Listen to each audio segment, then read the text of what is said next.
Hello, hello, hello, and good evening, one and all, and welcome to Battle Streams in Middle Earth. I believe, Mr. Mark Stone, we are live on the internet. One of those fine, fine folks who's out there. We've got 35 people joining us on this Monday night.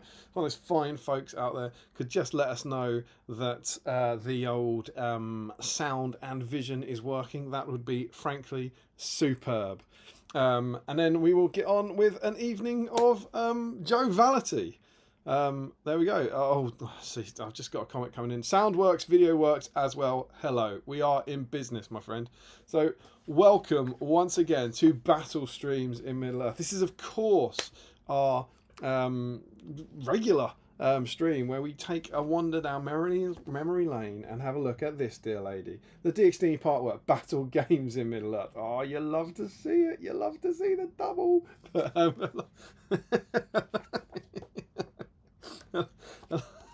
A lot of people don't realise.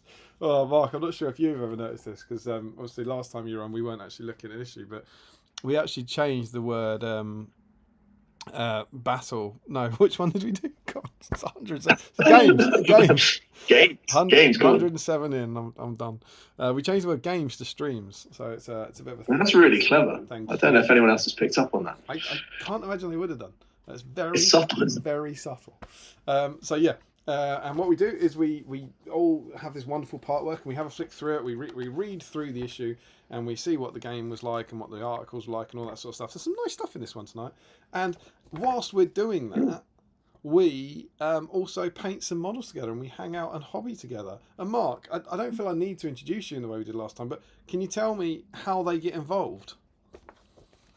How they get involved? Well, we've got the live chat. Feel free to throw your comments in there. I believe there's also a whip thread up I certainly hope so. over on the GBHL Facebook page where you can post all your glorious Witch Kings and Nazguls. I think we've opened it up to any Nazgul for this one. Indeed, yeah, that's what I mean. You feel like you've skipped a sentence. You've skipped the bit where we all paint the same thing together. Because, Mark, Oh, that is true. the point. Is it The point. clear the... Oh, hang on. See, you're not there yet. The point of Battle Streams in Middle Earth is to clear your backlog, you see. So we all hang out. This and we glorious paint. fella Oh, that will be being worked on this evening, which I believe is as on theme as you can get. It's the very one that came in the magazine. So what we do is we all paint the models that came with the magazine, and this week the Witch King came with the magazine. And the thing is, a lot of people probably won't remember this because nothing happened, but we've had a Witch King stream before and it went fine and there were no problems. And so rather than doing the Witch King this time, we are opening it up to Nazgul. So it's going to be any Nazgul. So you can have the normal Black Riders, the normal Ring Race Games Workshops. Sadly, recently legacied Nazgul. You can have the Nazgul of Dol Guldur from The Hobbit. Twilight Ring Race. Mark Stone. I'm going to leave this one to you. Yeah. Can they have Kings of Men? Oh, I think they should. I think we should allow it. I love that answer because I think they should as well. Yeah, 100%. We'll allow Kings of Men in as well. So yeah, it's basically that. Anything that's a Ring Wraither and Nazgul gets you in today. So the idea is, whatever you're thinking about normally for your army, stop. In the immortal words of Miss Halliwell, stop right now.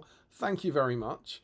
I need a Ring Wraith with a human touch, and go and grab a Ring Wraith, clean them up. They're really simple to paint, and then all hang out and paint together. And so yeah, Mark, if someone is painting a Ring Wraith, or if they're not painting a Ring Wraith, what do? Stick it in the whip thread. That's the way. Over on the GBHL Facebook page. I'd love to see some Twilight Ring Race. Oh yeah, absolutely. I'd like to see some Kings of Men. Didn't they recently do a made to order for those? Because of the. Recently, as in probably 3 years ago. No, I think the last. The Arnold. Have they done them twice? Did they? Yeah. No, they might have done actually. They might have come back recently. That'd be cool. And bear in mind, you don't have to paint it like a Ring Race. So if you just want to paint up a King of Men to be which one is it? Is it? Who is it? I can't remember. Whichever one it's meant to be in the Rise of Angmar book. feel free to do that. That's cool. Oh, you might want to be painting. I've heard rumours there's actually a Kings of Men army list in the new edition. So you might be painting up a King of Men for that as well. And that's all good. So yeah, take a photo of it, put it in the whip thread, which is over on the GBHL. Along with whatever you're eating or drinking to give you sustenance. And one of you who is working on a ring wraith tonight will be in the chance of winning a prize that money literally cannot buy. It's not these. Money can buy these. Regular payments of money can buy these. I saw Calman Steele Wright in the chat tonight. He's joined us tonight, Mark. He's joined us. He's one of us. A new recruit. Part of the ship, part of the crew. He will be receiving this bountiful supply of purple dice in the near future. One of his acorns is in the cabinet just behind me. Yeah, but mine are right at the back of a cabinet now, behind a display board that's probably never coming out of a cabinet. But yes, I too have my acorn. I must remember to retrieve it. But that's not what you can win. What you can win is this, dear lady.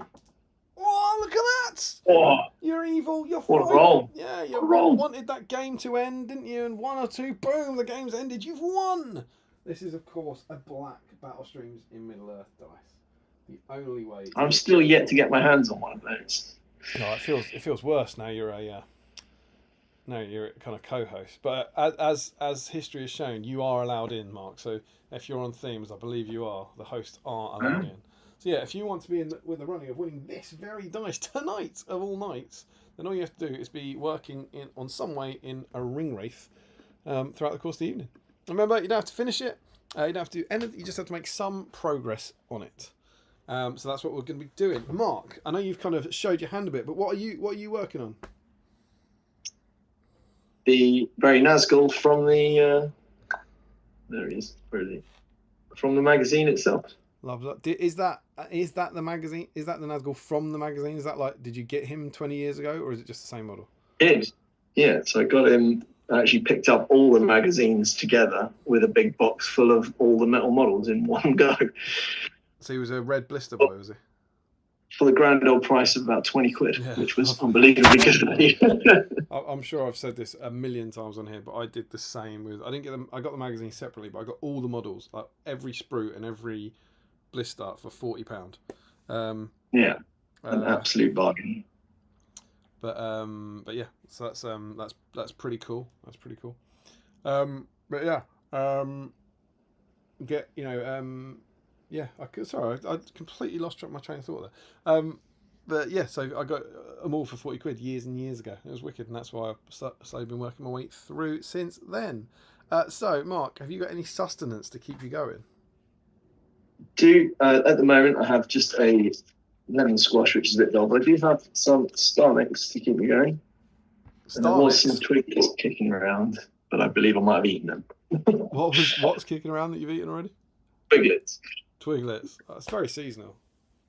Yeah, you can't have Christmas without twiglets and peanuts. This is true, man. I've got some options tonight. I've got the standard cup of tea to keep me going. And whilst I would stress, just to control the frivolity for a minute, this is not our Christmas stream. There will be one more before Christmas. I'm still like, it's coming, right? You can feel Christmas in the air and stuff. And so I've got a few seasonal treats. I'm going to start with this, which isn't quite seasonal, but feels a bit seasonal. Check this bad boy out. Dairy Milk Winter Mint Crisp. Winter Mint Crisp. Feels like a strong choice. Might have to get me some of that. Well, do you know where I got this? Tesco. Julian Hammond, bestower of chocolate. He turned up. Who I believe he flashed up in the chat today. Oh, well, as I glanced across it before. He wasn't playing at Throwing Skulls. He came along to Throwing Skulls and snuck it under my table like a naughty little Santa. Julian.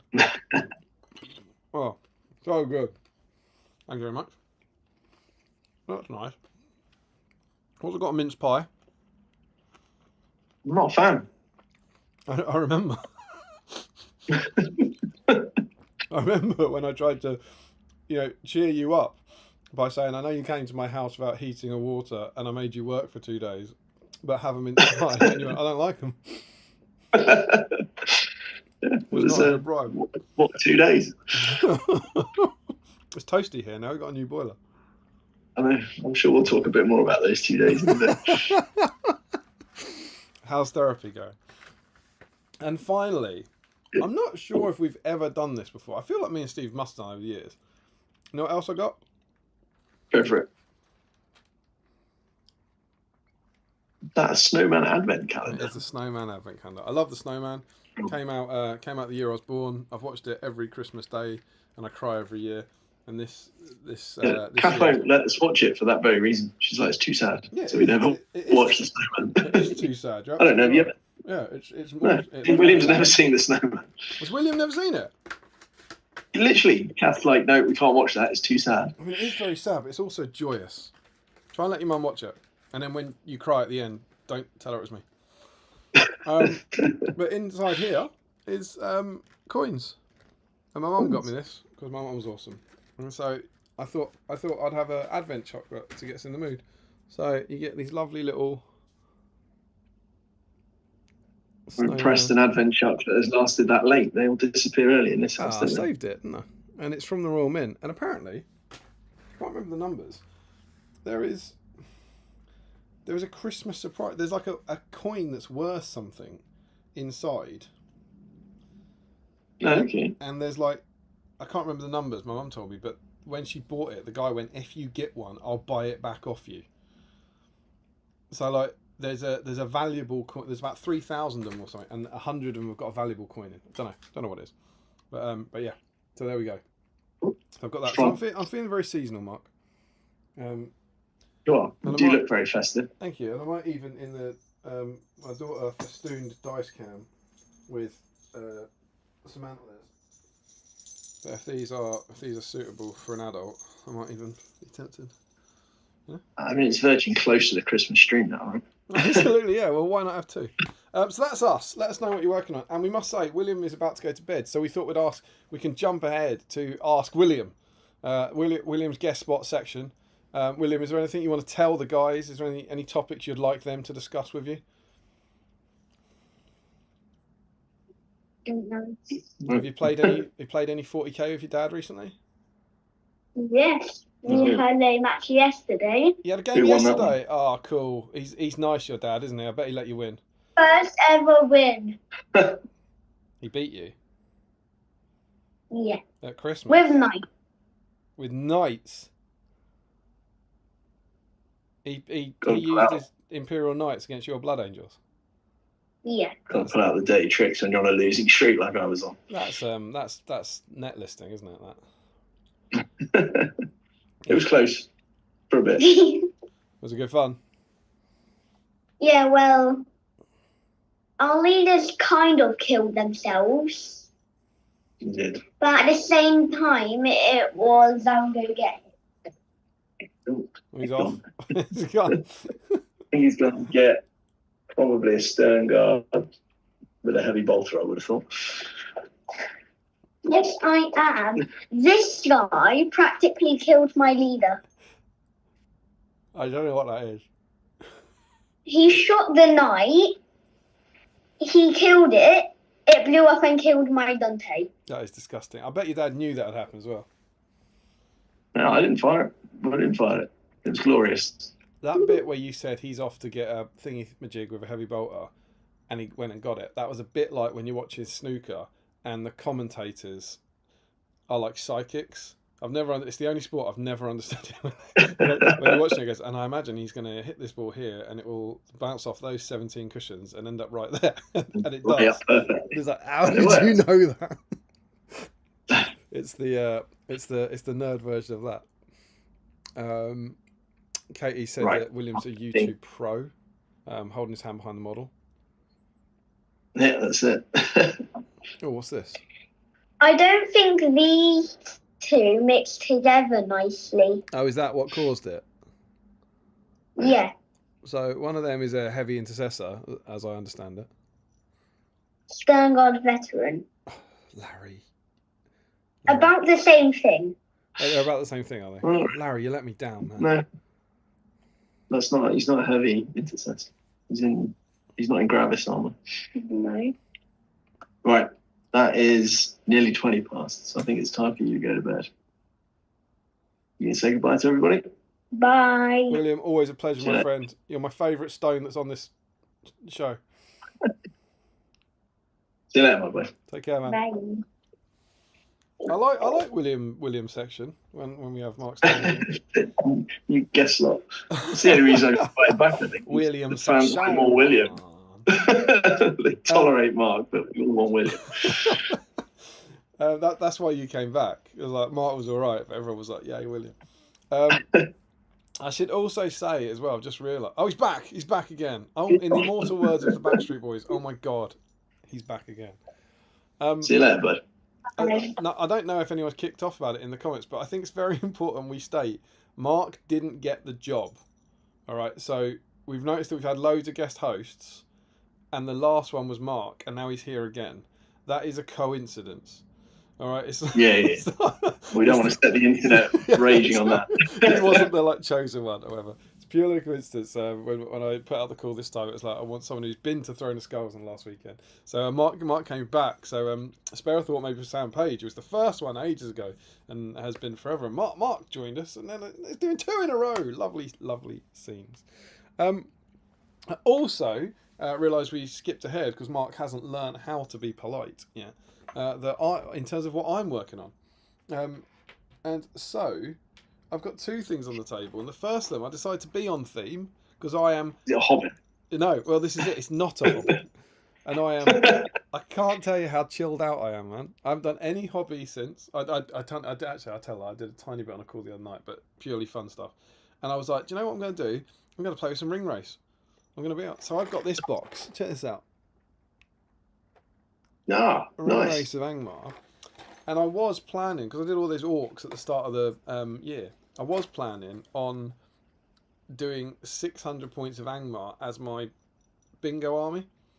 And so my plan was in December, all I needed to do was something like paint 2 ring race and paint 3 barrel whites. And then that'd get me to 600 points. And I'm just not going to do it now, because I haven't got the time and I don't want to stress out about painting them. But I thought I'd crack these open and maybe assemble them a bit. So we've got the Dwimmer Lake and the Tainted, and I thought, nice. you know, particularly with the sad news about them being legacy, it was as good a time as any to get them on the board. I quite like the Tainted model. I like the way it's sort of droopy. Yeah, the Tainted's one of the best ones. The Tainted looks like the guy from the Get Off the Road diorama. Yeah, he does. Yeah. Yeah, he's brilliant. Dwimmer Lake, very very silly, and awful. But especially on a horse. It's a weird way to be swinging your sword on a horse. But I thought it'd be fun to get them cleaned up. And you know the other thing I've got, and this is a preview. And I just thought because I was going to be cleaning up, and it's a preview for I don't know, probably February. The next issue is this. It's legendary. The upgrade sprue. Yeah, it's legendary in Battle Games in Middle-earth lore. It's the upgrade sprue, and with it, you had the conversion kit to convert Gurits. And I've only chuffing got one. Oh, And this, glorious. I want to give a shout out to legend, paragon of the community, Mr. Michael Haskell, who sorted me out with this. And you'll see that just here at the top is Gurits' arms with his scythe. And just That here, normally Michael's you just walk around in the background. under my finger there is his head. So Michael sorted me out the sprue ages ago for this, and I've also got the orc that you're meant to use, and a massive thanks to Phil Beale for this. Phil Beale gave me this precious Mordor orc at 7 stones. So back in May, I was preparing for this stream. Obviously, we thought it'd be a bit sooner than that at that point, but yeah. So I thought I'm going to do this conversion. It's one of the things I've been most excited about on Battle Streams. I'm making the conversion. I'm genuinely tempted for when we get to this issue to say the only thing you're allowed is Gurits conversions. I'm really quite That could be a narrow pool. Well, If you want to win a dice, that could be your best chance. Exactly, right? I mean, maybe we say Gurits, because there's actually 3 Gurits models in total then. But I really like the idea of getting people to convert that model, and I definitely wanted to do it anyway. So yeah, I might also get him chopped up and ready so that I can paint him on that stream, which is probably going to be in February, because the next one will be Christmas special. The one after that and the 2 after that, I reckon, are probably going to be a War of the Rohirrim movie special and a new box special, I would think. So yeah, but that's what's coming. So that's what I'm doing. That's what we're doing, and we hope you can join us and have a lovely time.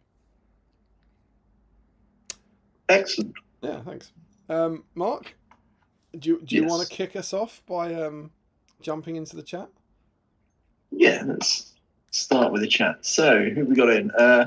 Sam Page says, good evening. Joe Holzman's in. Katie, good evening. Richard Clammer's here. Sorry, last time I got told off for going through the chat too quickly, so I'll try and slow down a little bit this time. Got by Steve. Sean Clark's in as well. Evening, dudes. Martin Slight. Evening. Frederick Schultz. Where's the whip thread? I believe it's there now. Better be. Calman's in as a brand new patron this time. He smells so new and fresh. Does. Got that out of the box smell. That is one of the best smells in the world, isn't it? Brand new box of. Oh, good. Especially New like box brand come, new right? edition box set. New box smell. That's going to be glorious when I open that up. Oh, what a Christmas. I've got a feeling my new box set of War of the Rohirrim is supposed to be for Christmas, but I don't know if I'm going to hold out that long, to be honest. That's exactly where I am. One of the benefits of being an old grown-up and buying most of your own Christmas presents is I don't have to wait. Well, do you know what I'm basing it on, genuinely? I'm trying to work out where I want the 56 models to go, whether they go in 2024 or 2025. Because the so you could say it's holding it out to the new year. I start from Christmas. Carl Daly taught me that. If you that's strong. If you plan for the whole year and you've done it and you've reduced your backlog, and then someone gives you a ton of stuff on Christmas Day, that's not your fault.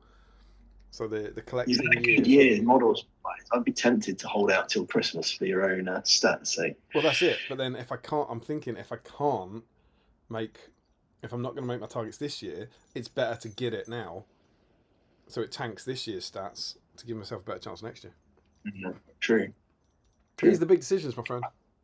It is. I have my new box set on order at my local shop, so hopefully I get to pick that up next week. I have the Trolls on order as well. Finally, flipping Trolls, however many weeks too late. But I think those ones will be Christmas Day presents. I think I've said to Kath, the boys can give me one of the Troll sets each.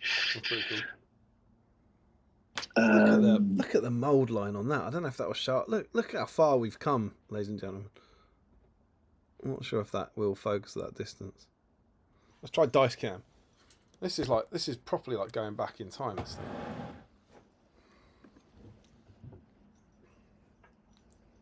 Any better? Boy, almost. It's thinking about it. It did, didn't it? It's because it's just too excited to show everyone the dice. Oh, come on, you were just there. You know you were. You can kind of get a feel for it. Try. Oh, I know what I need. I need a portable device, such as this. I need to stop the dice cam being distracted. This is good content. It's all good content, Mark. The portable device does nothing. It makes it worse. Mould line. Oh, now that's ruined forever. There's a massive mould line down it. I promise. Looks awful. Luckily, you got fancy mould removing tools and things these days. I've got a big knife. That'll do it. Chat. Where were we? Frederick Schultz, where's the whip thread? I think we got there. Cal, yeah. Frederick Schultz says, Calman, hello. Are you the new guy? He's the new guy. Green Tree, hello everyone. Frederick Schultz says, at Green Tree, oh no, AI spam. Tanya T's in, hello, hi all. The post-teen spirit, hey all. Frederick Schultz with an exclamation of wow, we're on time. Damn right. I think, yeah, that was that is quite rare, to be fair. We were early last time and then late after being unexpected. The early was a check. Matt Hudson's in. Hey everyone. Sam Page is here as well. He's saying the music was very loud. I did notice that as well. It was quite punchy. It's not my fault. It's just speakers. But it's like music scared the hell out of me. He was not expecting that. Simon Glazebrook's in. Evening all. Matt Hudson, I'm still on mute and now scared to change it. Oh, the noise only gets worse from here, my friend.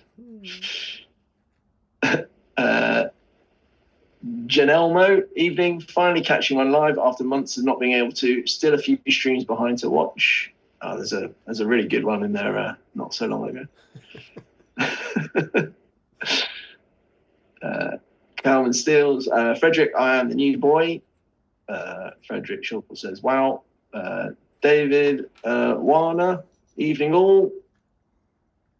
Steve Ryan's here with an evening all. Frederick Shaw is asking Cal why he has two names. So good they named him twice. Just changed it on his Google profile. There you go.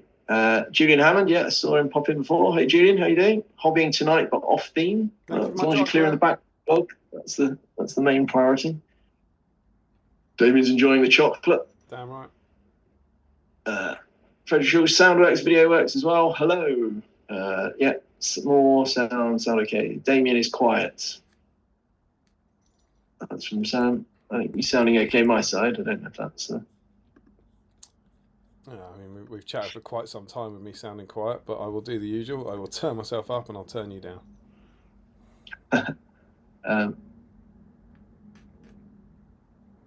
Jack Zalakowski, good evening all. Sound is good. David Warner, sound is good. Joe Holzman asks where the whoopee cushion is. That's actually broken now. The boys were messing around with it and one of them jumped on it and it burst out the back end. So it was fun while it lasted. I think. Burst out the back end. If you'll pardon the expression. Trying to emulate. Yeah, that was when I was trying to wrestle George into bed. He was running around with a whoopee cushion, hiding it in his onesie.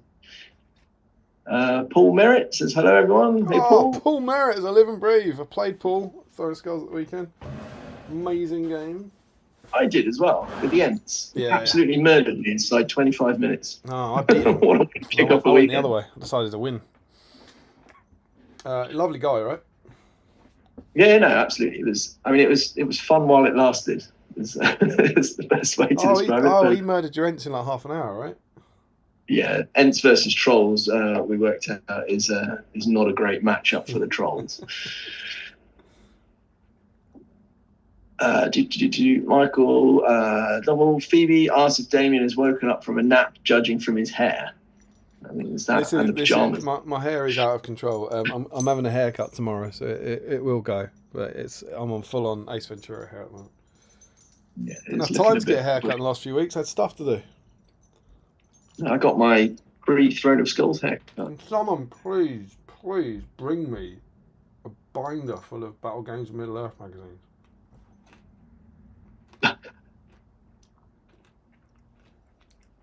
You alright? No, that didn't work. I just need a binder. If someone could just deliver it to me, it'd be all I need for Christmas.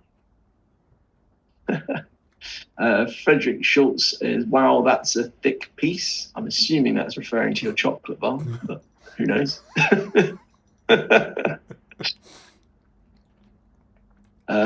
Scott Newman's in. Good evening, guys. David Warner, it's very windy in London. It's been flipping blowing a hoolie here in Guernsey as well. That's what happens when you're blowing a hoolie. Hoolie? That's not a common expression around your way. Yeah, and we're back on the Guernsey. What does it mean? What is it? What's it short for? I don't know. It's just an expression. Blowing a hoolie.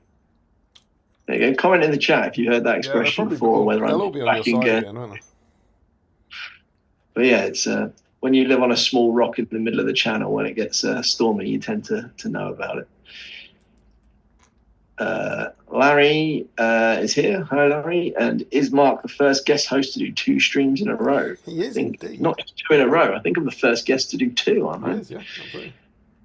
There you go. So double whammy for you. Probably the post-Team Spirit, probably just woken up post Throne of Skulls. To be honest, it was an exhausting weekend. Great fun, though. Larry, is Michael still going to be in Damien's house? You'll have to keep watching, won't you? You'll have to keep watching. Yeah. Will he? Or is he in my house? Can you imagine how good would that be? Oh, I would love it. Well, we should have sorted it. when we get him to come through both on the same stream. Like that chocolate handover me and Steve did all those years ago. It is possible. I can get to your house in 3 hours, door to door. Yeah, I don't. Would Michael be able? Do you think he could get between our houses quickly enough to walk between the shots? That's a struggle.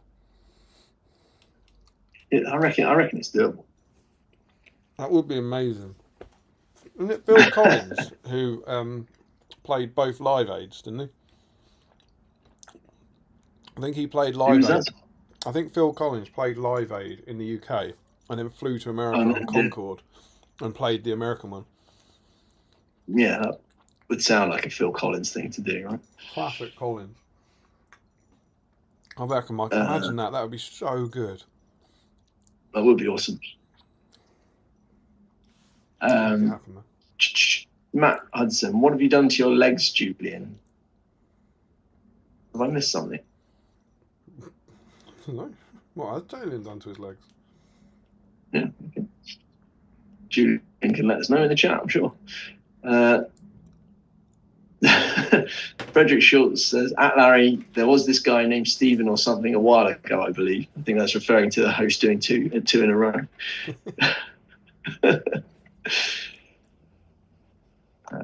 We're all just keeping his seat warm. I'm sure he'll be back sometime. The posting script, Mike has been imprisoned at Shea O'Byrne until further notice. I think he's probably been let free now. There's no frantic display board manufacturing and painting needing doing. Nah, once you've got Michael, you don't let him free. Josh Coles is here. Evening, guys. With the new Rohan stuff coming and the new edition changes, I had plenty to get painted, but I think I could make a start on the Angmar Witch King waiting in the backlog for next year. Yes, that sounds like a good plan. Post up a picture and it gets you in with a shout for a dice. Absolutely. Frederick Schultz is very excited about us allowing Kings of Men in. Yes, the Kings of Men. Good answer. Yes, don't be racist, which is a very good pun. I like that one. Topical as well, right? Oh, yeah, 100%. Yes, they're on made to order for the Angmar supplement and used to. I can't speak. Yes, they were on made to order for the Angmar supplement to be used as honor kings/princes. So yeah, you're right. I believe there's 2 Kings of Men in the narrative scenarios in Rise for Angmar. Right. I haven't actually picked up the book yet. Once the trolls, I was going to pick it up when I got to order the trolls, but as soon as the trolls were on pre-order at the same time as the new edition, I didn't take the plunge on the book. I mean, it's gone. I don't think you can get it. They had some in Warhammer World. Oh, yeah, might be on sale. Because I remember everyone was angry saying, "This is stupid. I don't want to buy this. It's going to be out of date." And it sold out. And everyone went, "This is stupid. I can't buy it." There is part of me that wants it as a completionist because I think it's only that and the Fall of the Necromancer that I don't have. Yeah, that's and I know the Fall of the Necromancer is sat on the shelf in our local hobby shop here, so I could pick that up. You should definitely get that. That's a great book. Lovely scenarios in that.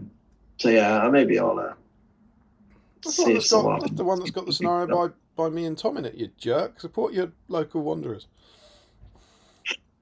The only one I didn't buy was one that my friends did a scenario in it. Yeah, well, unbelievable. It is. I apologise. Kings of Men are back full time on the web store now, says Cal. Are they? Back in all their glory. Well, there you go. Frederick Schultz says, "Oh, didn't realise that." What's that?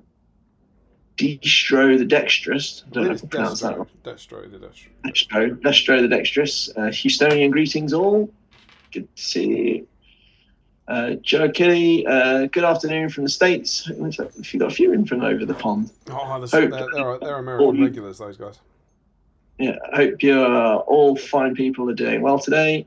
And then it says Christmas Day stream confirmed. Probably not, my friend. Yeah, I think getting that one past mission control could be a challenge, right?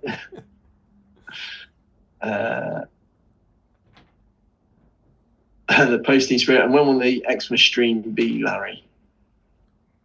Again, expecting a call out for Christmas Day, I would have thought. Katie says she loves mince pies. It's probably in contradiction to my disdain for them. Michael, who doesn't know a Bublé song and doesn't like mince pies? The Grinch, that's who. I think I'm up there with that now.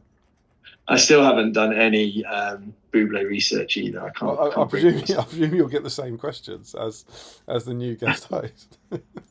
Quite possibly, as the new old guest host.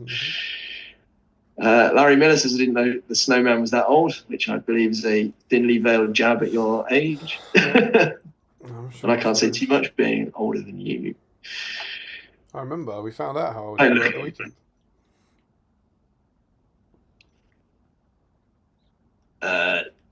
Jerkily, we're going to have to explain to our American cousins what a mince pie is now. Says, I'm sorry, really? A mince pie, what is that? Do they not travel? That's interesting. So a mince pie is pastry, either puff or short crust, with, what is it, like kind of minced fruit inside, isn't it? Yeah, it's like a fruit. It's not quite a preserve, is it? Oh. I'm not sure. So, yeah, pardon my French. I'm just eating it as if it will inspire me. Well, yeah. Sort of, I think, cinnamon and raisins and apple and all the things that taste like Christmas. It's all minced together. It's cool. So it's not mince.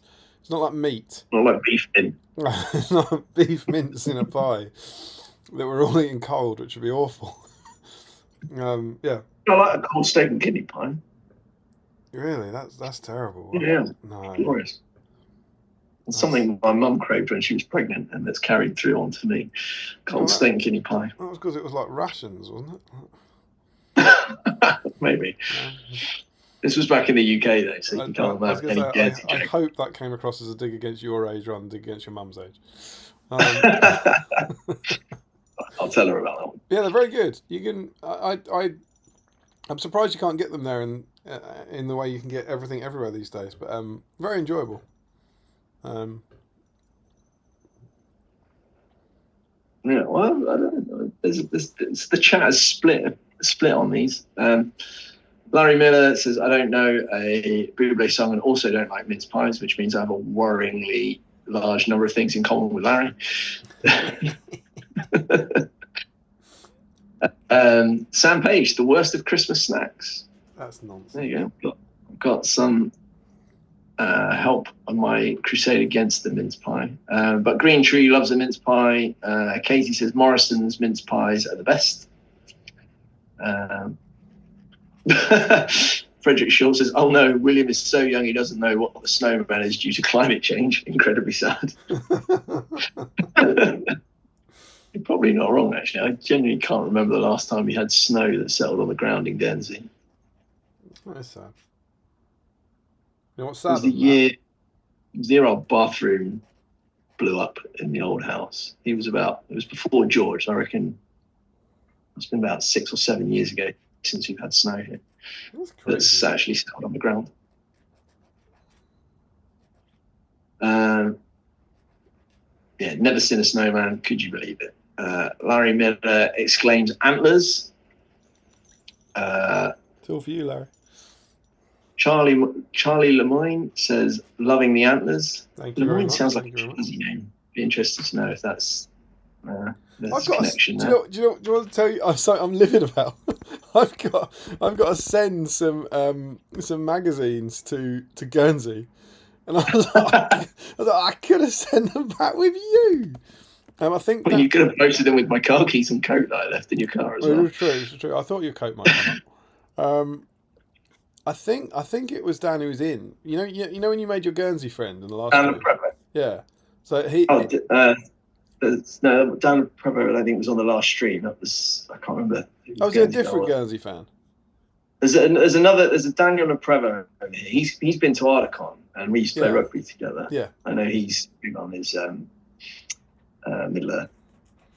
So he has got all of he's just ordered the magazines on the Black Friday deal and they're all going to Guernsey. And Tom A lot. Tom sent me the email, about an hour after you left my house. I was like, oh, come on. I flipping got them all out for you as well. Yeah, absolutely. Yeah, you did. There's a man from Guernsey touching the magazines going to Guernsey, but we couldn't quite connect the dots. The universe can be so cruel at times. So yeah, I'll send them to the Guernsey post office and look out for them. I presume you'll see them when they come in.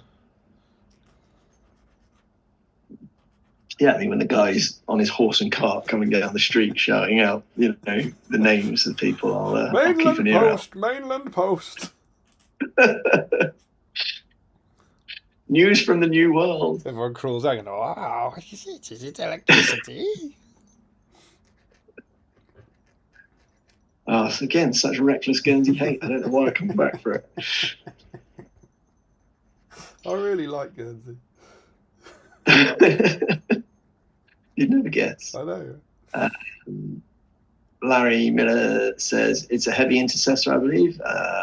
No, it was a Sterngard vet, as William pointed out. Yeah, he threw me under the bus. He'll claim it was intentional now, but part of me does think that Larry was putting that in the comments so that I'd read it and get it wrong.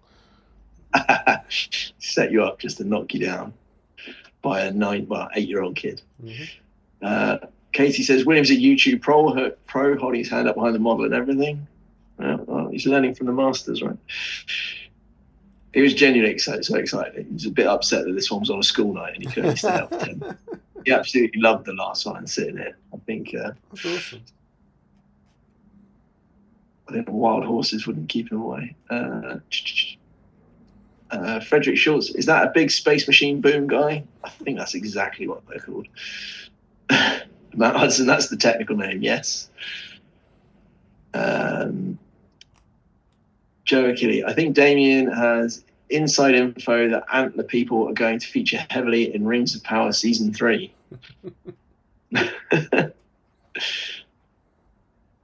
Michael Double, I don't want to alarm Damien, but it looks like there is an explosion happening behind him or a dragon, but there hasn't been a dragon in these parts for 1,000 years. That suit, Mark knows this, from Throwing Skulls, that has been hanging behind that door since March. And every stream since March, I've moved it to hang on the wardrobe just before the stream. And I don't think anyone actually commented on it. Someone said there were spoilers, but I think they were talking about spoilers for the fact it was you. But if you go back and watch the last stream, so the one that Mark was a guest on, I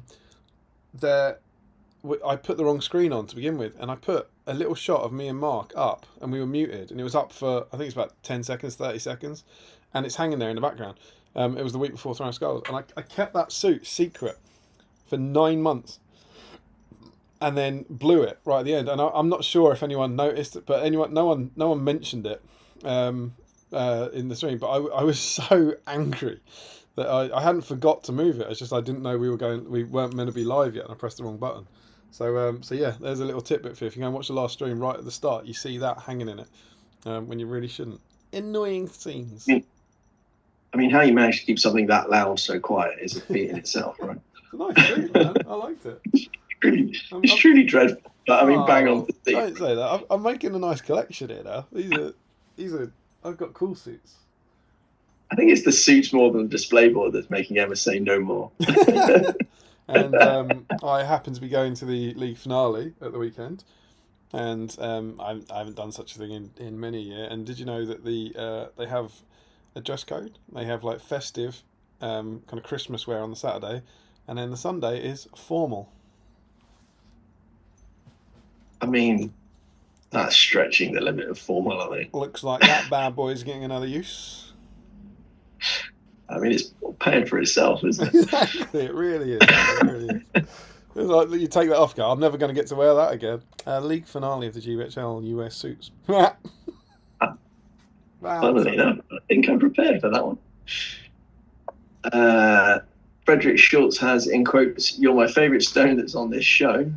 And then says, Tom Harrison, if he ever becomes a judge on a geology reality TV show. He's in New Zealand. He is. I assume he's hobbiting it all up whilst he's there. Primarily. Sent me a load of photos the other day. It looks like he's in Jurassic Park. It's pretty cool. Nice.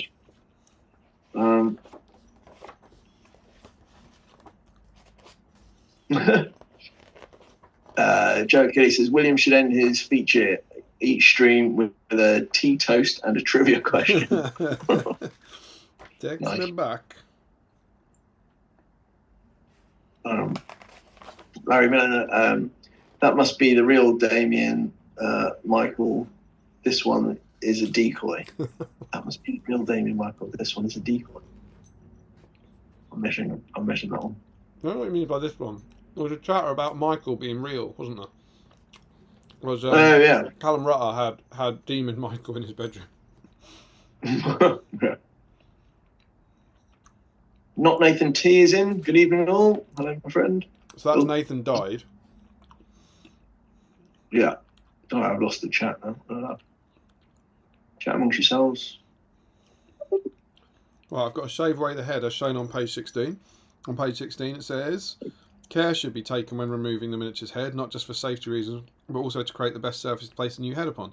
Start by clipping most of the head off, and then begin to shave away the rest of the head with a sharp craft knife. However, remember to take considerable care when doing this. Once you've shaved away all the unwanted parts of the head, the new head can be pinned in place. That sounds like taking a little too much time, doesn't it? Yeah. I reckon clippers. Clippers. I mean, yeah, they'll give you a bit of a pointed surface there, won't they? It's too late, man. His head's gone. Oh. Poor Let's get it Phil. off. Joe Hosden, so I guess we've just forgotten about keeping Steve's memory alive. He's probably turning in his grave at the disrespect. Oh, I don't think any of us have disrespected Steve, have we? I'm gonna chuck the head into the dice tray for later. Catapults. Release the prisoners. Larry says Steve's been legacy, Joe. And then follows up with Gurit's week. Michael Haskell's in. Woo-hoo. Good evening, everyone. Great to see advanced planning in play, giving the next generation of guest hosts some live experience. That's it. They're our next generation of wanderers. I think we spoke last time about how many kiddie polos we had to order for the Wanderers polos. Jack Zalakowski, I've been saving the Gurit's conversion for that stream. He's been assembled since I got that mag when it was first released. There you go. How about that? Go. That is glorious. Let us know in the chat genuinely, because I'm quite tempted. Is it madness? What do the people want? Is it just Gurit's conversion, or is it Gurit's? So I have that upgrade sprue, so I could join in the Gurit's conversion game. You just need this. You just need a plastic this Mordor Orc. Yeah, I've got a whole giant box full of plastics, which will have plenty of Mordor Orcs in them. How cool would it be if everyone's doing that conversion? Or army of converted Guritses. Yeah. So there's three options. There's just Gurit's conversion. There's Gurit's week, where you allow the old Moran and Orc captain that was never named as Gurit's and the Gurit's model, or there's something else. And it already, as I'm saying it out loud, it definitely isn't something else. You know, it's definitely not like Mordor captain week. I mean, you've got to go big, right? So it's got to be Gurit's at the minimum. Imagine if you broke the record. Imagine if you beat Aragorn. That would be, I mean, that would be impressive, wouldn't it? Right, where did we get to? Per Railsdam. Good evening, all from Norway. Hello. Larry Miller, guess who just bought a copy of issue 75 with sprue on eBay? Oh, you'd love to see it. Well done. That is proper BSIME. Well, it's not really clearing a backlog, is it? It's creating more backlog. There's no models, mate. There's no models. Just parts. Oh, true. I guess it doesn't count as a model, right? So you're going to clear one Mordor Orc from your backlog by converting your Gurts.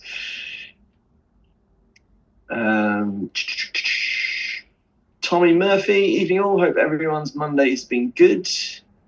Yeah, not too bad for a Monday, I suppose. Yeah, been a wet and windy few days. Matt Hudson says someone has, I assume Larry. I think probably a strong guess. Ryan Cuthbert's here. Evening all, watching while washing up. I'll be painting soon. 6 dice colours is in. Yeah, got to get those brownie points in first, there, right? Larry Miller says they have indeed mapped. Brilliant. Katie says I am not painting tonight. I was painting some Isengard earlier for my next project. Can't wait to see what that one is. Lovely, lovely. Yeah. Michael Haskell. Now it would truly. I can't speak anymore. Now it truly would be something worthy for Mulder and Scully to investigate if I could walk past Damien at some point this evening, whilst also watching painting it in my North Wales home. Stranger things have happened, Michael. Stranger things.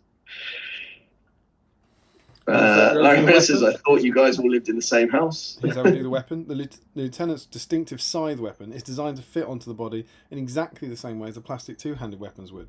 To give the joint extra strength, the weapon can be pinned into place. No. Boring. Once assembled, the model's ready to be painted. Oh, that's it, is it? It's the 2 bits. All right, I'm getting on with that. I mean, what do these guys know that write these magazines? Pin it, my deep blue eyes. You don't need to pin it. Look, it's got a hole in it. The arm's got the metal thing's got a hole in it somewhere. It's as good as a pin. And then this thing's got a peg in it on that shoulder. No need for a pin on that. Whack it in. Larry Miller, yeah, so I thought you guys lived in the same house. Glorious time would be had if that was true. Great house. We would have fun. Especially around Throne of Skulls time. What an insane place that would be. Larry follows up with, anytime Damien is off screen is always good content, Mark. Oh, that's nice. That's a bit harsh. Especially with those antlers on. He is a bit harsh. Yeah, after all I did for him with the antlers. That's it. Yeah, Kate says, BSIME House with all our favourites under one roof. What a reality show that would be. That is, I think, a one piece of reality TV beyond Deadliest Catch and Bake Off. I think I'd watch. I am forged in fire. I've got to throw that one in. Fish, cake and nerds. That's what Mark's into. Pretty much. Just, yeah, reality TV. Do you like fish cakes? Do you like fish cakes? I thought so. I'm not sure you'd win much on Bake Off by giving them fish cakes, but Boris Herzog's here. Evening all, just watching whilst cooking, and we'll try and dig out some wraiths in a bit. Good man. Spirit. Joe Kelly, I smoked a brisket yesterday in honour of Steve. Oh. Good man. I do love smoking. That was one of the things I learned to do during the COVID pandemic. Not much else to do. I broke out an old barbecue and started learning how to smoke some meat. I did a brisket that was all right. It was a bit tough. But I did some turkey legs that were absolutely glorious. There you go, Joe. Steve might be gone, but you got a new smoking friend. Completely off topic. I apologise all. Tommy Murphy, by the way, great episode of Cast It Into the Fire, Damien. I've not caught up on that yet. Thank you very much. That was fun. I enjoyed that a lot. It's to watch. I'll definitely check that out. It's very kind of you, man. I'm allowed to swear on it. I was like, I was loud out of my box. Gloves on. Yeah, absolutely. Yeah, it was good fun. Thanks to Alex and John for having me on. It was a lot of fun. A bit like therapy, if I'm honest. I was going to say, get some of that post Throne of Skulls tension out. Nick Ulala, Larry, they do all live in the same house. It's so awkward when I want Sam to make me a cup of tea. Why do you think that is? Is that because like he refuses because he's playing games, or because we all jump up to do it? What do you think she's going for there? Probably both, or we'd probably all ask for one. Oh yeah, it's probably that, isn't it? It's probably the dreadful answer. She probably still remembers the tea round from Seven Stones, though. I would have thought. Strong work, very much appreciated. Larry Miller says, I knew it. I think I already said that bit. Frederick Schultz, lol, what's going on? I go to get some stuff and come back to blurry screen in Middle Earth. I think this is when you're trying to flash your mould lines. Is that what they got? He says, has Mark got candles lit behind him? I do. I have a candelabra that actually they're about to burn out. It's making a mess. That was my Christmas gifts from Kath last year. The candelabra was a big hit last time, wasn't it? So It was, yeah. I think you got pointed out. So I can't remember if I had it lit last time, but it is this time. I don't think you did, if I'm honest. It goes down well with the D&D nerds that come around to my house every Sunday evening. Such a loser. This year's present, Kath has outdone herself.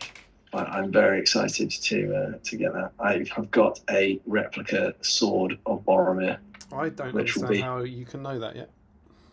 Sorry? I don't understand how you can know that yet. Because I said, hey, can you get me this for Christmas? But it's something that I've wanted for many years and will take pride of place on the wall behind me somewhere. It's very cool. Out of reach of William and George. That's the main priority. You know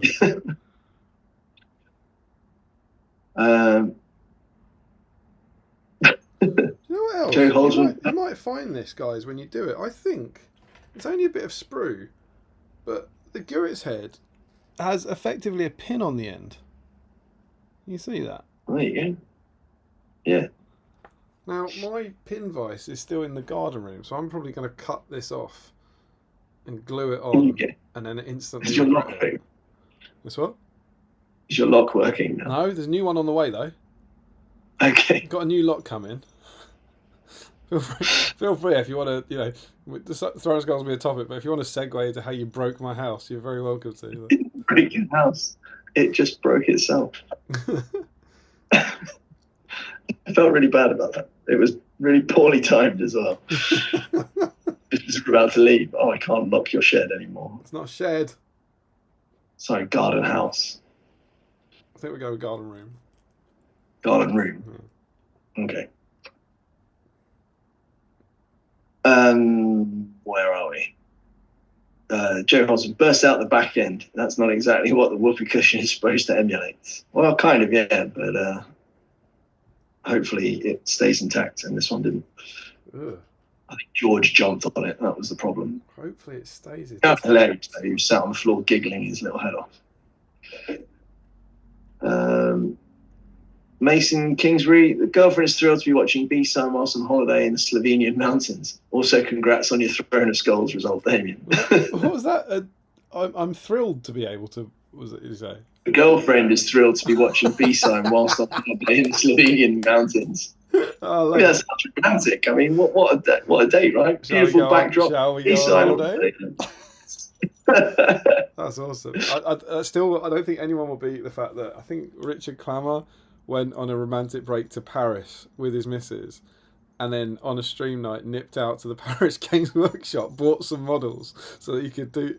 It was on theme. I think it might be the Witch King or something. So he found something that was on sale in the shop, brought it back, and was hobbying in the hotel. It was great. And thank you very much for the kind words, my friend. It was not the worst weekend I've ever had. That is commitment to the cause. He follows it up. Also, congratulations on your Throne of Skulls result, Damien. That's the bit I was just saying. Thank you very much. Yeah. Larry says, fun fact, I had my second haircut of the year last week. Congratulations. It's another dreadful sentence. I don't have much hair left to cut these days. I'm excited tomorrow. Head massage, beer, cut, wash, popcorn. You go for full works, do you? Yeah. Love it. See, I'm more of a 15 quid in and out, man. I thought we were talking about haircuts. I've had my favourite stat, and I'm sure you might not have heard this, I don't know, but I'm sure I've said this on stream before. I have had, since 2007, 3 haircuts that weren't by the same guy. I think it's 3. It was one before a wedding, one before a holiday, and one in lockdown, which was Emma.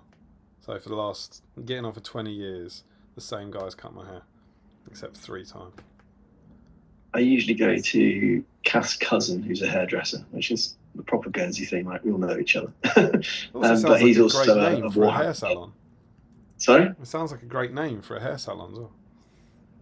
Yeah, but he's also a Warhammer nerd, so we get to chat hobby for the time it takes whilst all the women getting their hair done look at us like we're absolutely insane.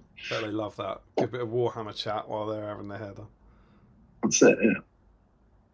Where are we? Robin Lenchbury, evening all, currently working away from home at BBC Leeds and brought along my Rangers of Ithilien list of Faramir, metal and plastic, and all 4 heroes plus hobbits and 48 Rangers, clearing the backlog. That is an impressive haul there. Not I do planning on love the doing Rangers. much work, are you? Sorry? He's not planning on doing much work, is he? No. That's a lot. I do like the Rangers. They're some of the favourite models that I painted. They're not the most fantastic sculpts. Some of the faces are a bit janky, but I just love the models. I think they look really cool. Nice. Yeah. I mean, the metal ones look even better, but I've not got my hands on it. I don't really like the metal Rangers. The plastic Rangers. When I did mine, they didn't come. They're only BSIME, so I didn't put too much effort into it. But they didn't come out very well. But I got 4 of the Faramir's ones that I got on a made to order. I've only got 2 sets of I've got 2 sets of warriors left for that whole army. I've got 4 Fountain Court Guard, which I got for my birthday, and I've got 4 metal Faramir's Rangers, and then that whole army's done, all via the streams. Nice. So yeah, hopefully early new year I'll be getting them done on the stream. Yeah, I like the Dunedain models as well. I think I want to pick up some of those to go. I think I'm going to do a Fornost army for the new edition. Because I mean, I've got half of it pretty much with my Gondor army, so I just need to do the new king. But I think that the new, well, he's not that new now, but the Glorfindel sculpt is just one of my favourite models in the range. And I'm not big on elves in any system, but that model is just out of this world, and I just want to get him painted. That's exactly where I am. I've got BSIME Gondor, I've got BSIME High Elves, just painted some Hobbit archers. I have Battle of Fornost. Actually, you've got the army. You just need to do the heroes, and you're done, right? Exactly.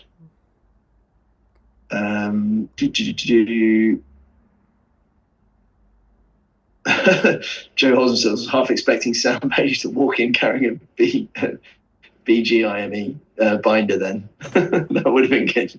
Well, I'll tell you what was happening there, because I thought something magic was happening. This binder, which is like all the other issues, so this has got the Gurit's conversion in. I had this in the lounge, right, earlier in the day. Forgot to bring it back in here. So I text Emma saying, can you bring that binder in? And then I heard Emma walking through the corridor. So I was like, oh, she's bringing it in. So then I said, if only someone would bring me a binder, expecting her to walk in with one. She didn't. And I was like, oh, that's disappointing. And then I had a text from her going, I can't see it. And the binder was on the bed next to me. So. What can you do, right? Where are we at? Sam Page says, Nick would be fuming as I'm supposed to be making her a cup of tea. There you go. You were right.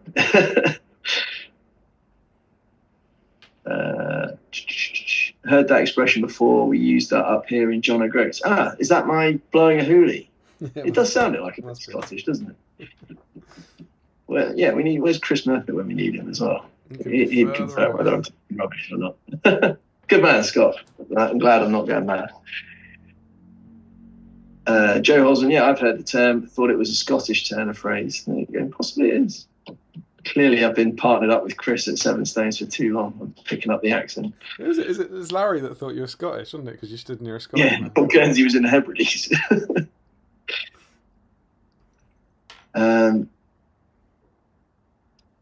Larry says, "Why is the top drawer a weird shape? It's bigger at the top than the bottom." Which drawer are we doing? That's one of your drawers. Must be yours, wasn't it? One of mine. You've got drawers in the background there. Oh, on the. I think it's just the angle. I think it's just the table overlaps. What is he saying? Why is it bigger at the top than the bottom? Or it could be the one. It could be the one behind them. These ones here. It's just a weird shape. It's just the way the cupboards are. Oh, I see. That's not a drawer, is it? That's a cupboard. Yeah. Oh no! There you go. The drawer. It's that. I see. It's the drawer in the middle. He's talking about. I think that's beautiful. Yeah. I don't know, artsy, I guess. Proper fancy. That's the. Not bad. Someone was getting rid of that for nothing. I was like, I'll take that. That's the Franco influence there. I think you wouldn't get that in the Hebrides, would you? No, absolutely not. Enough about the drawers. Yeah, pulse. Rob Lanchbury, yeah, I love the phrase blowing a hoolie. Get to see. There you go. It's you just trying to stoke reckless Guernsey hate again, Damien, and falling flat on your face this time. I should know better than it by now. They all love you. Did you read think piece as thick piece? Quite possibly, actually. That might be back to the start. Oh, is that what? That would make a lot more sense. There's a little Freudian slip for you there. It's been a long day. What does that say, Mark? Thick piece. Sorry, say that again. Was it like what does that say, Mark? Thick piece. Oh. Thick piece. It's because I had hot dogs for dinner. It's just right. Larry Miller. I imagine the easiest pair of hosts would be Damien and Tom. But then they'd have to change the name of the podcast, wouldn't they? Or the stream to something else. Why would it be the easiest pair of hosts? I don't understand that. I think Larry thinks that you and Tom actually live in the same house, which. I mean, there was lots of sketches about that, I suppose, wasn't there, back in Tit Day? Yeah, glory days. Actually, Still remember catching up on the Palantir when it wasn't long after William was born. I smashed through all 99 episodes whilst up at 3 o'clock in the morning trying to get back to sleep. That's a bit like the George R.R. Martin thing, isn't it? Like back in 2016 or whatever you're saying, I'm going to smash through all 99. And, I can't wait for episode 100. Well, you'll have to. Well, that's it. Especially when it ends with, send us all your clips and suggestions for what we can put into the 100th episode. Still got them. Got some great clips to put in. I'm sure there's going to be some content for that one. It's almost mythical now, though. I'm not sure how you'd ever live up to the hype. No, absolutely. It's not worth it. It wouldn't be what anyone wanted.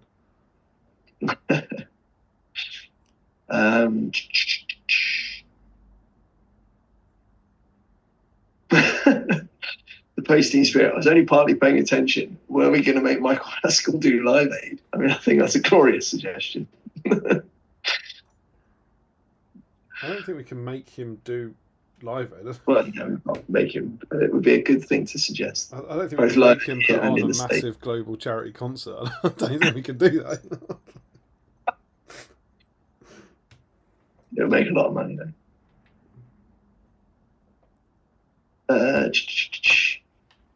Hawk Jacobson, good evening all. Won't be able to join for long tonight, but I'm looking forward to catching up over the next couple of days. Good. Larry says it's only Scouring of the Shire that he doesn't have. It's a great book. Warwick Griggs is in. Good evening, guys. Hope you're both well. Working on Gulliver tonight. Very good, thanks, mate. I quite like the Gulliver model. I know it really divides opinion, but it divides between you and everyone else.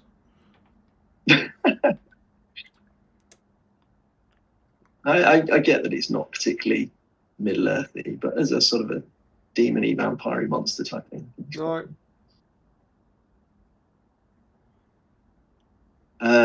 Was that just a flat no? You're wrong. You're wrong. No. Get off the stream. You're fired. Get off my game. Stupid vampire bat demon. We've got werewolves now. Anything goes. So much happier the werewolves than with. He's like nails on a chalkboard for me. That I can't. My least favourite thing in the whole game. Remco Keistra, hello, good evening. Hope everyone's doing well. Finally, some time to catch a live stream again. It's been a while. Good to see you back. Larry, I didn't intend for it to be thinly veiled. Okay, so it was just a blatant insult to you. Classic. Oh, there we go. Another one in the anti-mince pie camp. Ryan Cuthbert says mince pies are grim. Yeah, we also know that Colours is a horrible person. This is well known. He's a dangerous pile of dust. He's a dangerous person who takes other people's dice. Man with that many dice doesn't care how nice he is. J Max Armies of Arda says, whoop. Right, dude. That's John from Cast It Into Fire. I don't know if you heard earlier, but there were some nice words about our episode, so thank you very much for having us, my friend. Excellent. Thank you very much. Fun fact, mince pies used to have meat in them. There you go. That's fun. It's probably like offal and stuff, wasn't it? I think it's probably all right. That's probably why they chuck all the fruit and spices in there to cover the taste of the crappy offcuts. That's the spirit. So, Joe, if you want to get a mince pie, stick some leftover guts in it and spice it up. squirt some perfume on rotten meat, and you're there, mate. Posting spirit, I have to agree. I've never understood the love for mince pies. I've never understood the love that mince pies get. There you go. It's very easy. They're very tasty, and you're wrong. Well, you've not sold it because Joe Achilles says, no offense, but I think I'll pass on the cold fruit pastry. Give me a Twinkie instead. Twinkie, a luxury item. Give me some processed sugar and cream instead. It's the American dream. I can't see the word Twinkie without thinking about Zombieland, though, and Woody Harrelson's character in it. And that was a brilliant film. Scott Newman says, all pies are fantastic. My hill to die on. I mean, I'm partial to a pie, but there is a few ropey ones out there. Not the way Scott makes them. He's a baker, you know, Scott. What have we got? Tanya T. Do you like a warm mince pie with custard? Yeah, maybe the custard would make it taste a bit better, actually. Custard and cinnamon are quite a good combo. Yeah, absolutely. Sam Page says, how do bathrooms spontaneously combust? It didn't kind of combust. My wife somehow managed to pull the toilet off the wall and the pipe burst and started pumping water out through our ceiling into our kitchen and hallway. Your wife managed to somehow pull the toilet off the wall. I think I wasn't there, so I didn't see, but her story was the flusher got stuck. So, when it keeps running, so she was trying to sort it out and went into the cistern and sort of pulled it, and the whole thing came away, and it just split the pipe in half. It was literally like pouring water through the light fittings. We had to move out the house for 2 months to get it dried out. I was about to make a veiled suggestion of why, in fact, toilets and sinks might break off walls in houses, and then you said I wasn't there. It made it even better. I mean, I was in the house, but I wasn't like watching her in the bathroom. Oh, good to know. Good to know. So yeah, we ended up having to move into like a winterlet for 2 months, and that was the last time it snowed in Gatton. My current bathroom's almost finished though. That's good. Where are we? Frederick Schultz didn't catch it at first, but Damien has given us a tease for his next Throne of Skulls army. He's going Cara Dune antlers. Might be fake news. Mark, I have finished my Gurix conversion, so rather than starting a ring wraith, I will relieve you. Why don't you do some hobby, and I'll go and jump into the chat. Alrighty, I need to get this Nazgul base cases.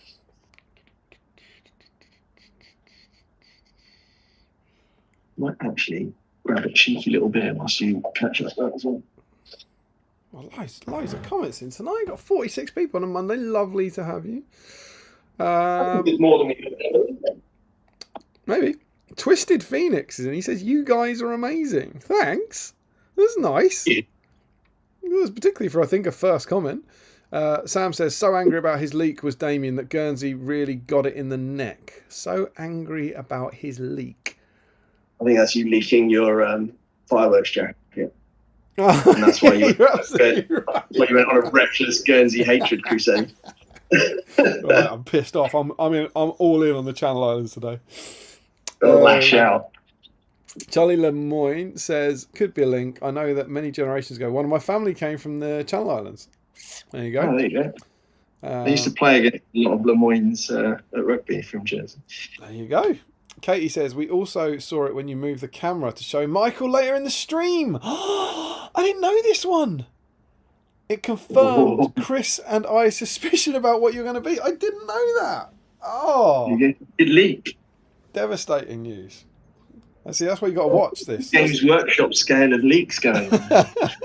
That's why you can't paint. You have to watch for 4.5 hours because anything could happen. Anything could happen. Yeah. So many Easter eggs. And Twisted Phoenix says, I've got a screenshot for you in case you got it in one. Screenshot of what, do we think? What was Frederick's last comment? It was about didn't catch it as once. I think he's talking about the Khan Great. So I think Twisted Phoenix has taken a sneaky antler-based screenshot. You know, whatever you need. Larry Miller. It's actually a reference to Phantom Menace. It's a line that Nazgul says about Padme. What was that? Do you think? What line was that? Don't know. Not sure. Who can tell? Charlie Lemoyne, also first time joining live. Thank you for all you do for the hobby community. That's all right. Well, it's a pleasure to be here. Mark, thank you for all you do for the hobby community. Oh, yeah, yes. Well, I mean, I'm a small part compared to what Damien contributes, but I'm pleased to be back for a second stream. We're all part of the BSIME family, my friend. 100%. Paint's on 4-up is in, Cameron's in. Hey guys, hope it's going well. Unfortunately, not painting the right stuff. I'm painting all the minis for my charity event. Hope it goes well. That's a worthy excuse to not paint Nazgul. Anyway, so Sam Huddy says all conversions. Larry wants all Gurrett's week. I think all conversions opens the door to all sorts, right? But no, it's not bad. No, Sam. I think Sam's saying just the conversions. Oh, just converted Gurretts. Yeah. Gurrett's eye. Gurrett's. Larry Miller says, get them out! Michael Haskell says, upgrade sprue week. There's one for the Gundabad. Oh, that's not bad. What if, I mean, I wouldn't let the Gundabad, but what if it was the sprue? Well, you can use the sprue and do anything you like with one or more components from the sprue. Is that nicer? That does allow more, doesn't it? I mean, you'd still need the sprue, which I think is the fundamental part of the magazine. I just think if you've got the sprue, surely you can get the Mordor Orc and make a Gurret. Oh, I don't know. What does the people want? I'm going to open a beer. Happy Monday, all. Yeah. Oh, that tastes good. Yeah, that's lovely. Jack Zalakowski, Gurret's week or allow any conversion or conversions using the sprue from the mag. And Larry says, you are right, Damien. Pinning would require boring. Joey Gilly, well done, Mark. Smoking meat is a higher plane of the good life. Absolutely. It's fantastic way to spend a Sunday afternoon, I find. Absolutely. Scott Newman, love the Cast It Into the Fire podcast. First time I've heard potty mouth Damien. Yeah, Alex Temple. He's quite when he was talking about his hobbits at Ardacon. He's quite the swearer as that Temple guy. Just he was a bad influence on me. Joe Holzman just bought a conversion sprue off eBay for Gurrett's conversion. Oh, it's good. It's got to be the sprue. It's got to be the sprue at a bare minimum because people are buying it. I think so. Larry Miller, it must have been lit last week. Otherwise, we wouldn't have been able to see Mark. No, I mean, like 2 of them have gone out. You can still see it's a candelabra, right?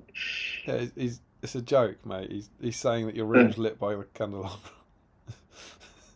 It's a funny joke. Green Tree. Really?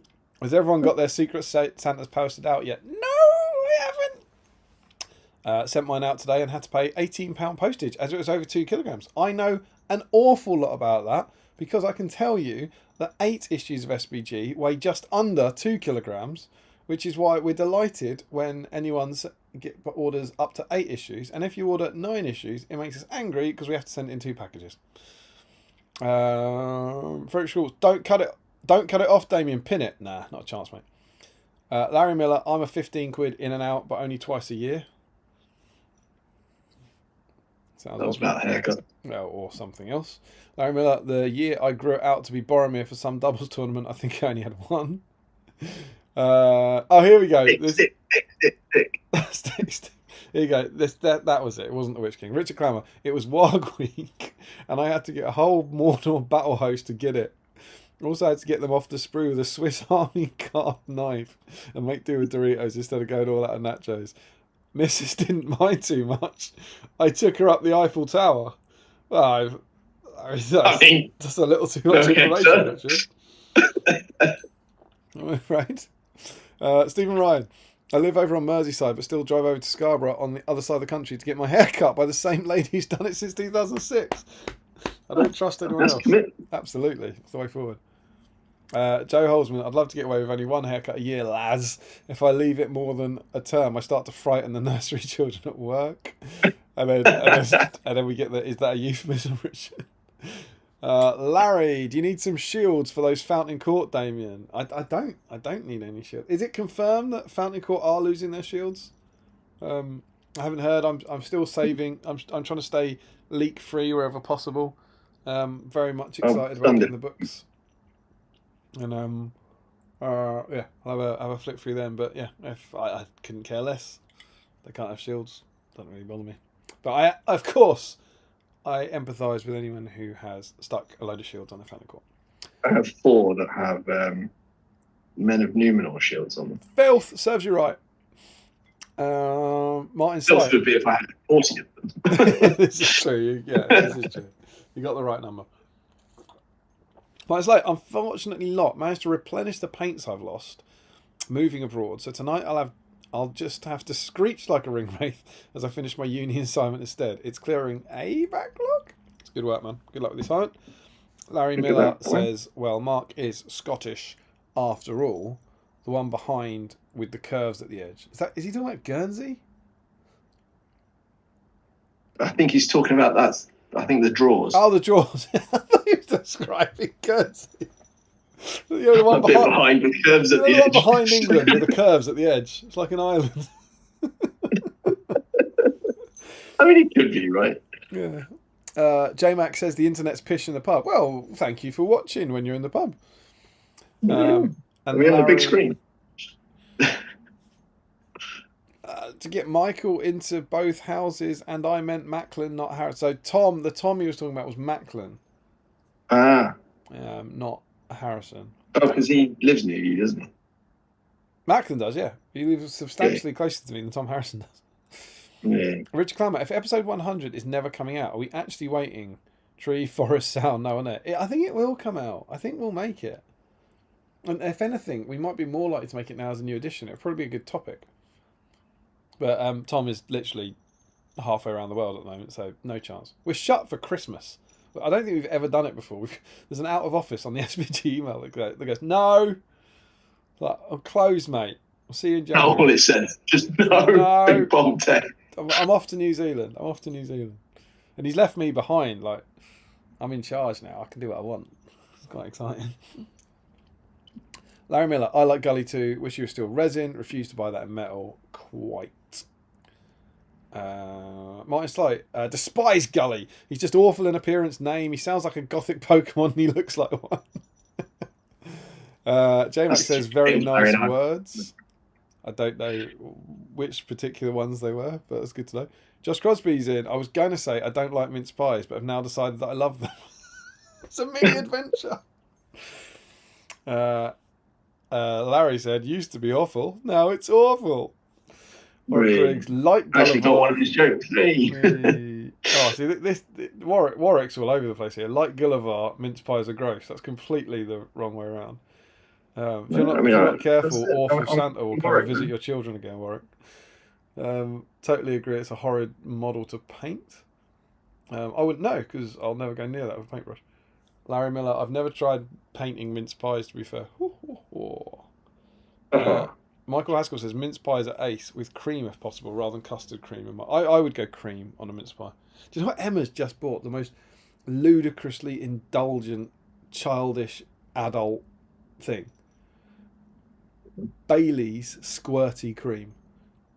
I've heard of this. I saw it on YouTube the other day. I mean, I had it on a mince pie and it is fantastic.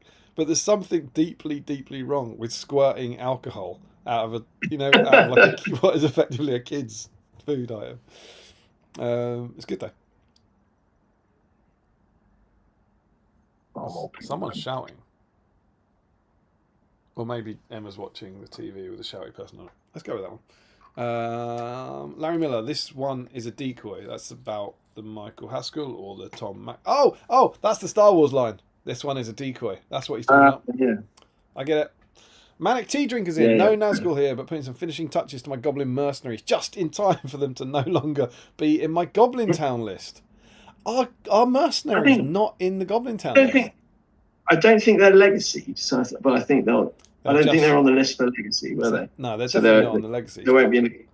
I guess they won't be in the new. They're just list. They'll be in the new book in a few months, right? No. I reckon what he's saying is they're not in Goblin Town. They're only in like Ravenhill or Azog's Legion or whatever it'll be called. You see what I mean? Oh right, well, that would suck. I suppose it sucks tactically, but it does make sense, doesn't it? They're probably the same goblins. They just put on their little suits when they go out hunting. Which means what? So they only put the suits on when they go out. They wouldn't ever fight at home in their suits. Well, they don't have them on, do they? In the film, they don't have the. No, but that's what I mean. No. I mean, it's the classic complaint and response, isn't it, for both of them? It's like there's not from a gameplay point of view, from a variety point of view, from a tactical point of view. You want them in a Goblin Town list. They are going down a kind of heavily narrative route, so they shouldn't be there. And most people will probably prefer the first one to have the option. So sorry, dude, if that has been an issue for you. I've got a pack of them that I've never painted. I've got a massive Gundabad army, and they're one of very few things I haven't actually painted. So I might actually be more likely to do them now if the only way I'm ever going to use them is not as part of Goblin Town. Larry Miller, I like Gurit's Week as it gives an opportunity to talk about and acknowledge an obscure character that didn't get rules until his third model. Yeah, I like that. I like that. Joe Holzman says, how was Rob Brydon, by the way, Damien? Did I mention going to the post office? Did I say something? I do feel I've said the words. I said the Guernsey post office. Yeah, you said because you were talking about having to post the SBGs to Guernsey a day after I left to come back to Guernsey. The Rob Brydon story is that I've pissed Rob Brydon off twice in the post office posting SBG mags. I've been in front of him. It was about 3 days apart, and he got behind me and he was like, "I'm not going to do the accent." He was like, "Are you going to post all of those individually?" And I was like, "Yeah, that's how it works." And he was like, oh. And he walked out, and then about 3 days later, I was in the I'm just still there. and I heard this, "Oh no," behind me. And I turned around. It was him again.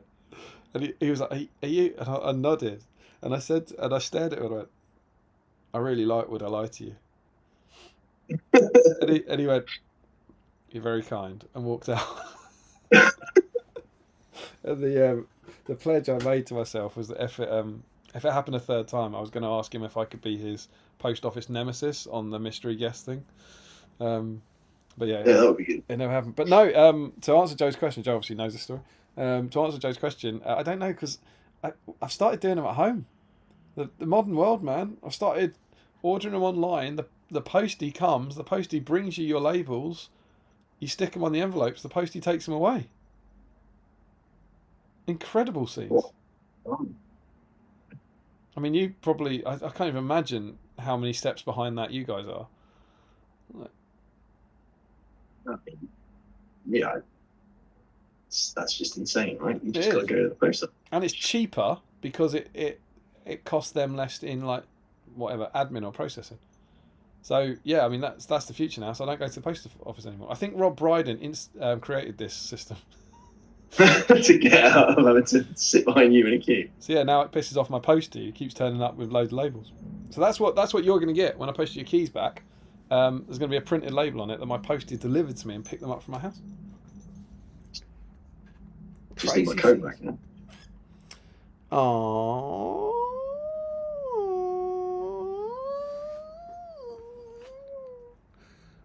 Larry Miller says the urge to buy 9 issues is rising. Do you know what, mate? You buy 9 and the sweet, sweet moolah it brings me on will outweigh the stress. Although I'll pretend it doesn't if it helps. Fred Schultz, fun fact, I've had the Gurit's head and arm from some second-hand lots I bought. Was planning to use the head on my second Great Beast driver. No, make it into a crappy Mordor Orc version you don't want. It's the BSIME way. Sam says, Secret Santa posted. I misunderstood the assignment. Oh no, he says Secret Satan posted. I misunderstood the assignment. I wonder if there was a Satan was a typo earlier. Fred Schultz, also already used the arm, but cut off the scythe and used it on the spear ore conversion. Cut it back off. Larry Miller, I get mine done so rarely my barbers don't get a chance to remember me. Oh, I bet your barbers remember you. Larry confirms the draw. I think that's when we were talking about whether it's Guernsey with curves on the edges. Guernsey with curves on the edges. Joe Holsworth, as well as frightening the little ones, if I don't get it cut, I get Father Christmas comparisons this time of year. That's all right. So Stromming Fish is painting Scylla down at the moment. He's a ring wraith in Shadow of Warlord. Surely he counts. No. Jack Zalakowski, cheers guys, I'm heading off. We'll catch up with the rest of the stream tomorrow. Thank you for joining us. Josh Coles was around the Nottingham area the weekend Throwing the Skulls was on. Managed to go to Warhammer World and check the place out. Never been to a tournament, but it looked like great fun. May have to go to one next year. Good to see there was a really good vibe there. Did spend a little too much money though. You should come and say hi. 100%. This is the horrible, horrible point where Josh goes, I did. Classic Damien. Larry Miller, my point was, if you and Tom streamed, it would be the easiest way to have Michael double cameo. Right. He's talking about Tom Macklin, he said. So if me and Tom Macklin streamed, it would be the easiest way to... Oh, I see, because me and Tom live near each other. Right. So he's saying, get Macklin on as a guest host. Michael comes through, drives for about half an hour to Macklin's house, goes in. He's right, you know. That's pretty perfect. Yeah, that's pretty glorious. Give it away by telling everybody how close you guys live. So like, oh, he's just walked 3 doors down. Macklin, he lives about 4 hours away from me. Larry Miller says, better or worse than a shoe. That is a reference to drinking Baileys, I believe. That's a Mighty Boosh reference. So Storming Fish, Goblin Mercenaries are only use Win Army of Gundabad now, which is totally fine. Yeah, there you go. Joshua Crosby, Ethan Cuthers disliking Gully won't make me say I like Gully. It's the high competitor from 5 Dice Crosby and 6 Dice Cuthers there. Joe Holzman said, you mentioned 8 issues of SBG being just under 2k. Yes, yeah. But I didn't mention going to the post office, you see. That's what confused me. Posting Spirit, justification, Azog armors them for war to make them more deadly, hence they didn't have the armor in the Misty Mountains. I don't think Azog... Does Azog armor them? I don't think they had anything to do with Azog, did they? I always got them. I didn't even know that... I didn't even get the impression they were Bolgs. I thought they were just like... I thought that was a... You what? I mean, it's sort of inferred that the Goblin King and Azog sort of know of each other, right? They're in cahoots because the Goblin King threatens to turn them in. Yeah. Which makes the journey, right? In the book, they come out... It's the same goblins, you know. There's not the difference between goblins and orcs as there is in the film, but in the book, it's the same goblins coming out for revenge. So I always just thought that was Goblin Town goblins coming out for revenge, wearing their outdoor clothes. That might be wrong. Michael Haskell, anyone doing anything special for new edition release weekend? Team Diva are gathering at our club on Sunday the 15th for a first tryout. Should be a lot of fun. Mark, any new edition release plans? Not really, because there's not a big SBG community over here. That's why I spend my hard-earned money coming to play with you lovely people in the UK. So I think, like I said, I might. I don't think I will. I want to read the book.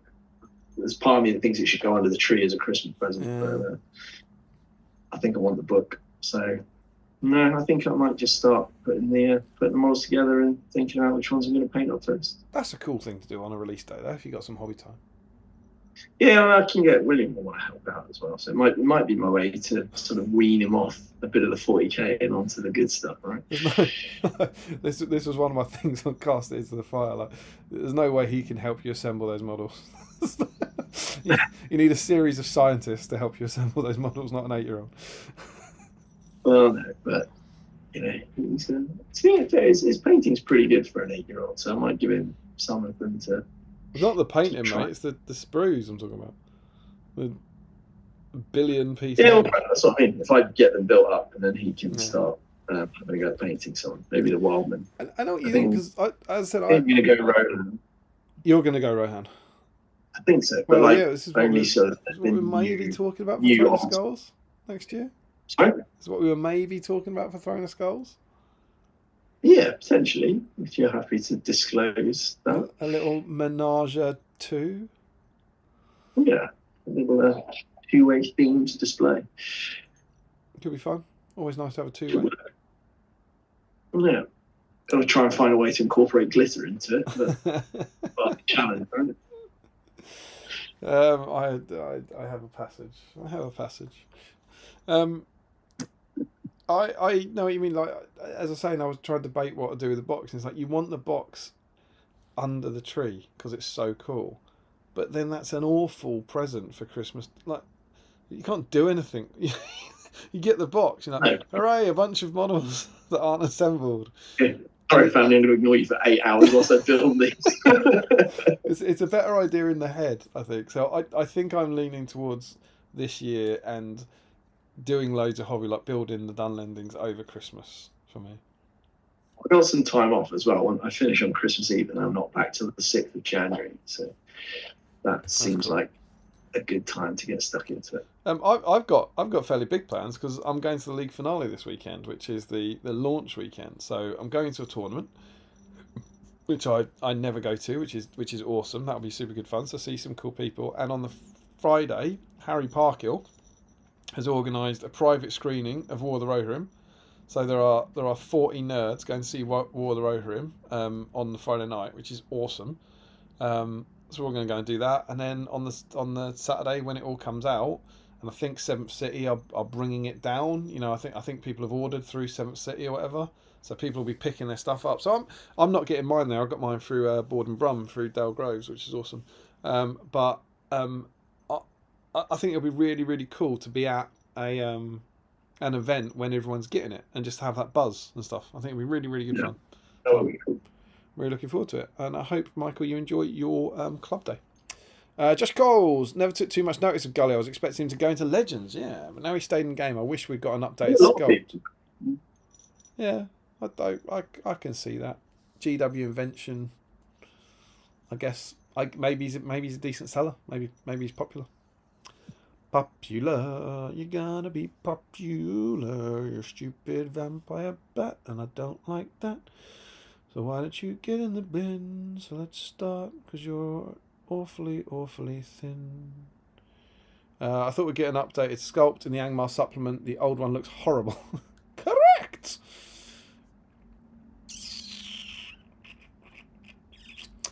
Sam says, I don't have a new edition thing to do, but this weekend just gone, we had a final blowout game for this edition. That's pretty cool. So Strong and Fish now. I hope they never update Gulliver. If you use that profile, the horrible model is the price you must pay.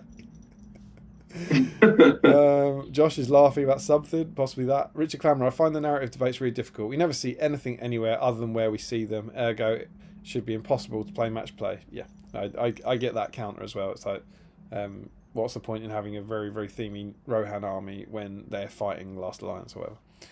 Janelle, in Denmark, you can buy postage online, then get an email with a letter plus number code. You just write at the top of the package. What?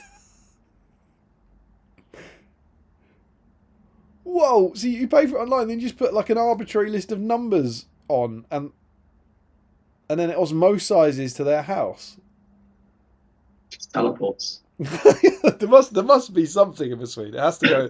It must have to go in a postbox, or you just leave it in your lounge and it slowly melts.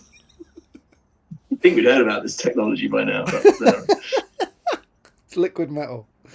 Richard Clammer, who's to say when Warriors Minas Tirith leave the White City, they don't take off their armour or get a bazooka? Yeah. Gary George in. Good morning from South Australia.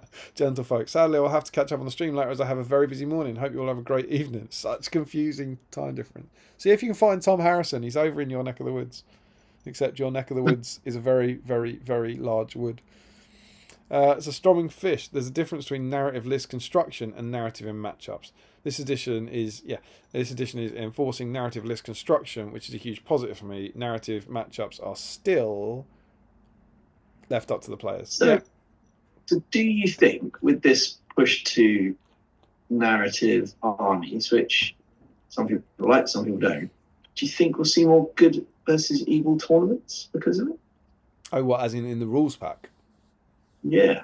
So, take two or try and make sort of even splits of lists and match them off. I doubt it. I think often TOs find that good v evil is just a bit too much of a faff to organise. I tell you what I like, and what I think the sensible answer is that you have the option. I really like that. They don't seem to be too many. I mean, I don't know too much. There's God knows how many tournaments there are. About 100. Unenforced good versus evil, but you can take 2 lists with you. Yeah, you take 2 armies with you, and then when you see your opponent, you're allowed to have the opposite one. I think that's quite fun. But equally, you can just take one to it. If you do that, do you have to play, or can you sit there and go, "Oh, actually, I think my good army's a better matchup, so I'm going to play that"? I think you can choose. I mean, again, that's TO discretion, right? You just put it in your rules pack. You can have it either way. But yeah, if I was doing it, I'd enforce it. So it's like if you've got 2 armies, you have to fight good v evil. Because obviously some people would game it a bit, wouldn't they? You got 2 armies, pick them. Yeah.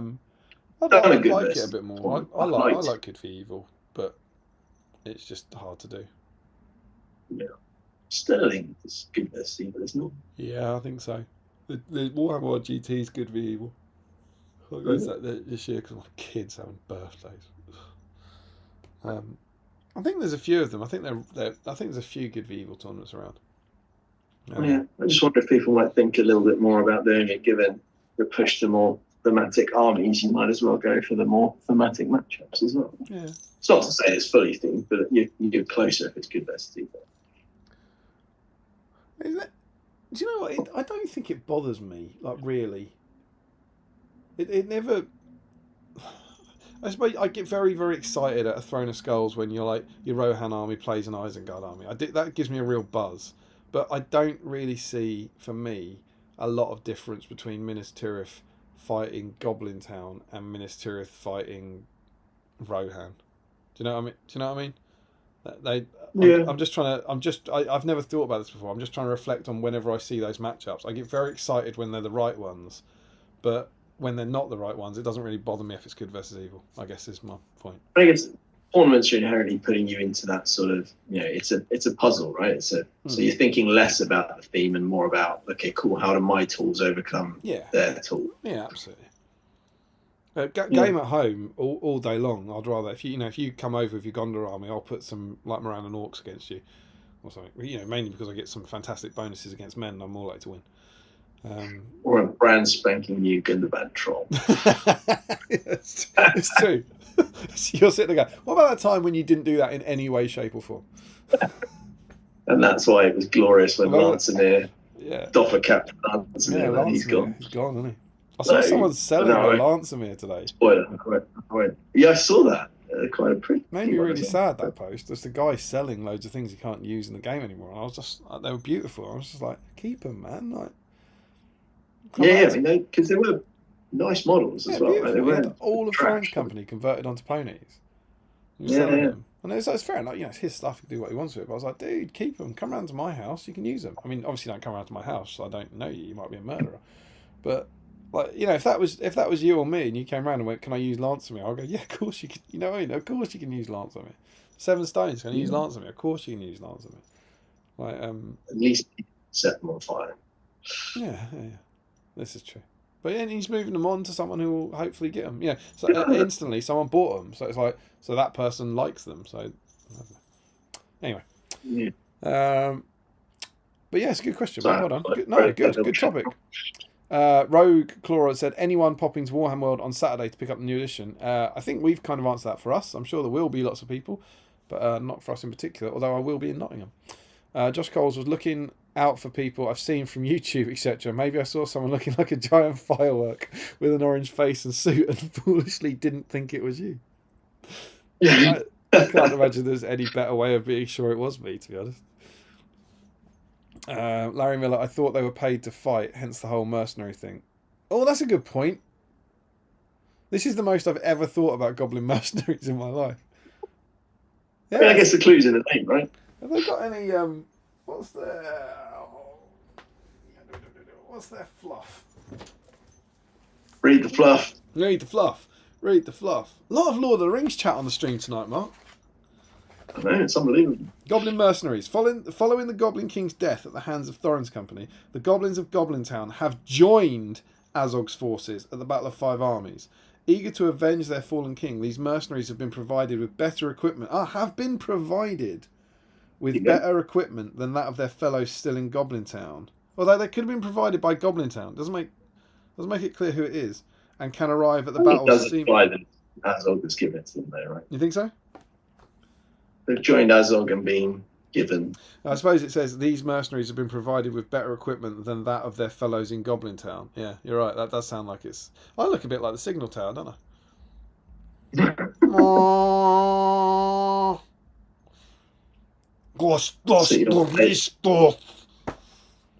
See you on a table at Ardacon. That's next year's Throne of Skulls. I'm the Signal Tower. Fear me. And can arrive at the battle seemingly out of anywhere. I wonder if the Goblin Mercenary Captain can further elucidate.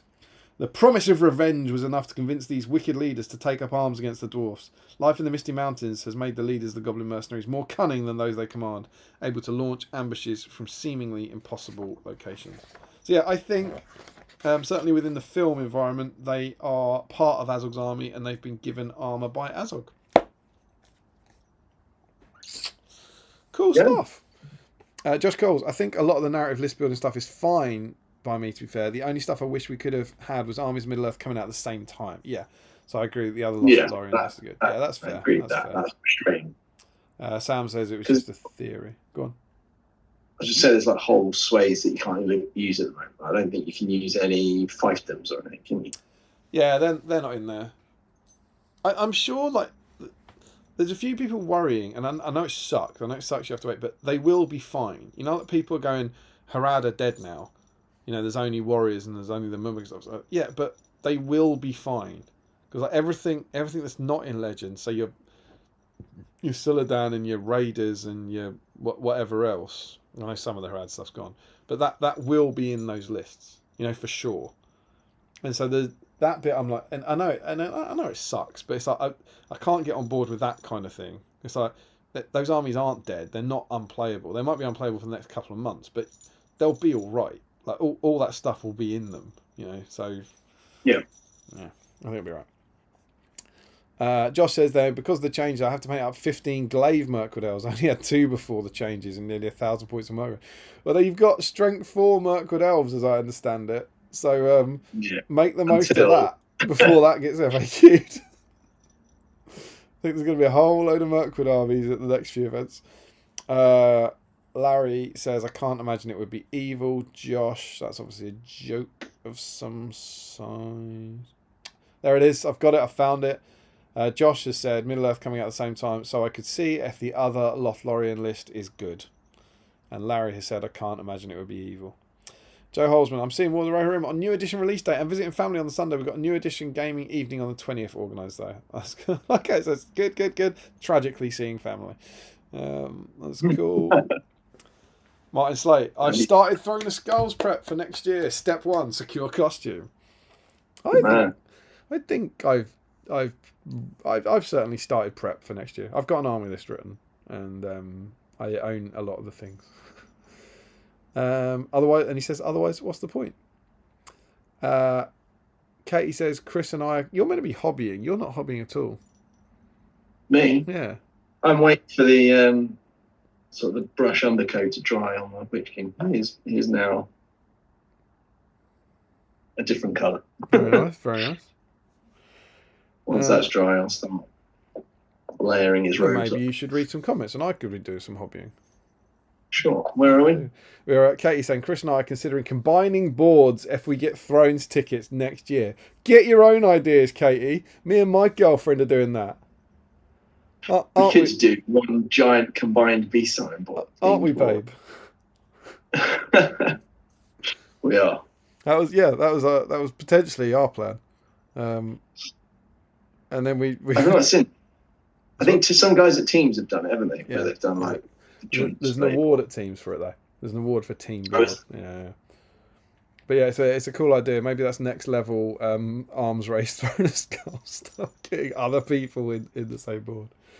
But that'd be cool with fantastic hobbyists of you. We are going to talk about Throwing Skulls, but while they're there talking about Throwing Skulls, Katie got second place, I believe, in Best Army for her incredible, what would you call it, Keep and Glittering Caves board. I've never seen that part of Helm's Deep before. And Chris won. He got Judge's Choice for Best Army, and the Galadriel. Was it Galadriel? Was it the hero? The hero of legend. Hero of legend. And yeah, so the Websters swept up. Chris also won the Wooden Spoon Award. And he the banner that Kate done was stunning. Yeah, the banner was beautiful. The freehand on Chris's stuff was beautiful. All beautiful, beautiful people with beautiful models playing beautiful games. I played Chris. We had a wonderful game. That was brilliant. Well done to you guys, keeping the BSIME glory rolling at Throne of Skulls. Dominic Lord, finishing up my last Alliance army in prep for the new edition, although the lack of shields on the elves means I still have to convert, although I thought we didn't need to do that now. The lack of shields on the elves means I still... Why do you have to convert? What does that mean? Is there not an option for like just Elf Blade? I would have thought there's an Elf Blade option, isn't there? Without the shields? Don't know. Larry Miller, get everyone there to make one giant board, yeah. Katie says Chris's GT board and armies is insane. Idea is insane, although I'm biased. I can only I will have to see it in pictures, or maybe send me some work in progress things, and I'll live vicariously. I'll go to the GT vicariously through BSIME. Martin Slate says great Wicked reference, David. Thank you very much. Yet to see it still, but I'm hoping to get away. I've heard very good things. Joe Holzman, I think Gully would definitely have been legacied had the Angmar supplement been released when it was supposed to, instead of being massively delayed. That's a good point. Yeah, that's interesting. Sam Page, thanks for the lovely stream chats. We'll catch up on the end tomorrow. Excellent way to end a rubbish Monday. Thanks, man. Sam said he had a crap day at work earlier, so sorry to hear that. Hope it's helped. Glad you can join us. Manic Tea Drinker. I think at a club game, I prefer good v evil, but in a tournament, it matters less. Completely agree with that. Larry Miller, I like the little mini game of who is more evil that you get from mixed good and evil events. Throw the skulls with that. I had some. I'm just trying to think. I played evil. I played Ents were good. Chris's White Council were good. I played some fiefdoms which were good, and I played Defenders of Helm's Deep. So I played 4 good armies and 1 evil army, and in every one, I just put my foot down like never before. I was like, I'm good. You're ruining Bilbo's party. It's like clearly your monstrous invading armies are far more evil than my homely hobbits. So I was good for 5 games out of 5. Larry Miller, can I use Gandalf the White on Eagle? At 7 stones? Of course you can, my friend. Josh Coles, I only really play home thematic games, so a lot of changes aren't the end of the world. Yep, agree with that. I've already had it agreed one person that I play most with that Lyndon Gilly gets 3 fate, but Last Alliance Gilly keeps his 1. Just put him up a few more points in the other list. He's keeping that shield in both. Yeah, I just that's the sensible way to approach these things. I think there's a weird dichotomy in certain people raging about what Games Workshop have done to your models online and saying this sucks. Games Workshop, have ruined the game, and those same people will often then, when someone else says something, they'll often say Games Workshop can't tell you what to do with your models. It's like, you can't have both. Well, I think a lot of the noise is coming from the people that do play at the match play events, right? I think, and again, it's like if you listen to the 40k stuff, it's the sort of competitive tournament players tend to be the vocal minority in a lot of cases, because they're the ones that are, heavily invested in the game system being balanced and having options and all this kind of stuff. So that's probably where it's coming from, in my opinion. There's a really interesting thing. This at Throne of Skull, so as I said, took Bilbo's birthday party. I'm sure you know this. I told you about this little thing, but I had Frodo and Bilbo in the army. Frodo has to have the ring because the ring hierarchy table, and in every game I had a little slip of paper and I was like, can Bilbo have the ring? Basically, and I've said all I'm going to do is put it on and try and run off your table edge, and you can try and catch him. So I promised not to game it effectively, and everyone said like it. They couldn't have said yes fast enough. Do you know what I mean? It was like, yes, obviously he should have it. I'm going to the league finale this week, and I'm going to do the same thing. I've got a worse army than I had at Throne of Skulls. It's basically all the heroes back to his for an after party at Bag End, and so it's like 15 converted militia and then about 10 shy heroes. It's absolutely dire, but it's the same thing. And I'm basically doing what if he had such a great time at the party that he decided not to leave, and he just invited his mates back to his house. So like the Sackville Baggins is, I haven't got Lotho, I haven't got Lobelia.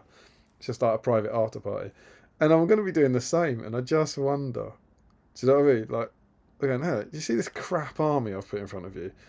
Are you right for Bilbo to have to ring? Because it's like a 100-point tournament. I think someone will say no. No. And then I'm gonna go. Oh, like, cool. In which case, Frodo is going to put on the ring, and then he's going to charge a leader, and Gandalf will heroic strike and charge a leader as well. That's the game you want to play. But I don't. That's, you know, the army will be so awful, and I don't actually think it makes. I don't think it makes any difference if Bilbo has it or Frodo has it. Really, neither have got the mithril coat or anything. Do you know what I mean? It does make a difference, but it's a different tournament with different criteria. So I understand if people say no to it. So I'll be interested to see how that goes. I guess it depends if whoever you're playing has a chance of doing something like that. If you get someone who wants to win in round one, then they're going to be less inclined to do your tricks. But even then, that's what I mean. I don't actually think it gives me an advantage. No, true. I don't think there's an advantage to Bilbo having it over Frodo having it. I think Bilbo's actually slightly weaker than Frodo. So, yeah. Anyway. And Josh says, just funny, in the new book there's a pic under his profile of the still of the deleted scene where he has a shield. Oh God. Josh Crosby. To be honest, Seven Stones is now my only hope for the armies I had planned. Yeah, Josh has been hit by the legacy and quite bad. Sorry, dude. So Stronging Fish says Arbalasters, and I think he's doing a praying thing for. Are they gone? Are Arbalasters gone? I don't remember them going, but you might be right. Sam says hashtag unexpected mercenary deep dive. Damien O'Byrne comments and saying, I'm sure Mark was meant to be reading the comments by now. Why is he just sitting there eating? I don't know what that means. Per Rails Dam says, when I played at the GT early 2000s, in the Visa years, you had to have two armies, one good and one evil. That's what I prefer. When I TO'd, I continued that stuff. Yeah, they still do that, mate. The Warhammer GT is exactly the same. To this day.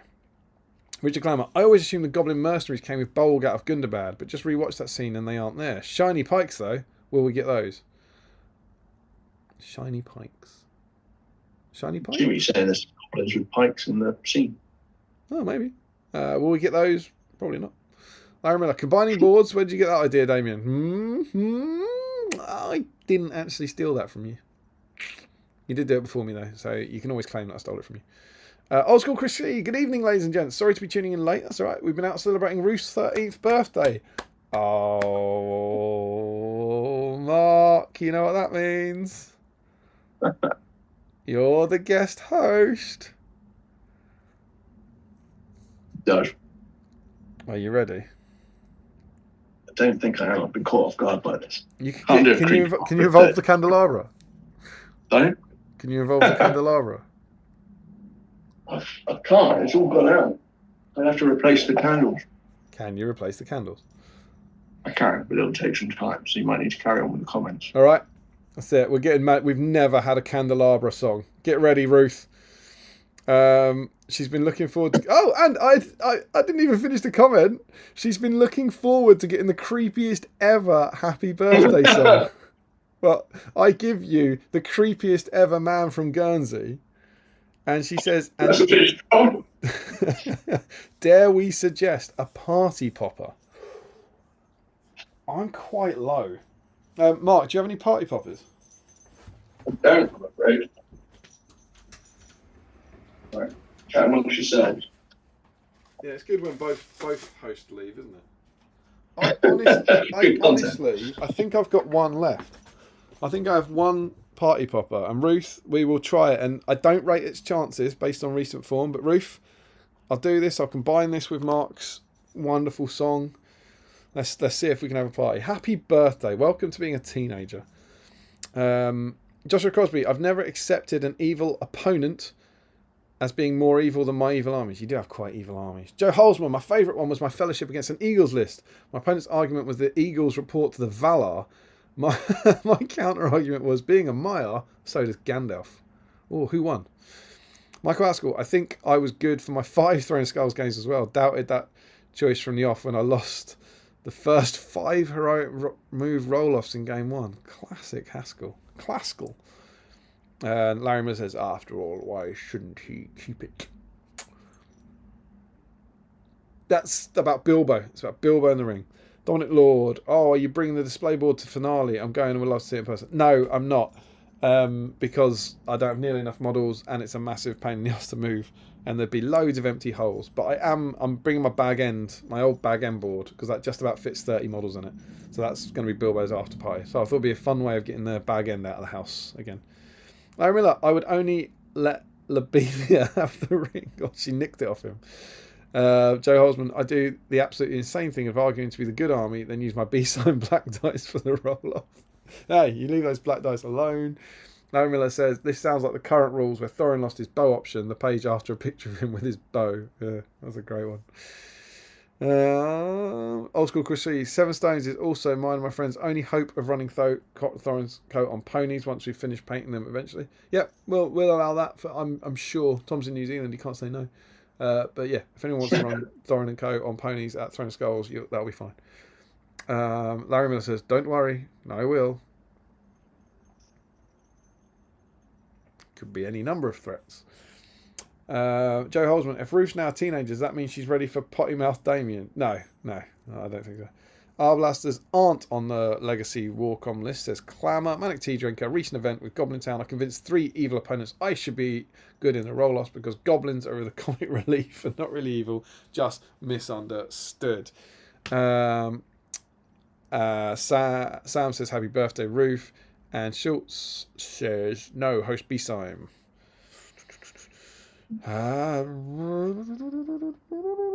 Larry's saying when he says don't worry I will, he's saying don't worry I'll accuse you of stealing the answer. I don't know what Frederick means about hosting BSIME. I think it's because neither of us were on screen. Oh, no, host BSIME. I see. I thought he was saying no. I thought he was answering no. I didn't mean that. No, host BSIME. Yes, you're absolutely right. Well done. You smashed it. And I like how you smashed it from out of the frame as well. Joe Osman, to answer your question, Damien, I won the argument, then lost every roll-off due to my insistence and choice of dice. I've flown through the chat, mate. Easy. It's taking you quite a lot of time to light 3 candles. Let's clean it out. Stop your chatter, nerds. One of our topics was, part of the reason Mark's here, was to talk about Throwing Skulls. So, there's loads of BSIMEs at Throwing Skulls. It was awesome. Give us your little, mint crisp, so good. Give us your little chatter about Throwing Skulls. You like it? Did you enjoy it? Any cool stories that came out of it? Mark's going to talk about his adventures. I'll talk about my adventures, not the worst adventures. And yeah, we'll have a little chat about that. It was good fun. Hopefully Mark will come back at one point with a candelabra. Chris, let us know if... the lights are going down. Maybe when the lights go out, every single one will not express the love and tenderness. I'll show you what it's all about. Babe, I swear you will succumb to me. So baby, come to me when the lights go out.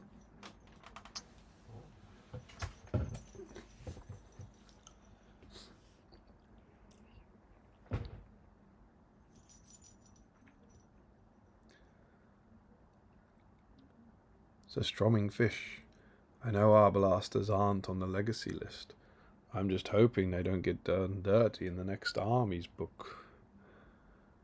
Ian Whitehouse says it was Reavers, not our blasters, that got removed, I think.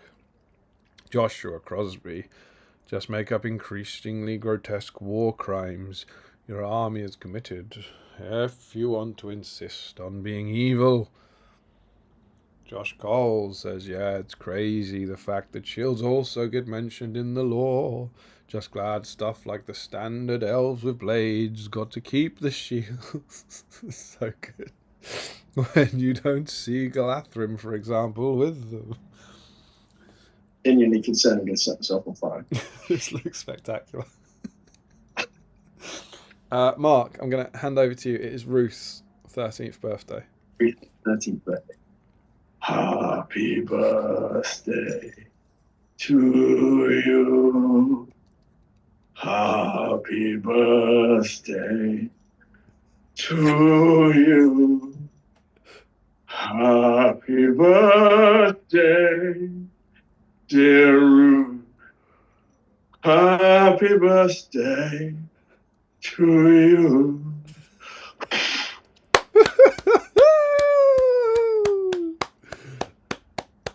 That was great. I liked that. I thought you were very good. That initial low register right at the start really knocked me for 6. I don't know where that came from, man. That was good. Got range. You're like an inverse Mariah Carey. Well, only come out after Christmas. Hey, what you do with your life, mate, is up to you. Before we go any further and jump into what I'm sure will be a bunch of fantastic reviews, I'm going to try this, all right? I genuinely think this is the last party popper I have. God only knows which pack it came from, but I'm gonna stay positive and hope that that it works and it's not a dud. All right, are we ready? Yeah. All right, I'm gonna lean back as ever so you get a good view once it goes off. Ruth, a happy birthday. Hey! At least it worked this time. Oh, the party popper smell. Oh, there you go. You got a party popper. You got a creepy song from a creepy man. Oh, what a time to be alive. Antlers with party popper stuff. Oh, there we go. Not even the Christmas tree. Oh, it smells so good. So good. Woo! A few quick reviews. Got some claps. That was beautiful. That was amazing. I think it came from the Orkneys. Martin genuinely stopped studying. Per Rails Dam said it was a great birthday song. Michael Haskell said it was decidedly but deliciously unnerving. The reverb, he's been practicing. Oh, natural. There you go. I didn't get anything like that on my 13th birthday. We didn't even have the internet. I just got a creepy old man come to the door and sing to me with his candelabra. Oh. I'm glad the candelabra's become a popular. It's good. Needs more candelabra, man. More candelabras. Hot candelabra content. Candelabra streams in the middle there. Larry Miller says, your last party popper, if only you had a monthly source of income that could be used to buy more. I'm not... Don't get me wrong, they're not done, all right? There'll be more. I'm just saying at the moment, it's the last one, all right? I don't trust any of the resellers around here. They're all awful. Oh, I'm glad that one worked out for Rufo. That's awesome. So, yeah, Throne of Skulls. Mark, do you want to have a chat about your adventures? Like, not... I don't want to do a James Long-esque, blow-by-blow breakdown of the games and everything, but a little overview of your weekend and that sort of thing. It was a fantastic weekend. I mean, it always is. I went to my first one. This is the third one I've been to. And, I've always gone to Ardacon since its inception, and Seven Stones. I've been to about 5 now. And I think I picked up a ticket fairly last minute to the one 3 years ago. And since then, it's just become like a regular fixture of my hobby expeditions to the mainland, because it's just such a cracking event. In part to see all you lovely people, but also just the hobby on display is unbelievably great. We mentioned sort of some of the stuff we saw before, but each year it's inspired me to up my own game. I think with my hobby. I think the first year I just took my Balrog and the Goblins, just no display board, no nothing. Next year I had a fairly rudimentary display board that I then turned into sort of my Balrog's retirement home. I sort of then fully modelled a sort of the Balrog side of the Bridge of Khazad-dûm. And then this year I went all out with the Trollership, which was an emotional journey to get. Your last one's worth talking about. That you were chatting to, this is last year, you were chatting to me on Zoom on Yeah. a Thursday night And while I was stressing, and you started making your display board then on that call out of solidarity, right? Yeah, it's about 11:45. Just I sitting thought, I there know. drinking a beer going, I'm finished. Shall I make a display board? Yeah, and I mean, it was rudimentary. It was a piece of polystyrene packing that I saw that I went, if I turn that over and just cut the sides off, that's the bridge of Khazad-dûm. And literally, then whilst you were frantically not painting Gandalf the White and then finally painting Gandalf the White, I carved it up, sprayed it, gravelled it, dry brushed it, and had a display board to take away. I thought that was beautifully BSIME. Yeah, and it was great fun. But again, that sort of it did inspire me. I'm a little bit hamstrung with what I can do with display boards and stuff like that. Just A, through lack of talent, but B, having to get it on a plane over to the UK limits what I can do. But I was really happy with how my trollership board came out. It's do you want to talk about the army at all, like how the modelling you did on it and that sort of thing? Like, people might not know what the trollership is. So, I mean, the first thought of the trolls was actually 2 years ago. So after that sort of first Throwing Skulls, where I was looking at, okay, cool, what ridiculous army list could I take? And I worked out that I think it was Birder and 11 cave trolls came in at 1,000 points. And that was going to be the one. Then the trolls were announced, and the new ones, the hill trolls. I was like, fantastic! I can take a hill troll army, warband, and a cave troll and hill trolls. Then they just never came. They never came, and it was getting closer and closer, and it was becoming more and more obvious. And then I think we chatted. Was it the last stream we chatted about the whole sort of allying situation, and that it actually messed both our lists up, where you've got to have Heroes of Valor to have warbands, because cave trolls are no longer in Angmar. I had to then take Durbers to be the warband leader for the trolls, which is fine. He was a little handy extra Hall of Might, and it was a really fun army. I mean, it's an utterly dreadful army, but it was highly entertaining to play. And I had 5 really great games against some lovely people, some of whom are on the stream tonight. Who'd you play? What manner of Paul lovely people? Merritt was my first game. My second game was Matt. Forgive me, I forgot his surname. He's been to the last few Throwing Skulls. He came with us for dinner at the end as well. Oh, Matthew Allen. Matthew Allen, that's it, yeah. I played against his elves, and that was a great game. That one literally went down to the last round of combat, where I'd taken his Elrond down to 1 wound, no fate, and then just lost the last 2 fights and couldn't get the final wound on him to kill him, and that was like a 6 victory point swing. My third game was good fun. I played Phil Beale and his Lord of Hobbits on another beautiful display board. He'd gone out with a fancy dress and was dishing out cakes as well, so he was definitely a hugely popular man. But what kind of monster turns up to Throwing Skulls in fancy dress with a hobbit board covered in hobbits handing out cake? Disgusting. He didn't go for the full hero. I think he had 123 hobbits. Yeah, he had Battle of Bywater, right? Yeah, and his board was insane. It was great. The way that you could look through it, and it was all the sort of hobbit holes in it, all right through, and it had lights inside. Anyone who's not seen it, if you look at photos of it, it will look fine. It will look good. It looks like a hill with a road in the middle where the ruffian's being ambushed. What you will never ever see is that underneath it, there's hobbit holes that you can look through and see people on the other side of the board. It's fully modelled and goes all the way through with hobbit holes on it. It was astonishingly good. Right, staggeringly good. And it was a good fun game. That was the one game I managed to win, and that was basically by just bowling for hobbits with the trolls. I think my record was 7 dead hobbits with 1 hurl. It's a good matchup for you. It was, but it was a tricky scenario. It was the command the battlefield. So quite happy to get a win in that one against 100 and something hobbits. Yeah, for sure.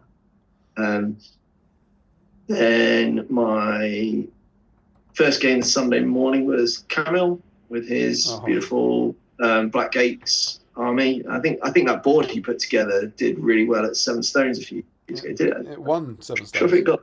Did it win it? Yeah, I that had a was the feeling year it they might. won it. Yeah, it was amazing Blackgate board.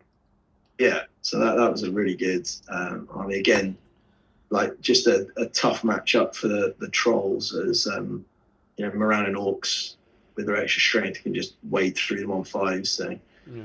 and then my last game was I forget the chap's name. Michael will be able to help me out. He was the chap that came up in the car with us on the Sunday morning. Lovely Scottish fella. Andrew Kerr.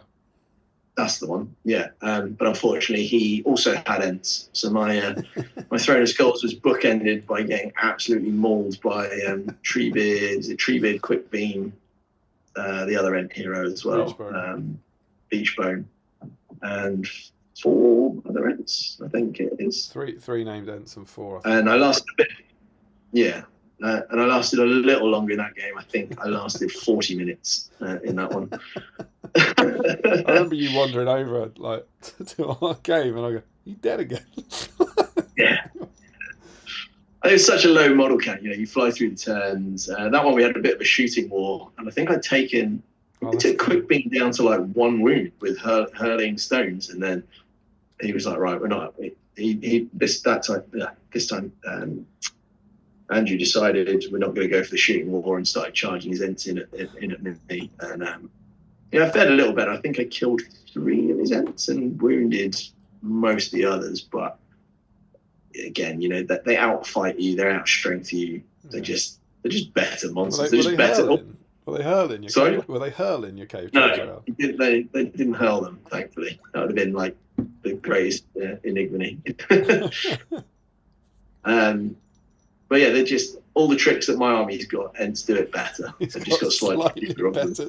My tricks are the same as your tricks, but they're all better at the tricks. They're all better, basically, yeah. So, but yeah, I mean, I think I said at the end of the first day, like, it's going to be really hard for me to pick like my favorite game modes just on that day one, because everyone I played was absolutely lovely. Everyone had really nicely sort of painted armies. It was. I believe the phrase you used was, "I hope I play 2 arseholes tomorrow."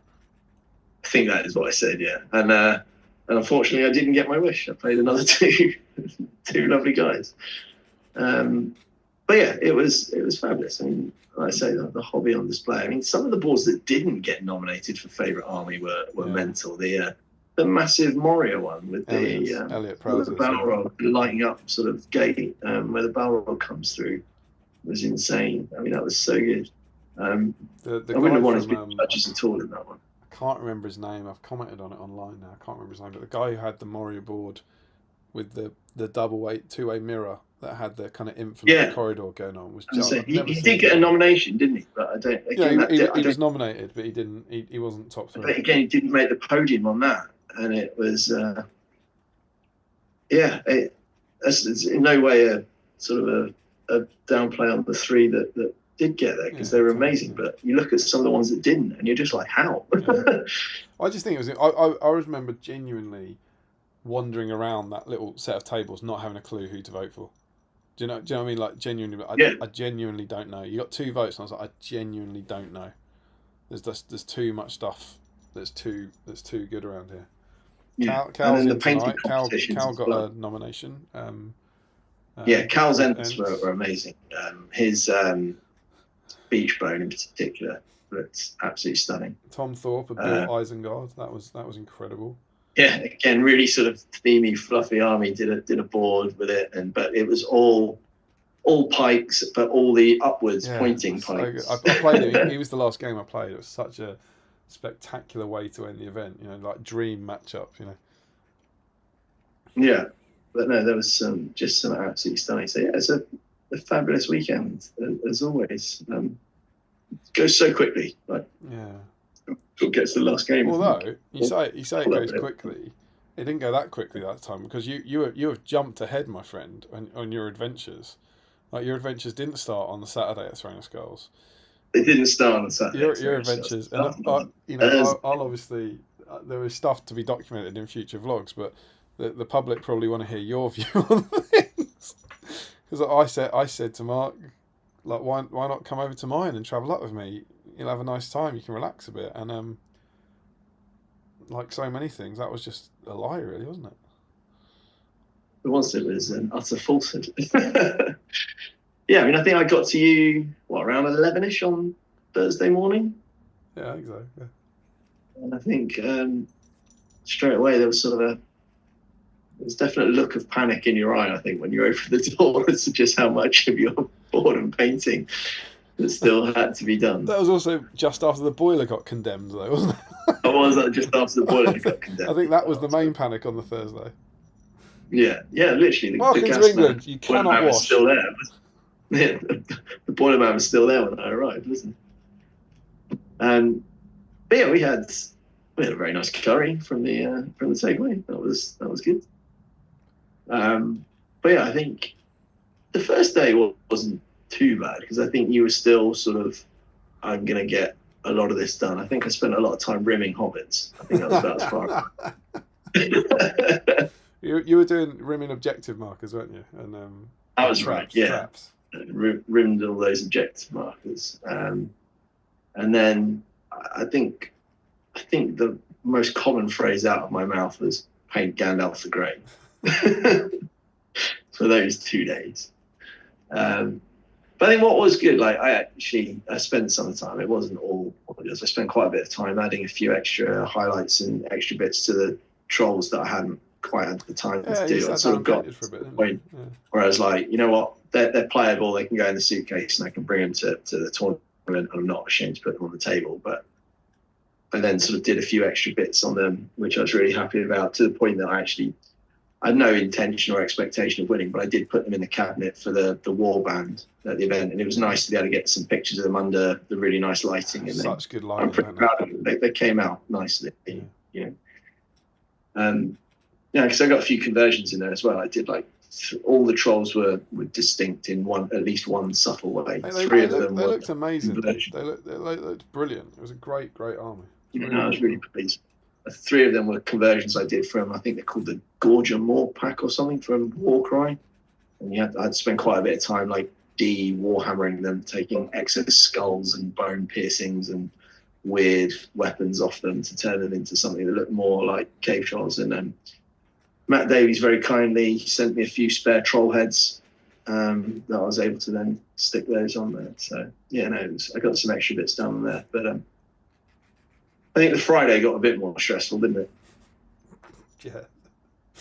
And then some. Yeah. There was still a reason, I think it's fair to say, a reasonable amount of work that needed doing on the board. I think I helped out with a few plates here and there. And just generally encouraging you to paint Gandalf the Grey. What was it? I think we left about 11:30 in the end. Is it 11ish? I think we left at 11. Yeah, it was 1:30 by the time we got to Nottingham. Just after the bar is shut. That was the most devastating thing. Yeah, the new Holiday Inn, new rules. Didn't like it. Yeah, could have done with a beer by the time we got there, even at that time in the morning. Yeah, it was, I don't know. As I said, I don't want to do too much on it because I've got vlogs to come and all that. But from my point of view, much like when Michael came around the weekend before, it was just a delight to have you there for 2 days. It was just fun to have a mate there for 2 days, and then you were a massive help on the Friday in particular, just getting the kind of, I don't want to say like the menial jobs, but the jobs that you could obviously do that weren't that kind of creative, weren't the sort of things that I was going to get the points for. It's like, you can't paint my Gandalf because I'm going to say I painted my Gandalf, but you can probably paint the rims on the traps that aren't going to be on my display boards. It was that kind of stuff, wasn't it? It was like, can you please do this because I don't want to do this. Yeah, and I think I did the putty on the corners where the bunting attached to the flags and stuff, right? And you had, go on, tell them about your banner. You were proud of your banner, weren't you? I did, yeah. That is probably my crowning, particularly as it was on the sort of the picture that went up there. Yeah. The initial plan was to have the Happy Birthday Bilbo Baggins banner stuck to the corner between 2 of the tents, and I was just like, no, I think if you've got some cocktail sticks, just shorten it a little bit and have it sat between the tents on that. And I think with Bilbo on his barrel under that banner, it just really captured that scene from the film for me. I think it looks great. And I remember your face as an incredibly sleep-deprived Damien started getting a Stanley knife, sticking it into the fully textured and flocked board, trying to dig a hole into it so I could put a cocktail stick. And you were like, "Well, don't do it, don't do it like that." It did work, though. It worked. really good. It came off brilliant. I don't think it changed the result. I think you'd have clearly won anyway. But I was pleased to have that little bit of. I think it made it substantially better. It looks great. I really liked it. Both you and Michael, Michael did the same thing. He'll claim he didn't, but he was making some really good suggestions as well, like the weekend before and stuff. It was great. It was great to have other people there. That you can tell someone, you can say to someone's like, what do you think about this? But she doesn't make this stuff, so she doesn't know what other options you could do or whatever. It was having two other hobbyists go, have you thought about this, or have you thought about this? Was like, okay, that's really interesting. So yeah, it's fine. What's great is that after 4 months you'll send the trophy to Michael and he'll have it for 4 months, and then he'll send it to me for 4 months. Right? I feel bad for Michael because my mum and dad were there for a bit, right? So they saw you working on it, and they were like, I hope you're going to share it with Mark. I was like, well, if anything, I think Michael did more on it than Mark did, but he just happened to be there the few days before. But, yeah. But no, so that was a fun. I mean, it wasn't fun. There was nothing fun about it whatsoever. But it was a. It's fun to look back on it. It was stressful, and it's tricky, sort of from my side. I'm sure Michael was saying, because you want to do more, but it's got to be your work, right? Yeah. To a degree where you can say it's my work. Yeah. And I think we got that balance on point. Like you say, the bits that we helped out with were the menial, sort of non-creative bits. And when it came to the actual, I've got some video of it from the vlog. I think I took a photo of the weekend before. It's one of my favourite endearing moments of Michael coming round. That was on the there you go. So I've got the one there that's like the in progress shot, but this is on the Saturday morning of Michael and my two daughters painting my dragon black. Brilliant. And then there's this lovely one here, like the three of them. Oh, that's brilliant. Like kind of, I was like, Frank, like get the 3-year-old on it, like get the 3-year-old on. We need all hands there. All hands to the pumps. I know, it was awesome. But yeah, so no, well done, mate. I feel like I was a bit of a shareholder in your army because I championed it for so much. Like you kept saying, maybe I'll take the barrel roll. I was like, no, do the trollership. It came close to going in the bin mainly because I really wanted the hill trolls in there because I think they're stunning models, and they are.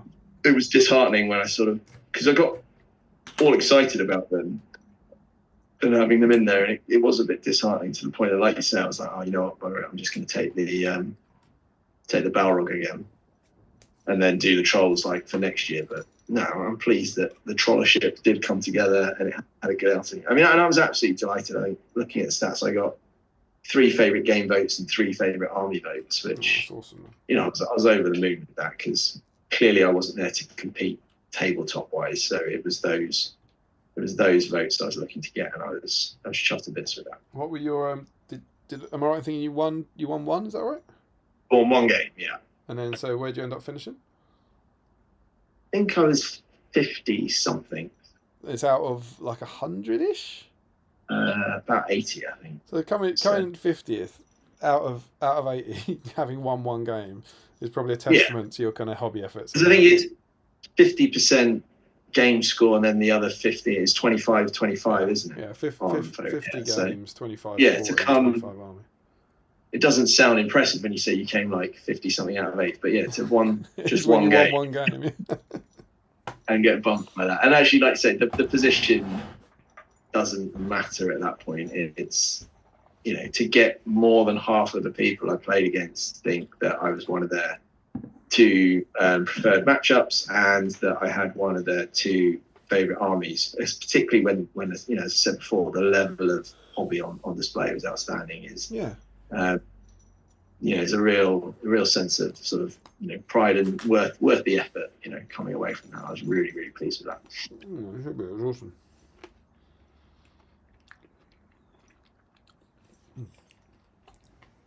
Mint crispy. And I went too. You did? Do you want to talk through your Yeah, I won't. games? I'll do it as quick as possible. I Like, assume really- you're going to blog it. Yeah, well, I'll do a review about it and stuff as well. But the Thursday and Friday were much the same as Mark said. That the bit where I'm really glad I made a point of filming a bit about the boiler going. And I was like, this is exactly what people want in these things. And so I might not be shivering in a shed, but I'm shivering in my house. Like, in terms of catastrophic things you don't need to happen, the boiler packing up.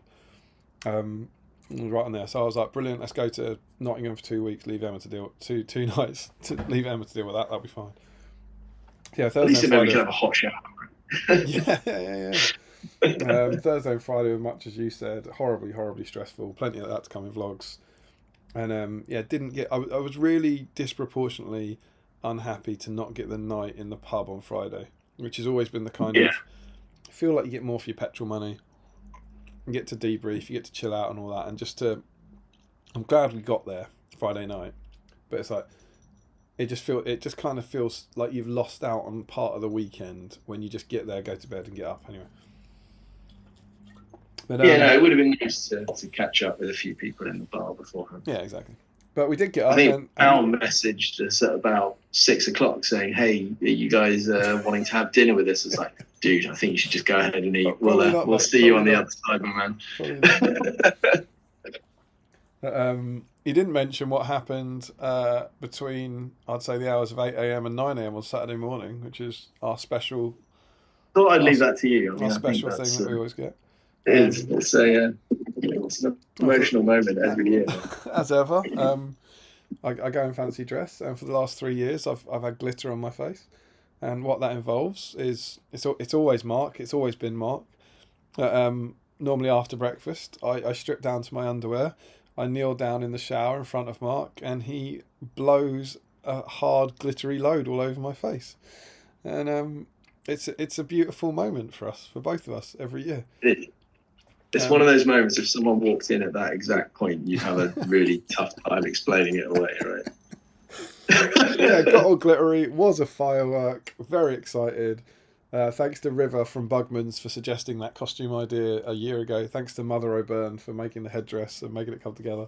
And off we headed. And I was on cloud 9 for the whole weekend, having got it done. I was really happy with the board. I think the board is probably visible with a cheeky little twist. It's down. Is it down there? Where is it? It's that one there. It's this one here. It's a bit dark in there. But yeah, got it done. It looked how I wanted to, and I was just ecstatic, frankly, with relief that it had all come together. And so thank you to you and Michael in particular for your help with that. And I immediately just started having the best games. I played a guy called Sam Bridgewater that I don't think I'd met before. Maybe met once, but we hadn't played. Had a great game and got spanked as expected. Then I played a guy called Liv Naylor who was absolutely lovely, and I got spanked as expected. And all the time it was just everything I was hoping would happen was happening. It was just joyous. They were letting Bilbo have the ring. I was mucking about. I was trying to get Bilbo to run off the table. The hobbits were awful, just terrible, just absolutely dreadful. And then I was having a great day though. It was wonderful, and everyone was being super nice. And I was genuinely I honestly, I know it sounds stupid, but I was so sleep deprived. I was quite close to tears. Like whenever anyone said anything nice, I was just like, I was really quite fragile throughout the whole day. And I was like, thank you. I'm so pleased. You'll see it in the vlogs, but it's the worst I've ever been for Throne of Skulls. I think I was up to about like. I don't want to say this. The analogy I'll use. I remember when Anne Hathaway did Les Mis, and someone in an interview said, "You look really, really sick and ill. How did you get that thin?" And she said, "I'm not going to tell you." She said, "I don't want to publicly say what I did because I don't want other people to do it." And I kind of feel like that, but I was like, I don't want to repeat this because it, if anything, implies it's good behaviour. It wasn't, but I think I was up to like 3 a.m. for about a week. Like, you know what I mean? It wasn't like 1 a.m. and 3 a.m. It was like, it was stupidly late, and it was deeply unpleasant. And then obviously on the Friday, I then drove drove to Nottingham at 11 p.m. Bloody awful. But yeah, so I was In quite. hindsight, I should have probably driven. You what? So in hindsight, I should have probably driven. Oh, maybe. My mum, bless her, sent that message because they'd been at ours and they were taking the girls home, and I think at 10:30, my mum sent a WhatsApp to our little family group saying something like, "What time did Damien leave?" And Emma went. Hi. Emma was like, "They haven't left yet," and she said, "That's ridiculous. He'll be cream crackered."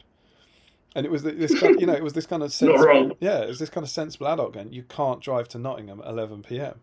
I was like, "Fucking can." And but yeah, and Show then you. on at the end of Saturday, I played Chris Webster. I played our very own Chris Webster, and I was like, "This is brilliant! Like I can't. This is just joyous." Like I was hoping to play either of the Websters. We played ages ago at doubles, but I'd never played either of them at singles. So we had a BSIME off, which was awesome. We got a selfie.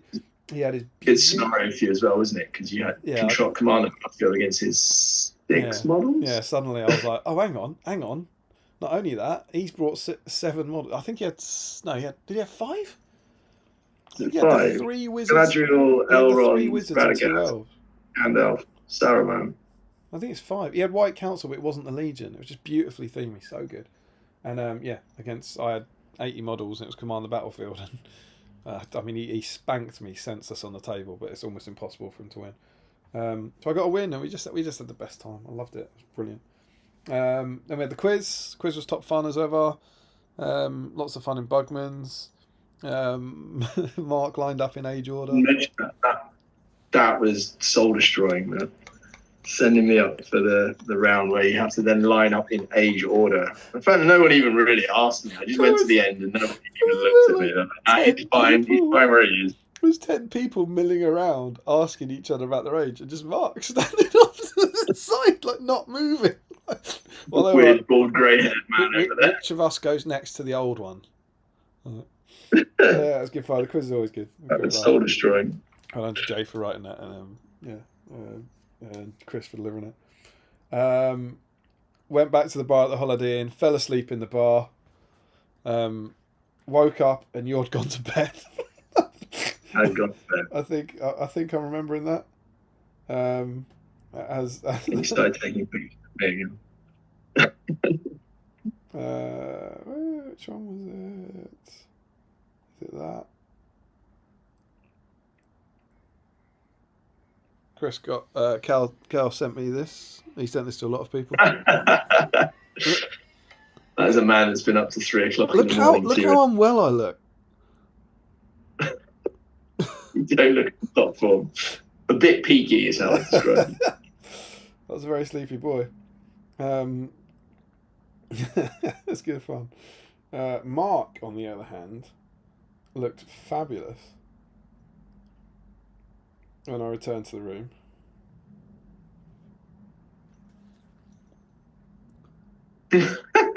Pay me like one of your French hobbits. Absolutely. So yeah, had a good sleep. Woke up, breakfast. Weren't allowed to buy poached eggs between the hours of 8 and 9 a.m. That was bizarre. Incredibly weird rule. What's that about? I don't know. There's a poached egg amnesty between 8 and 9. Had poached eggs in the morning on Saturday from one woman who seemed to know what she was doing. Came down the next morning. Can we have some poached eggs? No. And I wasn't ready for that. I was like, what? No. Why not? You can't have poached eggs between 8 and 9.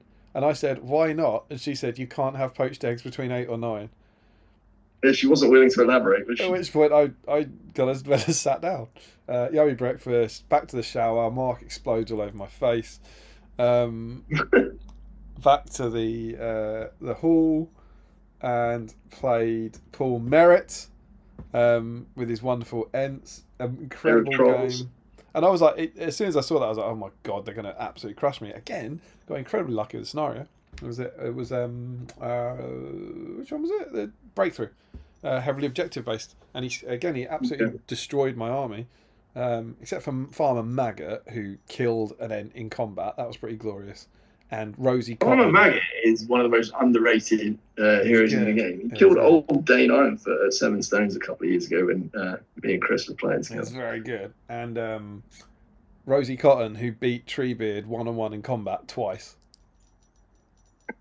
That was good. Didn't she fight one? What?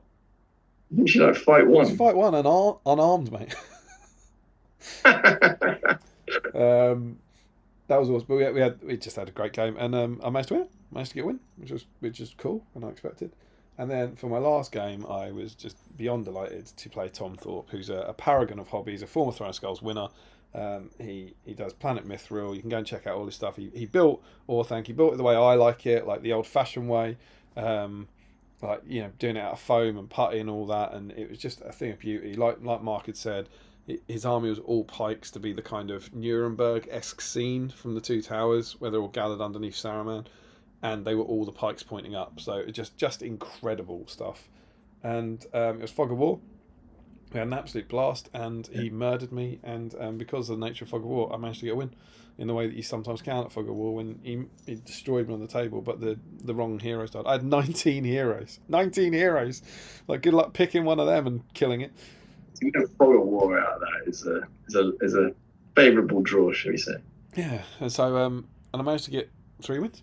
And then we had the award ceremony, and obviously everything, all the blood, sweat and tears have been about winning best army, and I was beyond delighted. I think Cameron got 3rd, right? I think Cameron Bell. Yeah, with his Rohan. Yeah, he got 3rd for the beautiful Rohan army. Did very well at throwing 7 stones as well with that force. Katie, as we said, got 2nd place with an incredible board. Delighted for her. Right. And I managed strong out for Rohan. Absolutely. And I managed to win best army at last. It was what all the blood, sweat, tears, Haskell and stones was for. And honestly, I think I nearly cried. I was in such a state. I genuinely think I nearly cried with relief. I was so happy with how it turned out. I'm never going to make anything better than that. And I was like, if I don't win it this time, I'll never ever win it. And I have nearly killed myself to do it. So it was a delight. And then I won my sporting opponent. And I was like, oh, that's cool. And then Callum Rutter, BSIME's very own Callum Rutter, sitting next to me, went, that means you've got 5 most sporting votes and 5 best army votes. And I was like, what do you mean? I was like, and he kind of went, you must have 5 best army votes. And he was like, you got 3 wins. And he was like, you're going to win this. And and I was suddenly like, well, I don't agree, but I think I might be able to podium. And I didn't come 3rd, and I didn't come 2nd. I think Aaron Mundin came 3rd, I think, and Zahir Karez, who helped me with the Arable Award several years ago, came 2nd. And he had a cool signal tower, didn't he? Yeah, he does loads of kind of custom terrain on online stuff. He sells really cheap, really good Dwaradelf stuff. Have you ever seen my Dwaradelf thing? The thing that was in SBG issue 12, and it's sometimes at 7 stones. He made that, and whoop, won the big one somehow. Defended the title, won Throne of Skulls. Not the worst weekend I've ever had. Well deserved, my friend. Oh, I don't know. I think hopefully it's not shitty to say that the best army was well deserved. I was proud of that. I was very pleased with how it turned out, but the rest of it's just dumb luck. I think didn't it come down to you killing a Uruk captain with Gandalf's firework in like the penultimate turn of the tournament or something like that, wasn't it? I wounded him. So this was your Fog of War. Yeah, this was my Gandalf on cart. So the cart's flat like that. Then Gandalf's here, letting off his whiz poppers, and we can turn it on. So it lights up like this. It kind of flashes at the top. And obviously he fires he's got that ridiculous little firework rule, which is in the shoot phase you can roll a dice, and on a 4+, a model within 6 inches takes a strokes 2 hit. And I was trying to get it I was trying to use it all bloody talk, because I was a firework. So I was trying to. It was going to be me, and I was going to like smack him in the face or whatever. Let's get the firework to do something, and it never came off until the final round when I got my target with Fog of War with the firework and did a wound, and I was able to get him to combat and kill him, but it was the firework that did the wound. And I was like, oh my god, the firework might have just won me.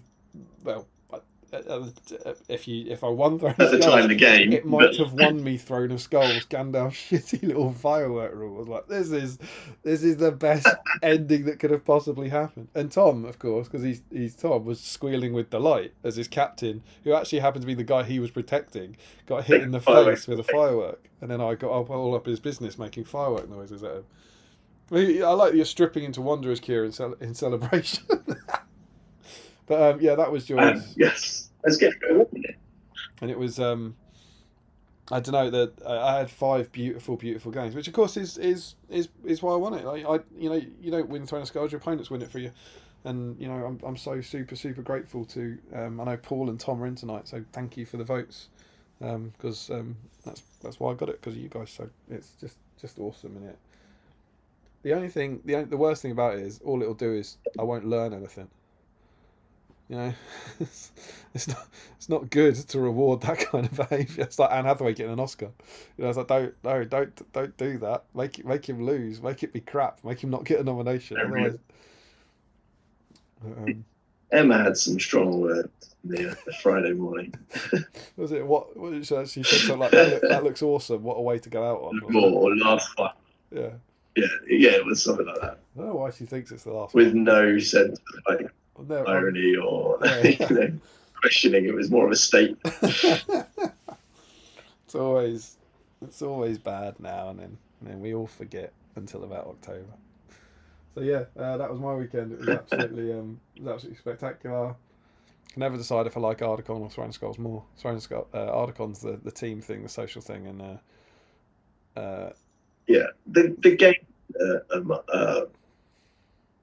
like the standard of hobby and the games that you play, I think, are more fun because there's no pressure to win, or not that I really put any pressure on myself, because I know I'm not a particularly competitive player, but you could like, I've had some games that I've not enjoyed that much at Ardacon because I've come up against someone that just wants that win. It's the sort of win at all costs, and I've got no problem with that because you're a top sort of competitive tournament, and people have travelled a long way and spent a lot of money to do that. So it's not a complaint as such, but that's not where I'm at hobby-wise. So Throne of Skulls suits my sort of play style and what I want to get out of it. But yeah, Ardacon for the whole wonder is the fact that we've usually got sort of 7 to 9 of us there.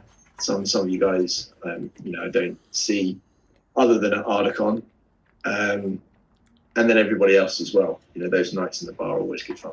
But Throne from a pure gaming point of view, I think it's up there with Stones. I know you don't get to compete in Stones, but just for the hobby and the type of games are just what I like playing.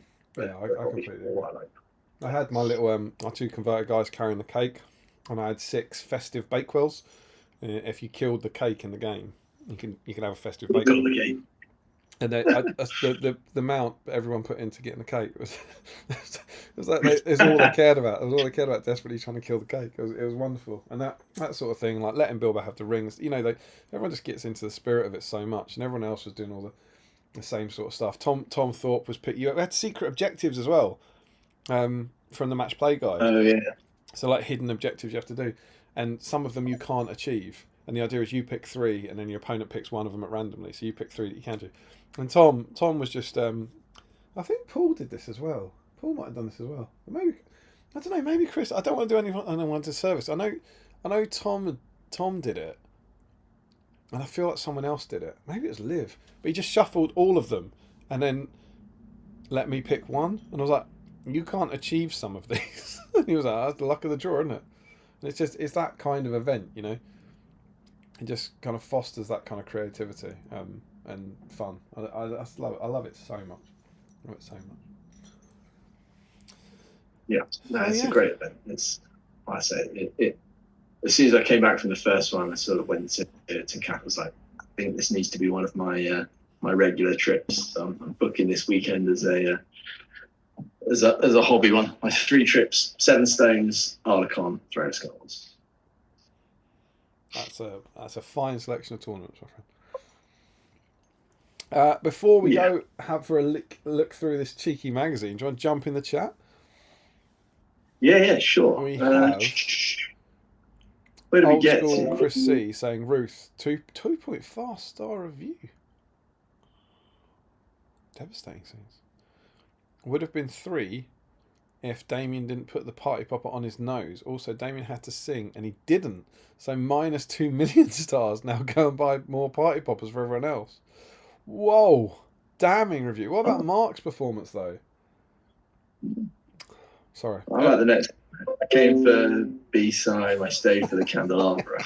A bit worried that like the first William and now the candelabra is completely overshadowing any contribution I make to the stream. I think that's fine, mate.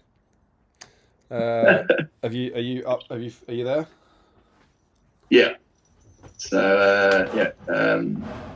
you heard it here first, folks. Last ever party popper in the world from Old School Chris C. Frederick Schultz exclaimed, "It popped." I think we had a few duds on the last stream, didn't we? Did it pop?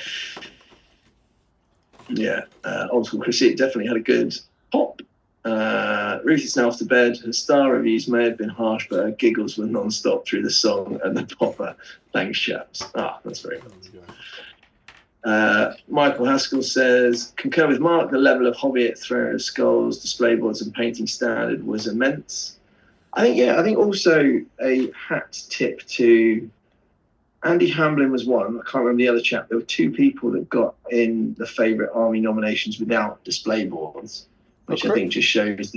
I mean, Chris was one of them, wasn't it? Chris had a little Doggle display. He had a little one. I think there was 2 that were completely sort of just the models, and I think to still get the nomination with the level of sort of display boards there just shows how beautifully painted those models were, and I think I agree. It's important. It's still an important part. Like the display board and everything else is obviously very impressive, but there's still got to be time for stunningly painted models in there. In my humble opinion. No, I completely agree. Old School Chris C says, embarrassing pick on the whip thread for posterity. Larry asked, did I have any of those new hill trolls? Not yet. They are on order, and they will be my Christmas present from the 2 boys. I ordered them about that photo I just showed you, that video of me asleep in the bar. I ordered them as about 11:30 that night. I was too stressed in the morning to order anything. About 11:30, I spent about 155 quid, like half cut and sleep deprived, and woke up and it was like a present from tired, drunk Damien to sober, tired Damien. I was like, oh my god, what did I order? They're strong, the trolls are good.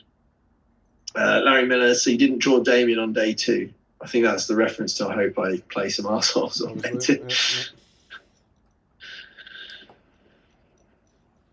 The posting spirit, Rob Davies had the Moria board. It was stunning. I mean, it was like massive pillars, massive sort of gate. I think he'd done them all in foam, hadn't he? They were sort of all cut. That's Elliot Prowse. Elliot Prowse had the massive one.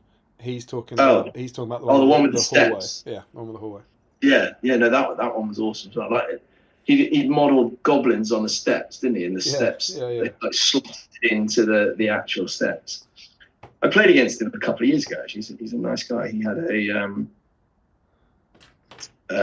Return of the King army, and it was good fun. And we played the Contest of Champions. So it was like Aragorn and the Balrog just trying to murder as much stuff as they could. It was good fun.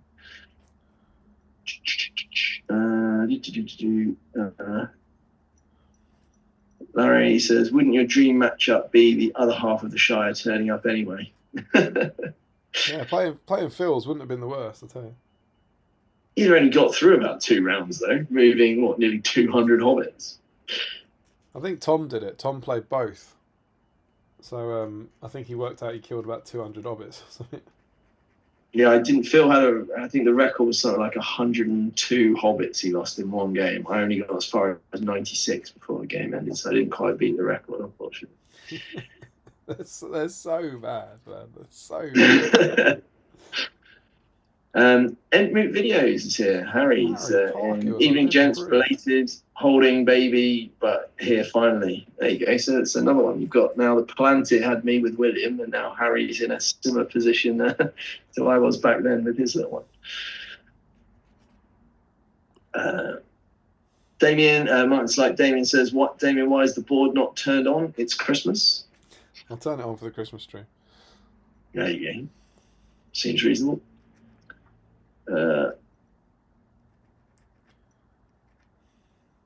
The Posting Spirit says, the worst you've ever been for Throne of Skulls, you tease. You know we all want to see. It's all been filmed, don't worry. Plenty of stress vlog to come, don't you worry. The Posting Spirit follows up with no poached eggs. Ooh, Guernsey's going to get it now. Reckless lashing out at Guernsey because David doesn't get his way.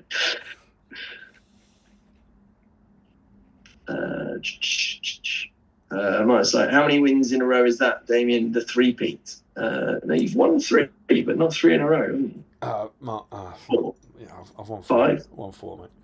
I've won 4, but it's 2 in a row. 2 in a row.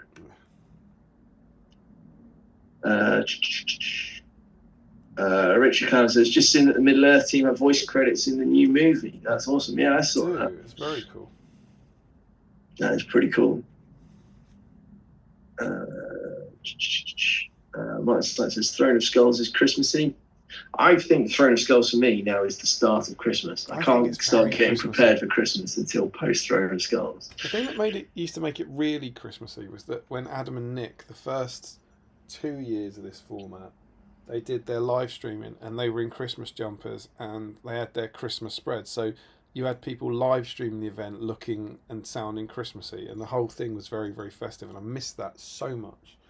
But yeah, it does feel festive to me. It really does feel Christmassy. I always remember getting very excited that you go to the pub and there's like a Christmas menu that you're never really expecting because it still feels like it's November. In the water side. Yeah, well, wherever. Like we used to go to the Beefeater or go to the Water's Edge, and there'd always be like, pigs in blankets or whatever.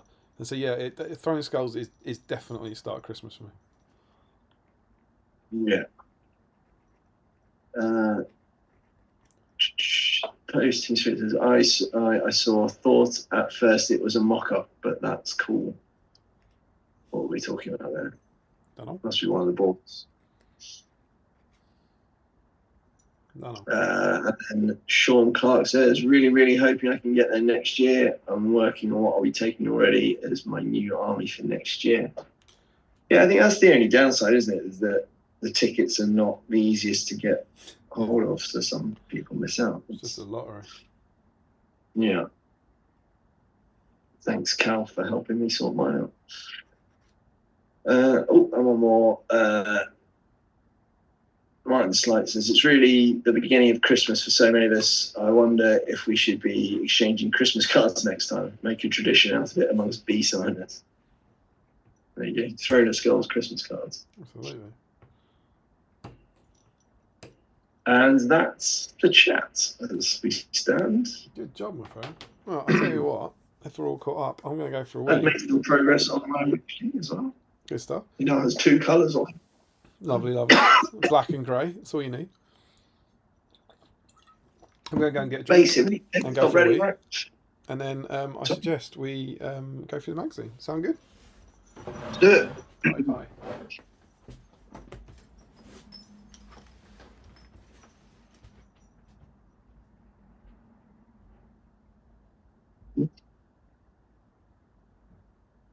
But yeah, it's Throne of Skulls is definitely an event to get to. If you've not been before, I highly recommend it. Certainly, if you've ever had any sort of, qualms about tournaments or anything, it's a great way to start off.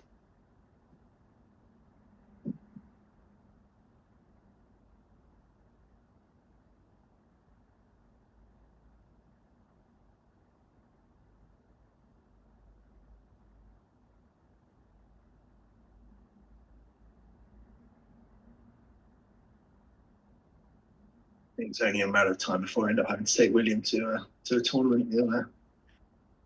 He had a trip to Warhammer World in the summer. Absolutely loved it. That'll be quite fun. It'd be nice to be able to play some games with him.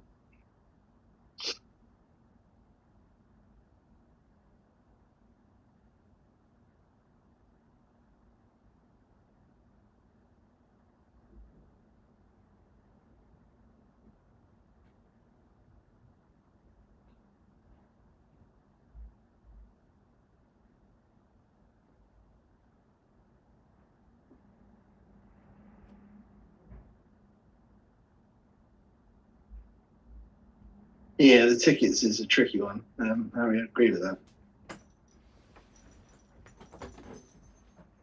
Yeah, doubles is definitely where I'll start with William. I think he's only 9 next month, so he's still a little bit young. But doubles, you can kind of hold his hand through. I think he'll absolutely love it.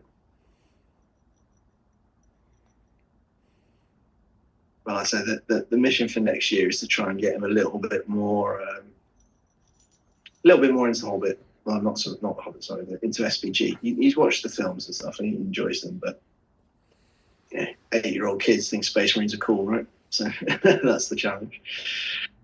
Foolish 8-year-old kids. He'll get there. We all do.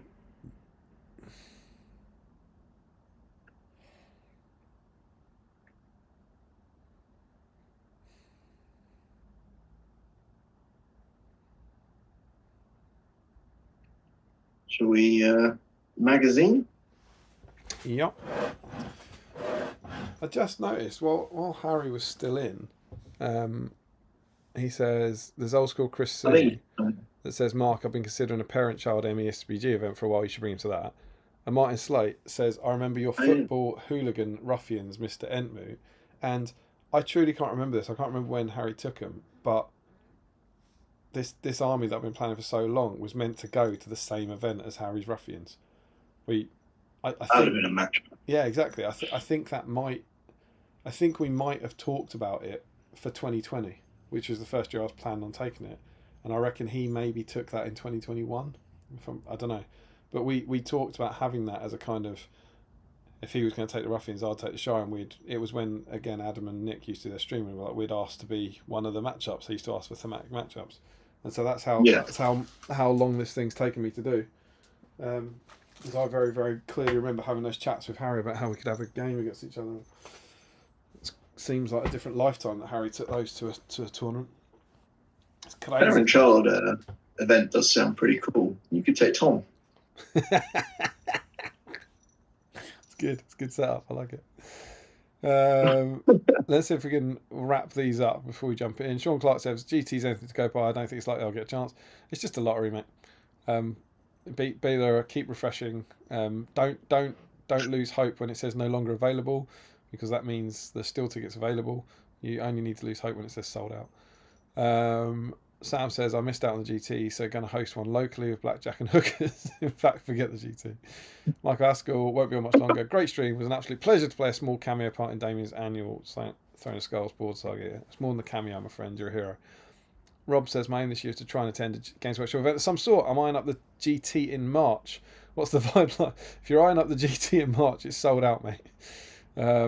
I think it's really, really chilled out, the GT, to be honest. It's the most competitive Warhammer World event there is, but it's, again, there's such a small, this is what I said on Cast It Into the Fire, there's a very small proportion of the people who are very competitive, and it depends what you're into, but if you lose a couple of games, you'll be playing lovely people who are just there for the fun of it. I think Warhammer World... Yeah, go on. This year's GT will be interesting as well, because there's brand new edition, right? So there's no meta established as yet, and there won't really be by March.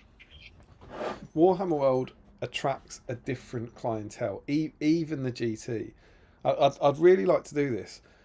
I think it'd be fascinating to see how many people were at Throne of Skulls last weekend and how many people at the league finale this weekend. And I genuinely think there's very, very little crossover. They're almost like completely different groups of people. And I think that's really interesting for the game. And there probably would be more between the GT and the league finale. But it really goes to show that there are two completely different audiences for this game, entirely different. There used to be a lot of Yeah. crossover. They used to be the same people, but they're not anymore. The people who get their kicks from playing competitive games and all the challenges that involves aren't going to the chilled out events, and the people who go to the chilled out events aren't going to the competitive events. It seems to me, but yeah, it'd be very easy for someone smart to do a kind of spreadsheet comparison, I think. But I think you could just look down the list and find very, very few people who are at both of those events, and it might be just little old me. Simon says Ardacon this year was my first large MESBG tournament. It was good fun. Throwing skulls sounds more up my street. Having just finished our first season, Battle Companies loved it. Martin suggests that Ruffians was 2019. Sam says it was 2021. I think he was meant to take them for 2020. Or 2021. Maybe it didn't happen in 2020 because of COVID, because that event didn't happen. I just can't remember if he was thinking about it for that. And Mike says, no, you're right. He says first post-COVID. If that's true, it's 2021. Harry was dressed as Saruman. Yes, Harry was dressed as Saruman because, yes, it must be 2021 because it's when I had the Ents, because I've got a photo of him as Treebeard and he's having a walk in my woods. And Harry says, we absolutely did talk about this. My 1,000 Points of Ruffians video was posted 3 years ago. You had mentioned your hobby plans in early 2020. I'd plan mine in 2021. They briefly overlapped. Alas, like Ships and the Knights, what was to be an ungodly but thematic matchup never happened. Those ruffians have gone back to the community now. Martin Slade says, thanks, finished my uni assignment. Thanks for the company on that, gents. No worries. Shall we read a magazine? Do it. It's been a while since we've done one. And Mark, this is your first magazine, I believe. Your first dabble. Yes. Last time we were just moaning about legacy models. So we're on and the trolls. Always the trolls. issue 74. Lovely to sneak in a mag before Christmas. The fury of the Witch King is unleashed. Mark, I'll give you the opportunity. We always like to play the Witch King is playing SBG. A bit harder here as he doesn't have a face. What do you think he's saying there? I mean, he's saying, was it no man can kill me? Is that what you say at the MESBG table, do you think? 100%. I mean, you've got to get fully. If you're dressed like that playing MSG, you're fully into it. Right? It's not the best one, is it? He's got a massive sword as well, and you can't tell if he's upset or angry. I mean, he's just got ultra competitive. That's purely to intimidate his opponents, right? Lovely converted dead Felbeast. Yeah. I have to say. Is it not from the? I don't think you're right. It's not the one from the. No, it's definitely not. It might be the neck piece, but I don't think it is the neck piece. It's cool. In we go. And we have the Witch King of Angmar. The Lord of the Nazgul is one of Sauron's most trusted servants. Filled with sorcerous power, he commands not only the ring race, but also the forces of Minas Morgul, a terrible foe in battle. It is said that no man can slay him, but watch out for loopholes. And he says, do not come between the Nazgul and his prey. And you get this mega cool cutout of the Felbeast and Eowyn. And that was the model. You got the time. I painted that model 13 years ago, I think. Mark, you're painting it tonight. How is it? It's all right. It's a lot of robes and a bit of armor. It's not the most exciting of models. It's a cool sculpt. I think you're not gonna worry about what he is. He looks the part. I'm just trying to work out if his flail handle is made of wood. I'm assuming it is. It's painted metal in here. I don't think it'd be made of wood, but I reckon it's got like metal and leather wrapped around it. Yeah, quite possible. But yeah. No, I think it's a cool model. I haven't painted any Nazgul yet, so this is my first ring race. Is it really? Yeah. That's cool.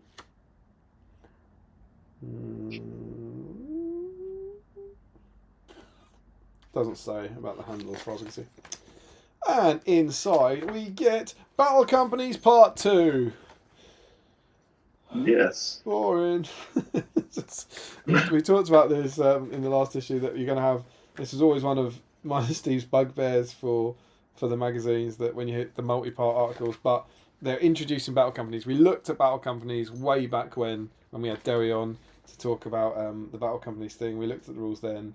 I did read through it. It's cool. You get a nice little thing following two guys as they do their battle companies. It goes through what happens to them, and they're rolling. So you actually get a bit of a kind of almost campaign report, very very lightly, talking about what happens, and then you get some companies, which, if I'm honest, I think are very very generous use of paper. Like this is the Rohan company, and Yeah, they're certainly making full use of the space, right? yeah, I mean, you've got all these massive pictures of Rohan warriors down here, and then more pictures of Rohan warriors here, and a big Rohan shield. And it's fine, but there's not much on here. Fun fact: the Rohan Special Advanced Table, number 5, Horse Lord. The hero may use his fate points to recover wounds inflicted on his mount, as well as those he sustains himself. That's where Horse Lord comes from. The Horse Lord, Okay. which was introduced into MESBG in 2018. That's the genesis of that, I think. But yeah, Warriors That Rohan. reinforcement table is a bit swingy. It's You what? can go from nothing to a royal guard on a horse. Oh, the reinforcements, yeah, absolutely, yeah. Roll a 6, then roll a 1, another dice, 1 or 2, rider Rohan, 3 or 4, roll guard, 5 or 6, roll guard, horse. Pretty heavy hitter for a battle company. But yeah, it's fine. Looks pretty. Nice scenery that you've seen them make. Then over the page you get the Isengard Battle Company, exactly the same sort of setup. More cool scenery in the background, big picture of the models. It's fine, but it's rules that are now in the Battle Company's book. Imagine if I would like to believe that if you were getting this at the time, you might be quite excited about getting these rules for Battle Companies and it giving you a different way to play a game. So I think it's fun. And then finally, we get the Moria Battle Company, which consists of 12 goblins to begin with. Again, the cool scenery from way back in the 20s. And I like the rule that it caps out at 25 rather than 15. Yeah. So you're not going to get anything fancy in there, but you're literally going to swamp the table with goblins. Yeah. And no cave troll in this one. I believe in the current Battle Companies rule you can have a cave troll, right? I mean, I've got plenty. You can have a cave troll Battle Company. A good battle company of cave trolls, that would be awesome. So yeah, it's cool. It's fun rules. And then we get a scenario called Kingslayer. Theoden leads the armies of Rohan into battle while the Witch King of Angmar heads off the Morgul host. This battle game recreates the critical moment where these two mighty leaders face off at the Battle of the Pelennor Fields. We get the fluff of the two heroes. And we get a cool scenario. I think there's a very similar scenario like this in Gondor at War now. But this is on a 2x2 board. And it's Theoden, Merry and Eowyn. And Merry's on foot at this point because there's no Dern now. Theoden, Merry, Eowyn and 2 Royal Guard against the Witch King on Felbeast, who has 3 might, 20 will, and 3 fate. No Will Theoden. That's a tough matchup. Yeah, that's old-fashioned Theoden. Yeah. The good player wins if he's able to kill the Witch King. The evil player wins if he kills all of the good models, not just Theoden. And the special rules are that effectively Eowyn gets Anduril, right? Yeah, she wins on a 4+. Yeah, Eowyn wins on a 4+ against the Felbeast or the Witch King. And Eowyn and Merry pass any courage test they're required to take. So we're in a world here of no heroic strike. We're in a world where everything's fight 5. So as long as Eowyn or Theoden are alive, they can draw with the Witch King. What do you think? Who's your money on there? I mean, it feels like a good matchup for the Witch King, I think. Yeah, I think so. He's obviously going to use a will point every fight he's in, but... Got 20, though. He does. It's rocking a chunky 3 might as well, so... He moves 12, they move 10. He can just wait until they have priority. I think it's the defense 8 as well. I think he's going to be tough to take down. Yeah. My money would be on the Witch King here. Yeah, I agree. I think Witch King takes it. But it could be fun. I don't think it'd take long. I think it'd be one of those things. I guess it depends. Like, it's Eowyn's the wild card in there with that Nemesis special rule. But... Yeah, if they can trap him and win, she's only one attack. So she'll get. Let's assume the rules are the same. She would get an extra attack for charging him, but she wouldn't knock him down. So she'd be on 2 attacks. He'd be trapped. So she'd get 4 attacks needing 4s. If she can trap him with 3 other guys, which you'd expect them to do with Bodyguard and with Mary's special rule. So if they can charge him, there's that horrible 50-50 then where, if they win, I think she probably takes down the Witch King. Yeah. And if they lose, Eowyn gets murked. Well, yeah. She's actually she's only fight 4 in this version. Is that I just misread that. It's Theoden who's fight 5 and the Fell Beast who's fight 5. So Theoden is your own. You got to have Theoden. Theoden for the fight, and then Eowyn to do the damage, basically. Yeah, and then hopefully win the role. Yeah, I would rate my chances as the Witch King player in that one, I think. But not like the picture. It seems to imply Eowyn wins. We then get a 2-page painting guide. I know you read this magazine. Did you use it? Is this what you're using to paint your Witch King? Kind of. I mean, it's black, right? I mean, it's. That's a no. I can't play black robes and dark armor by now. Then.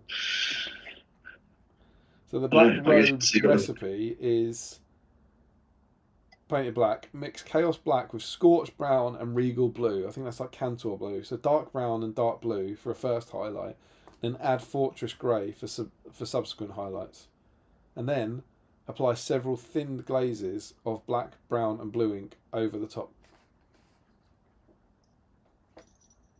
Feels like a lot of work. What have you done? At the moment, I have painted in whatever it's called these days, Abaddon black. Yeah. And then I've painted in gunmetal. I use the army painted metallics for the metal bit. That's as far as I've got so far. Call it done, mate. And then, over the page, we get a fantastic article on modelled boards. Like, really, really interesting stuff. I enjoy this one. You did enjoy it? The modelling boards, I think it's interesting. There's some useful bits in there, but it doesn't really go into the level of detail to say, actually, this is how much work it's going to be to do these boards. I'm glad you said that, because I was genuinely, when I was flicking through this, I was like, oh, you're looking forward to it. As an article, I was like, that looks really useful. And I was planning on reading this article between the hours of 6 p.m. and 7 p.m. tonight, when my daughter fell asleep in the car. And as Mark Stone knows, my daughter did not fall asleep in the car, and I had unexpected bedtime. So, in the interest of full transparency, whilst I have managed to read these 2 pages, I have not read the final 4 pages. Okay. So I'm gonna tell you what I think about the first 2 pages and hand over to Mark Stone. So it's super cool. You get the original GW Helm's Deep from 2002, which just looks amazing, and then you also get. It is quite a cool article. It's basically saying now be a grown up about it. It's like we've taught you how to build with polystyrene and cardboard, and now you're going to need wood and screws. Because of their size, they also make use of hardware such as nail screws and sturdy kinds of wood like MDF. All of these should be readily available from the hardware shops. And then look, there's a big pile of wood. Yes. Oh, good wood. Got wood. Look at that. Look at that workshop. Whoa. It's full of boxes and glue and stuff. Calling it garden room. Drill. I did like the comment there. It's like, you can't use it like find a responsible adult or something like that. Yeah, well, you say that. It doesn't say adult. Seek supervision or find an alternate means of construction. I thought that's really interesting, right? It specifically says, especially if using power tools, it's important to work as safely as possible. If you have any doubts about your ability to use a tool, then you should either seek supervision or find an alternative means of construction. It doesn't mention an adult. And I found that was really interesting in terms of who this is aimed at. That it's not aimed at kids. it's aimed at inept hobbyists. I think it's not, but do you know what I mean? It's like you would absolutely expect that to say make sure you work with an adult, and it doesn't. It seems to me it's implying it thinks you're an adult, and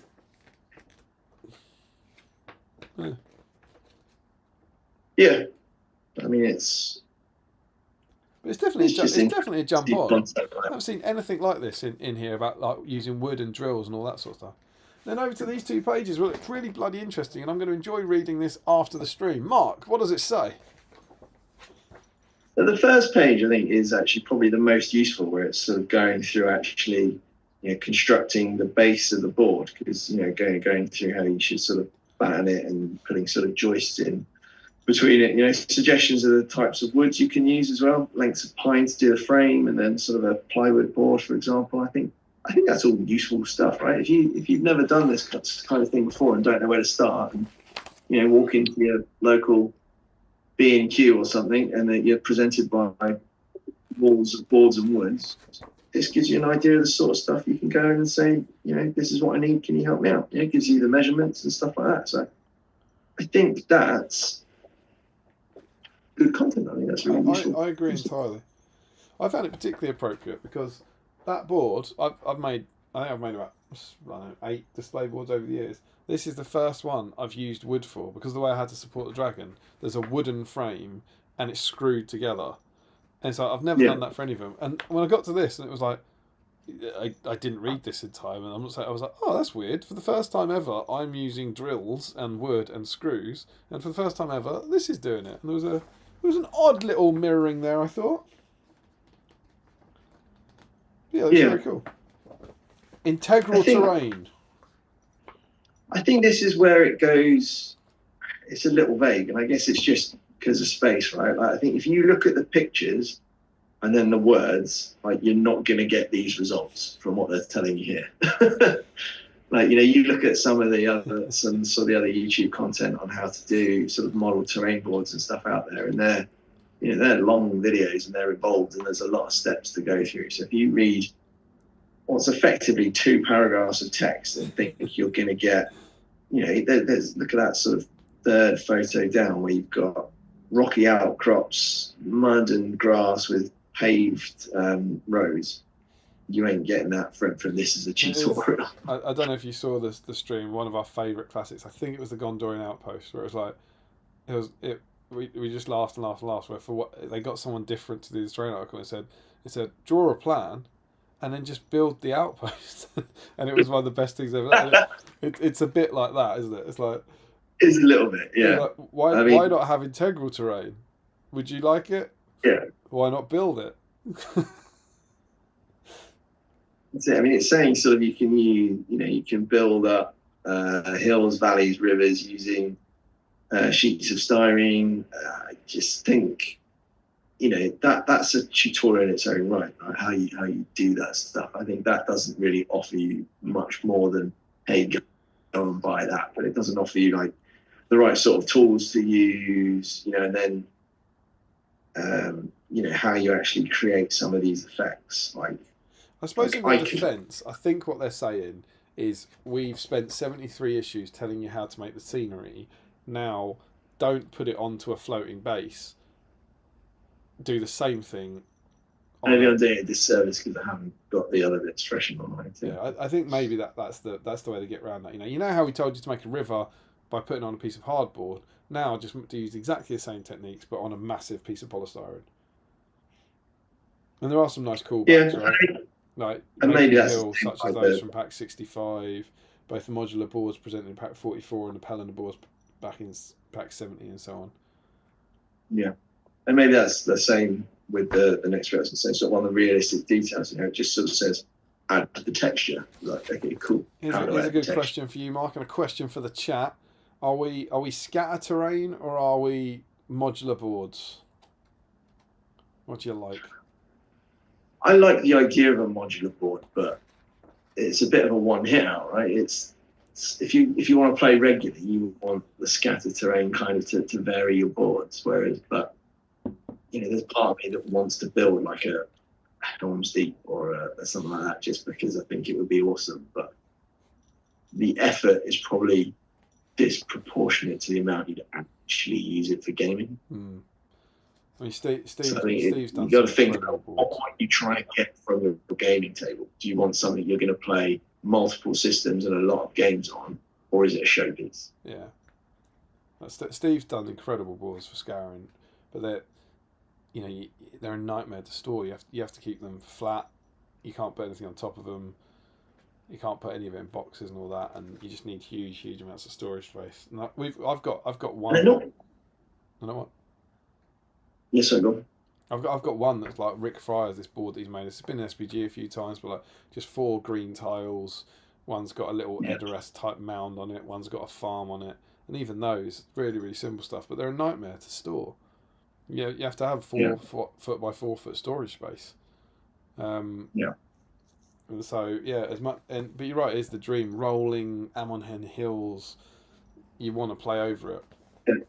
But they're not always the easiest to play on either. No, that's true. If you want to make them look realistic, like, there's a reason why you look at particularly like old school GW stuff, and when there's hills on it, they're like steps. They're like flat raise, because that's easier to place your models on. Yeah. Classic. Whereas if you have these rolling hills, particularly if you add, you're freshly painted but as yet unvarnished model goes rolling down the hill on all the rocks that you've used for texture and has lost half his paint job after turn 1. These are the dreams, right? These are the two boards they built for Fellowship way back in the day. That one, and then you're not playing a 600-point game on that, right? No, and then that was the other one, and they are a different level. I remember all the photography happened on them, and just thinking, this is a different game. This is so narrative focused, so visual, and they are absolutely beautiful, absolutely stunning. But yet, once you play over them, it's like, same Rocky Mountains again. Yeah. So integral terrain. So, I think, how about no? Stupid. for gaming, no. And then on the last 2 pages, you get some beautiful showcase stuff, including the staggeringly good Minas Tirith that GW made. That's the one that was in one. Yeah, that little photo that you can see where you can actually walk behind the first row. Yeah, which is kind of mega. I really like that Bree thing. That looks awesome. Yeah, the Bree ones in the Fellowship book. That was the Perry brothers made that. That was absolutely stunning. I love that Shelob's Lair one. That's great for the narrative scenario, right? That was in White Dwarf. I remember making that. I can't remember what issue it was on, but that board where it's like a maze and you can put web tokens on. I think that's great. Helm's Deep one's like cool for like an actual playable board. Yeah. And then they just casually chuck in some of the greatest conversions I've ever seen in SBG. That Gandalf's awesome. It's just this stuff. I love the Legolas. I mean, I'm a Legolas fanboy, but so good. And I get the impression we're going to see this again in the next issue, because it specifically says Impact 75, we explore how to make your own diorama. So I think that's a preview. But I think those, even without reading the last 4 pages, I think those last 6 pages are great. Really, really good. Would be really, really valuable to anyone now. Yeah. I think, like I said, particularly that bit about how to sort of get started. Like, what are the base materials you need just to get the board before you start turning it into a wargaming table? Because that's somewhere you can just sort of think, I'm going to do it, and then fall down at the first time. Easier nowadays, I guess, with the internet, right? You can just Google it. But...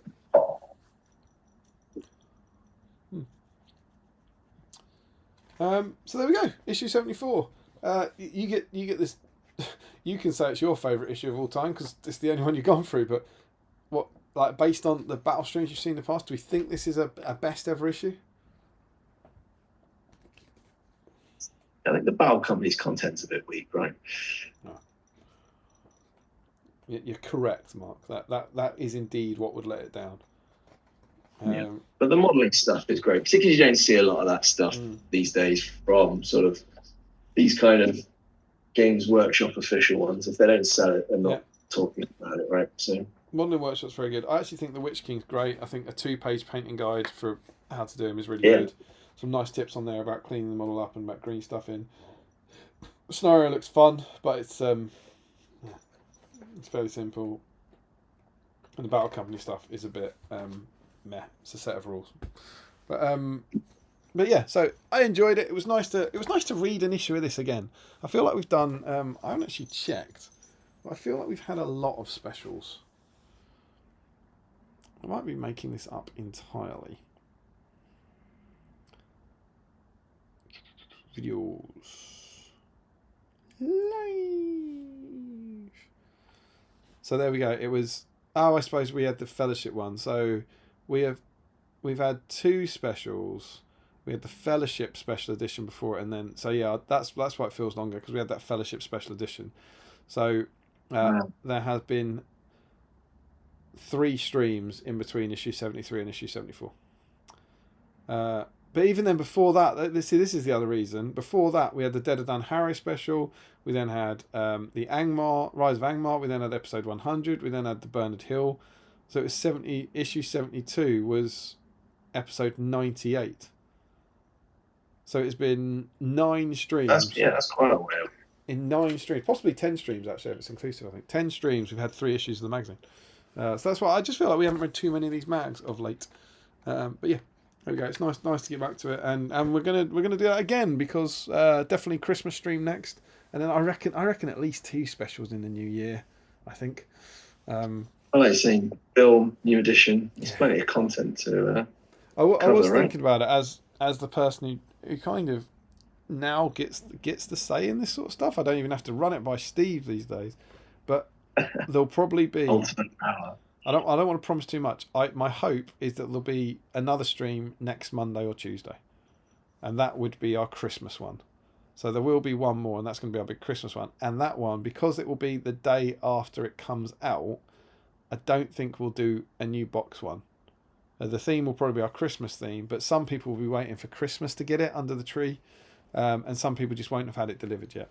So what we'll then do is our first stream back in January, we will just have a massive new box party, I think.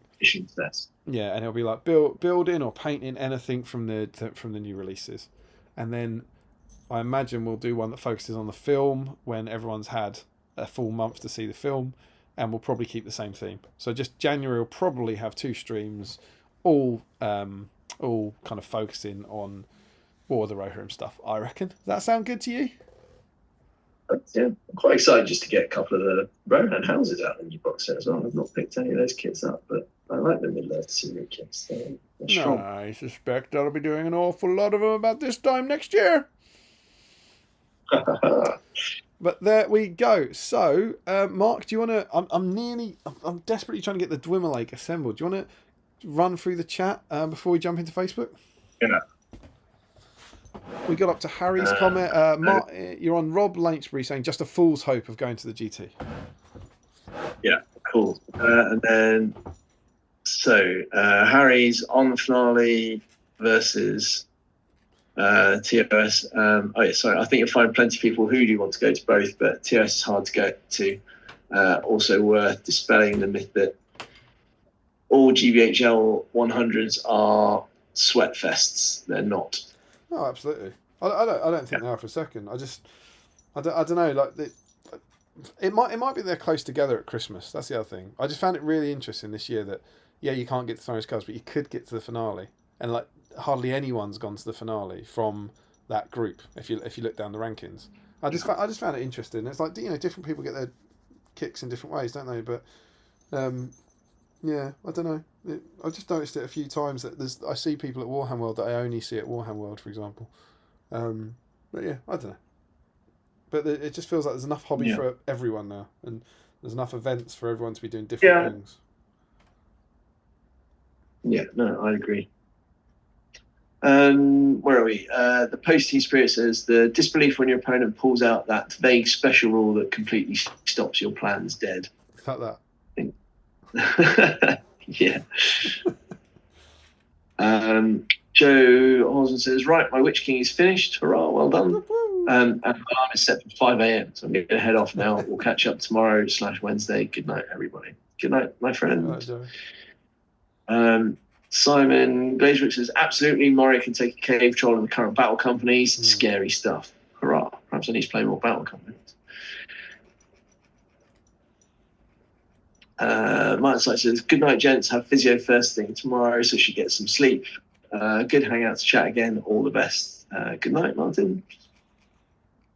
The posting spirit. I'm Sam. I'm soon to be 34 and I need a responsible adult to help me make my terrain. Oh, okay. So, yeah, I get that now. I mean, to be fair, so do I. End up drilling through my hand or something. What do you mean when saying scatter terrain and modular board? Who's that? Sorry, that's from Frederick Schultz. Yeah, I mean, I think scatter terrain is where you just can place the pieces individually on a board rather than having it modelled in, right? Yeah, absolutely. Whereas, I mean, modular boards usually where it's not a solid 6x4 table, but in, say, 4 or 6 sections or something, right? Yeah, they're often 2x2s, aren't they? 2x2s each slot together, but then you wouldn't put anything on top because it's all modelled onto the board. Looks better, like, is harder to work. But do you know what? Steam. Do you know what? I always think this, that it's a bit like, you know, the narrative thing, as they're putting all this time into making narrative armies, then you play it against an opposition that's not narrative and it ruins it. There's part of me, it's like you put all this time into making the boards, and then there's this massive cross down the middle where the 4 boards have slid together. And I don't think he's just... Oh, he's back. There we go. We're back. No, I was just going to say, I for a minute, I honestly thought you were just staring at me in rapt attention, and after a while I was like, he's really, really rapt here. I can see it on the stream page now. I've just frozen. Did we lose you? Did you hear that? No, I think I had to put another 50p in the internet meter in Guernsey. I was saying, it reminds me of the narrative discussion. So, you know, there's people going, they've put all this time into making narrative matchups, and then you narrative armies, and then you play a non-narrative matchup, and it's all pointless. And it's a bit like that when you get these beautiful, beautiful boards, it's all meant to look completely immersive, and then you make them on 4 2x2s, and there's a giant cross down the middle of the board, like these huge, you know, gaps where these things have slotted together, and it breaks the immersion for me sometimes. And it's almost and the only true integrated board is a 4x4 board that's not coming apart, you know. And those are things of beauty, but obviously completely impractical to store. Yeah, no, absolutely. But then, you know, there's been some great ones done for SBG, right? Like that was Gideon when we had that massive battle. Was a thing of beauty. Yeah, incredible stuff. Rick Fire's a bit of a god at that stuff. So the fight around the goat pen was truly epic. It's not called the goat pen anymore. They don't know about the goat pen. It's the Tithe Barn or whatever Tom made up. Goat pen. Goat pen. Sorry, lifting the veil there.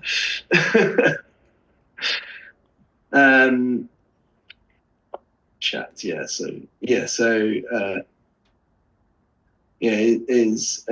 Scatter terrain being smaller pieces of terrain bases. Yes. Is modular terrain supposed to be one big diorama terrain piece board? I mean, I guess, or, you know, one integral board but cut into sort of 4 or 6 pieces instead, which is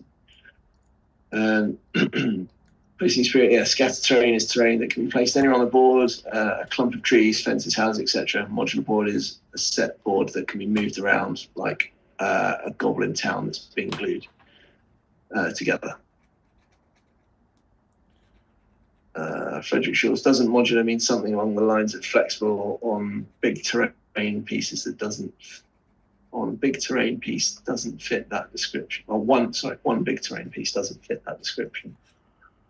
Yeah, I mean, I think. Sorry, I lost it. I think modular kind of means it can be broken down into smaller elements, or it's, you know, it consists of smaller elements. So you can have a modular integrated board if it's 4 2x2s. If it's 4 2x2s, for example, yeah. I think generally speaking, when people say modular terrain, they mean stuff with loads and loads of flexibility. Yeah.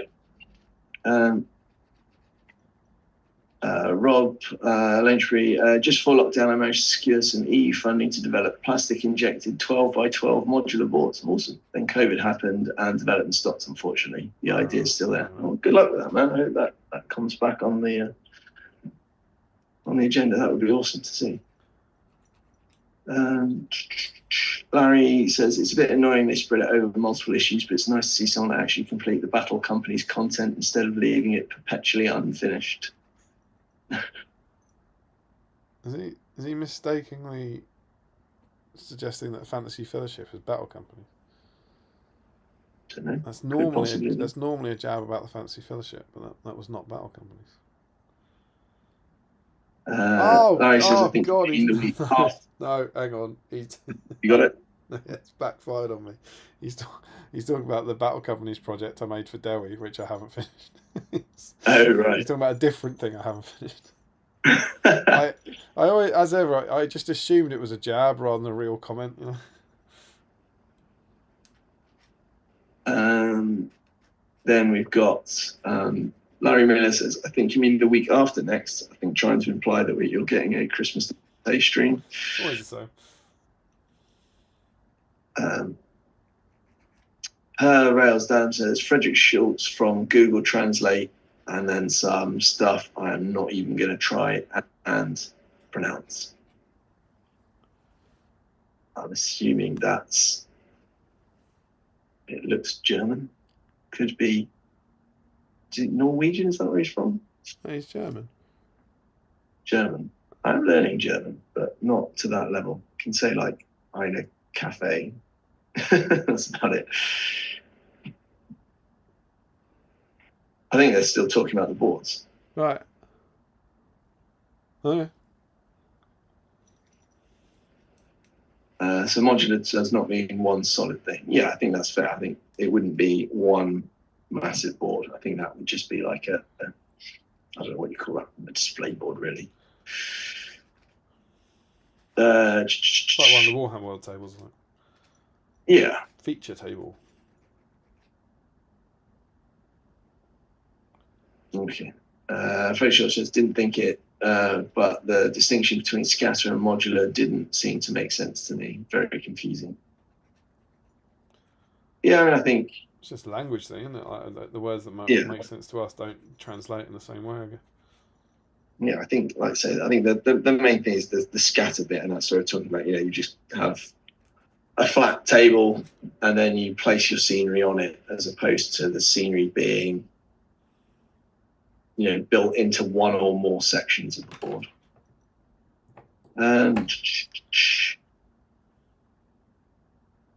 Harry says, the thing is, if everyone in this chat went to the finale now, we'd collectively transform it into a fluff fest. We can be the change we want to see, with a big love heart.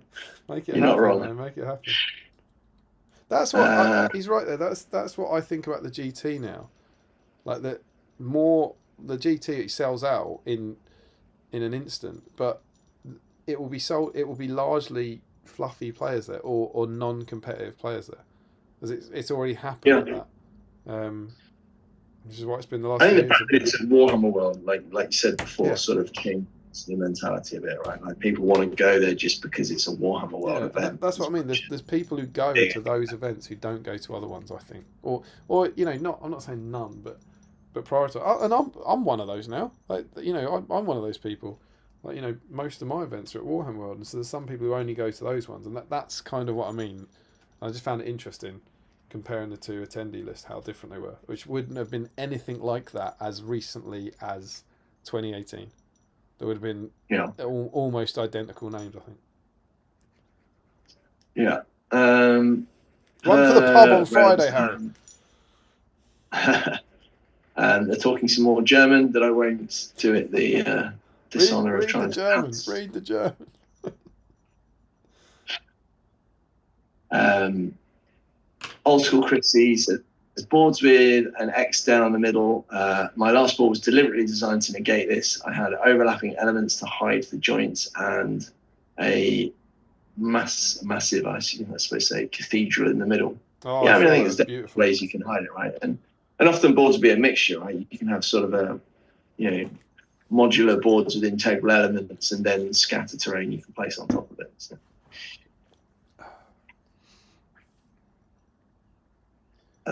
Frederick Schultz says, don't think I need more Google Translate stuff, but thanks. Please don't read this as offensive. Sure, he won't.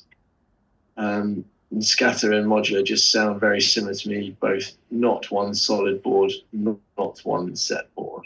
You not read No, that? I don't think either are one solid board, but they are still a bit different. You not read that? I feel like you've read that. I think there's like a separate discussion going on now.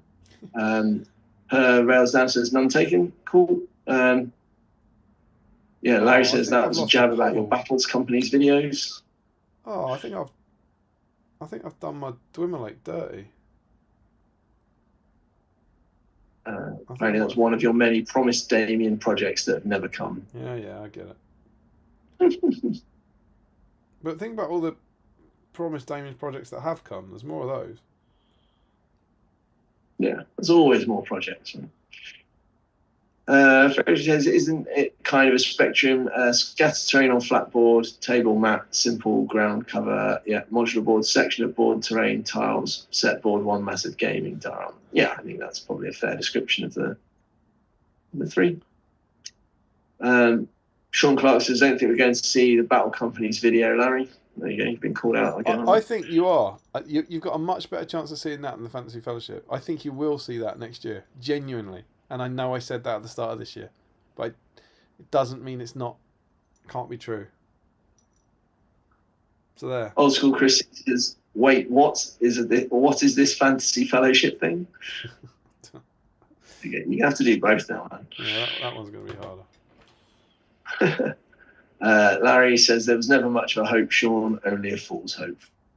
Do you know what? When I put that board, that board in there? Oh, God, actually. I think getting called out on it. I think it's subtle enough that it won't matter. This is super topical, right? So I did this Battle Company for Dewi. God only knows, what was it? Lockdown? Was it 4 years ago? 3 years ago? Don't know. A long time ago.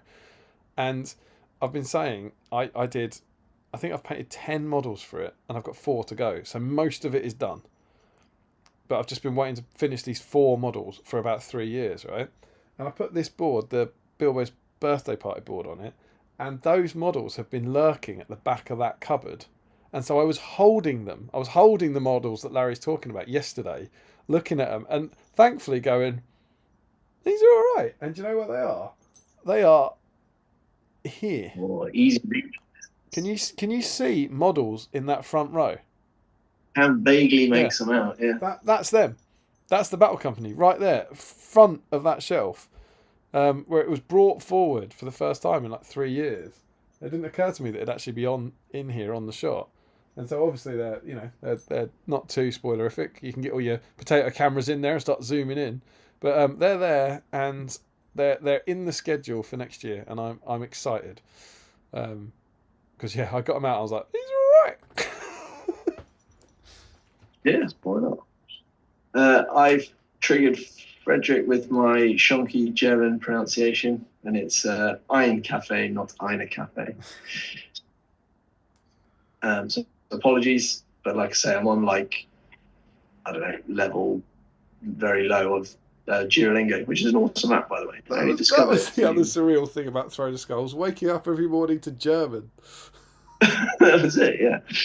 German lessons with Stoney.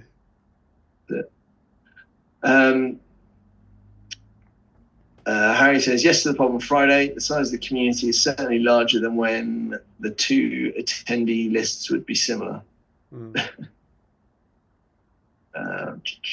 And Larry says, but the ones I want haven't come, and I'm an entitled fan on the internet. I mean, you're not wrong. I'm desperately trying to work out where this Dwimmerlake on foot's hand goes. It obviously covers his face, but like trying to figure out exactly in the bin. It's the Dwimmerlake. Sean Clark says, showing us the board on the stream doesn't count as the Battle Company's video. It's close. The post-team spirit says, more will come, Larry. And then Frederick Schultz apologises for spelling cafe wrong in German. And we are caught up on the chat. Sweet. Don't know what I'm going to do about that. Right. Shall we Facebook? Yeah, let's do it. Sure. We have this. I believe I have a Facebook window ready to go that I can refresh. And see what treats we have in store. I would have thought there'd be quite. It's a Monday, so it'll be a quiet one. But I would have thought people would be quite up for a bit of a. Comments. As what? 67 comments on the whip thread. Nice. Strap yourselves in, boys and girls. Right, let's have a look. All comments. So I've got Mark Greentree being first. Does that make sense to you? That's what I'm seeing. Still working on his awesome Medusa.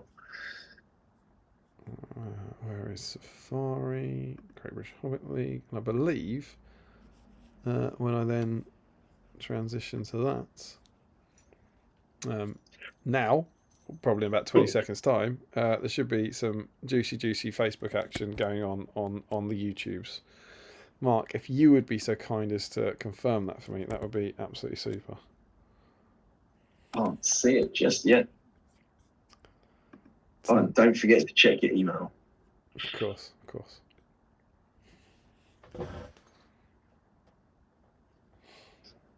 Oh, there we go.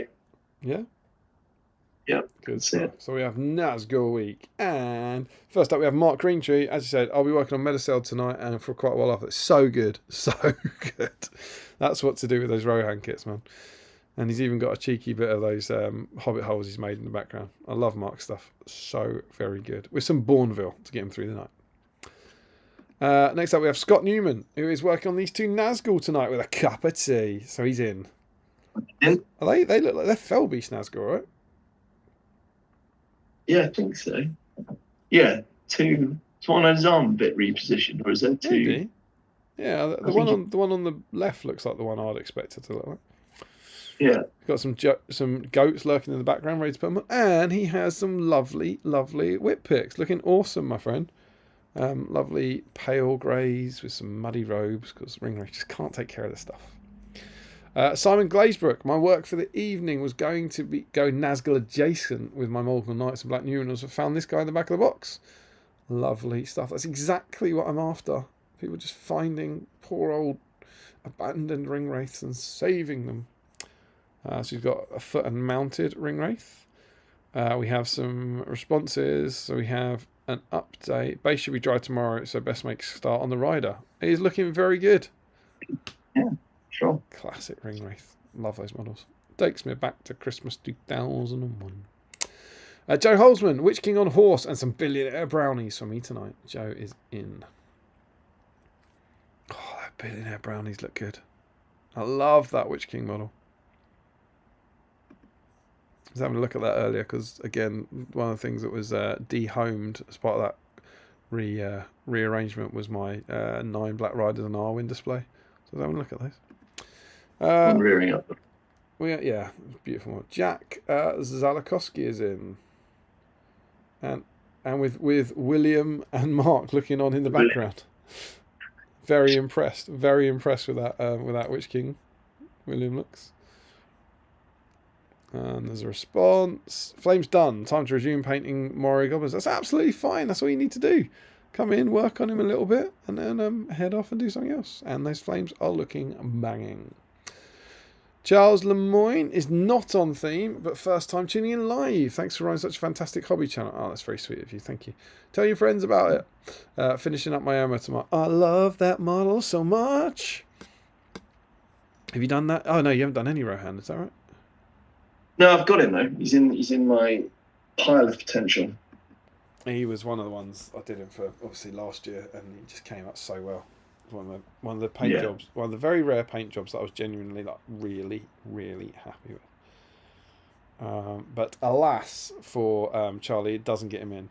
Michael Haskell, Oh, I got some. That's not When I you. assembled my metal Witch King on Armoured Fellbeast in autumn 2022, I started the plastic one with Ring Wraith at the same time. While the form was finished and graced the tabletop, the latter wasn't. So going to make progress on this evening. Lovely stuff, Michael.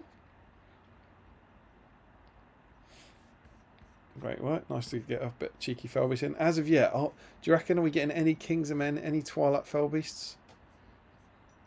Sorry, Twilight Ring Wraiths. Not seen any yet, but I'll be stunned if there's no Kings of Men after the cry went up in the chat. Absolutely. Cal is in.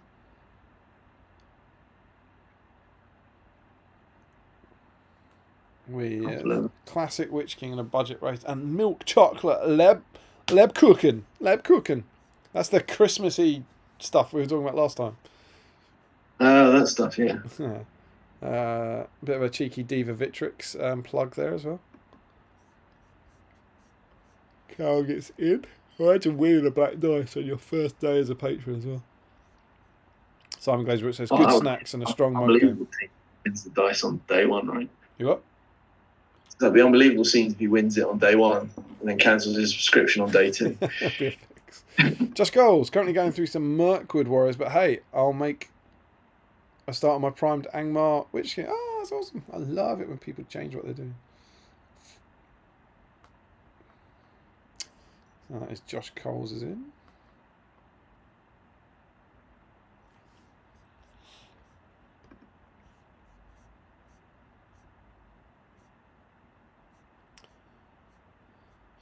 Michael Dublé. This was the first big model I painted when I got back into the hobby, and it's not aged well, so making him look all sparkly new again. Oh, awesome. Michael Dublé. Williams focus feature in there as well. Yeah, he's internet famous, little fella. Absolutely. Larry Miller. Not got my models out yet, but I do have cake. Oh, that's a. Not sure that counts. It does look like a cake. That's a Pokemon, isn't it? Is it a Pokemon? Or is it? Is that a Pokemon? Or is it? I think that is a Pokemon. It's not the little blue thing from Frozen 2, is it? It looks a bit like the little gecko lizard from Frozen 2, but I'm pretty sure that's a Pokemon. It's upside down. It's hard to tell. Let us know. Mark, make a mental note. When in the chat, in about half an hour, we read the words, it's a Pokemon, we know what it means. Yeah. Bryant Metalhead says, on theme 3 times over. 3 different Witch Kings. Oh, go on then. We've got Witch King, new Witch King on horse. Lovely. Lovely stuff. We have Witch King on foot. So real, sure. Yeah, I've done that one. I've done the plastic one on foot. And Witch King on Fellbeast. Things like Fellbeast are looking really good. Oh, And look the blue awesome. flames. There you go. Lovely stuff. Tommy Murphy, late to the party tonight. I thought it was a good time to dust off my old BSIME Witch King model. It is a great time to do that. Although I would suggest not storing your laptop like that. That is too vertical for my liking. It looks like that is going to take a little tumble off a cliff. I tell you, Witch King. I say a Witch King. You're absolutely right, Sam. What a time to be alive. Oh, I love it. Pate and Witch King together at last. The final pate of the Witch King. Can we do something like that? Because Fate and Pate. So it'd be like final pate of the Witch King, but it feels close to being perfect. The update's looking really good. He's got the blue flames and then some OSL on him as well. It's looking really good. Yeah. So I can't see. Is that going to let me do that? What does this arrow do? It does nothing. That looks awesome. Oh yeah, I see what you mean. So blue flames and OSL on the arm. Looking very nice. Nice robes as well. Oh, look at this. And he says Ghostfire Sword. Because I didn't want to paint actual fire. That's a little bit of bonus OSL. Oh, what? Hawks. Yeah. This is the one from ages ago. Well, not ages ago, a few weeks ago. I remember this, the conversion. That's so good. And now he's painting it. In between painting Iron Hills Dwarfs, I definitely put more snow. I definitely put more snow on the base of this Witch King conversion. We'll believe you. Because if you're lying, Santa will know about it. And I don't think you're lying. Looks so good. So that's the get. It wasn't you that was on here, was it, when he was doing this? No, that's the first time I've seen that one. It's So it's the get off the road horse. Yeah, it looks really good. I like the update where he circled the new snow. We believe you. Oh, I cough it. This is amazing, dude. Which is Frederick Schultz working on some assembly conversion stuff, including my alternative Witch King. There's a Dark Marshal on there. And some strong snack choices. Yeah, so we got what's Erdnusser in technical. I think that's technical wasabi beans. Those, what's the word for those? Those Haribos. They look like dolly mixtures to me. Yeah, they keep looking a bit blurry. I haven't seen dolly mixtures in years. Oh, I know. There's definitely going to be people saying, what the hell is a dolly mixture? So, update. Here we go. Both still need green stuff. Wow, lovely, lovely work. What horse is that? Is that an old GW, like, Warhammer horse? It could be a Bretonian one, yeah. Or is it? Unless it is the, I'm not too familiar with the named race horses. Could be one of those. He's got an Orc Captain conversion. Looks awesome from a Deadmarsh Spectre, I believe. And the back of that, a cheeky little shield on the back. Yeah. Very good.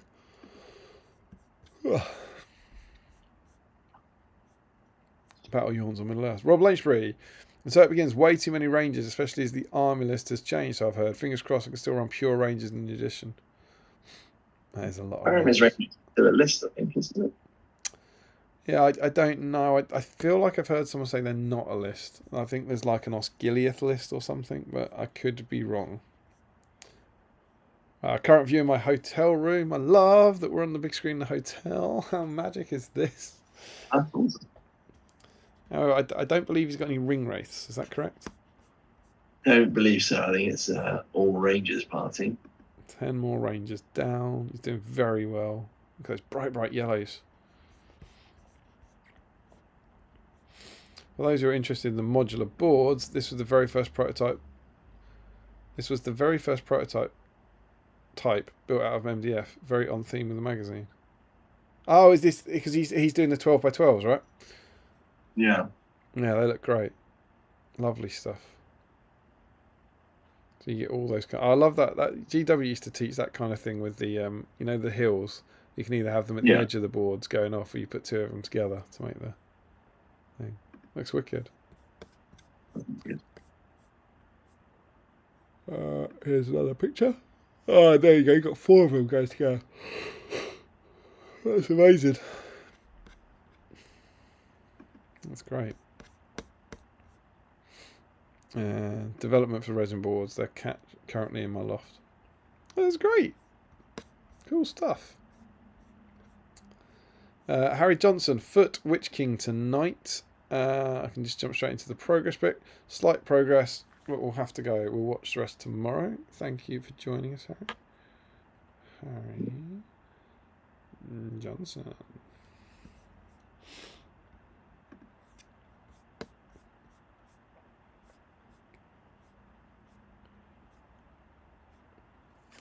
Larry has just dug these guys out. So he's got Kings of Men, Kings of Men, Kings of Men, and the attack at Wales. He's got 12 Kings of Men.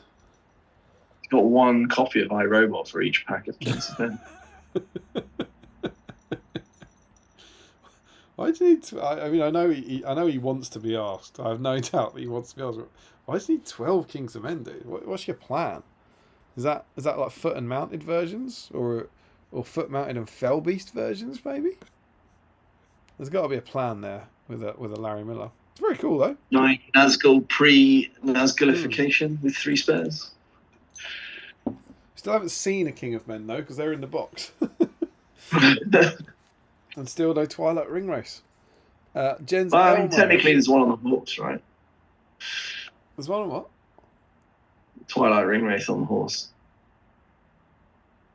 Oh, what, Hawks? Yeah. That wasn't a Twilight model though, was it? No. Jen's Elmo's got alphabet licorice, a Christmas themed sour, and painting a Witch King on a wing beast, but it's a sorcerer prophet of Hashut on a Bale Taurus and not a Nazgul, so unfortunately not on theme.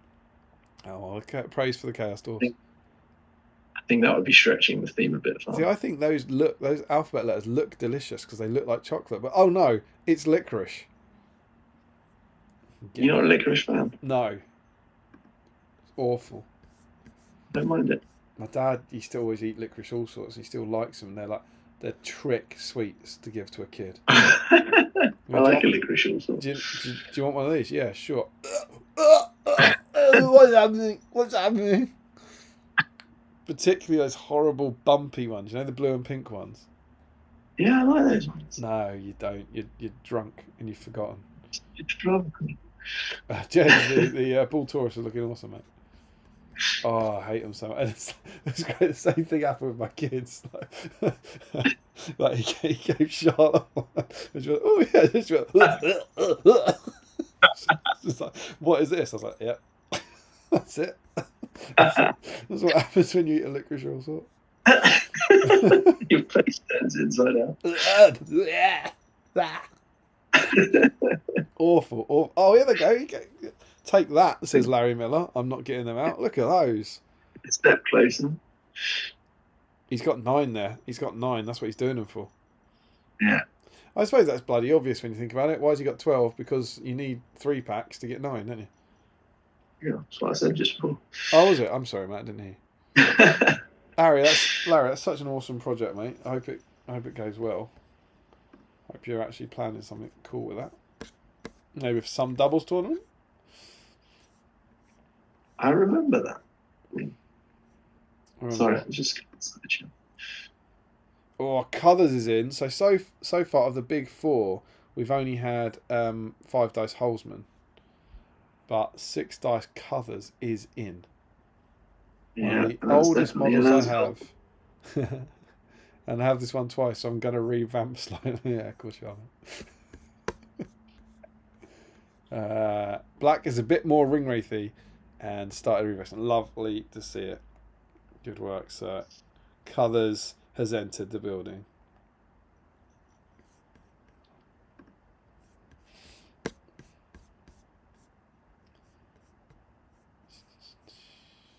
It's quite a high count. There's quite a few people in here.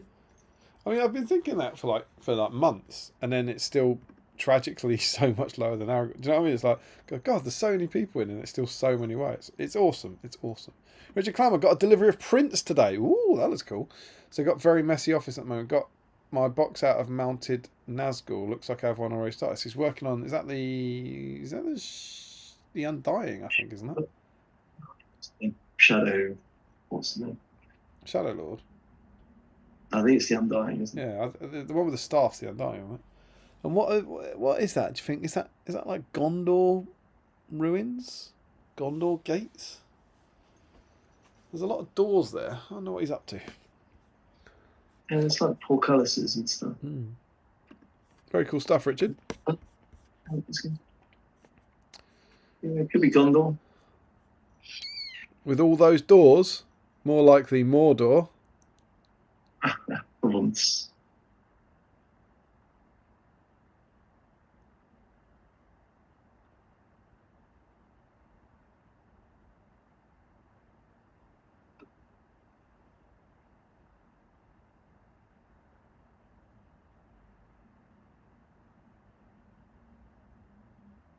You'll laugh later.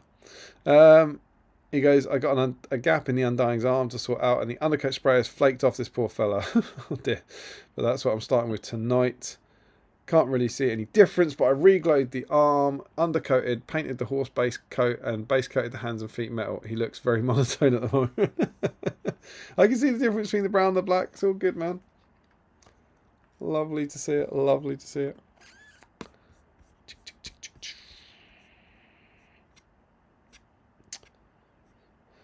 And on to Matt Hudson, touching up this guy, ready for the new edition tonight. Just prove I've done something, so we can jump into this one. I think we'll finish up base when it's dry tomorrow. Cool, Matt. Where all the Twilight Ring race be at? That's the. I think, is that the Witch King or is it the normal one? It's a bit blurry on the first shot.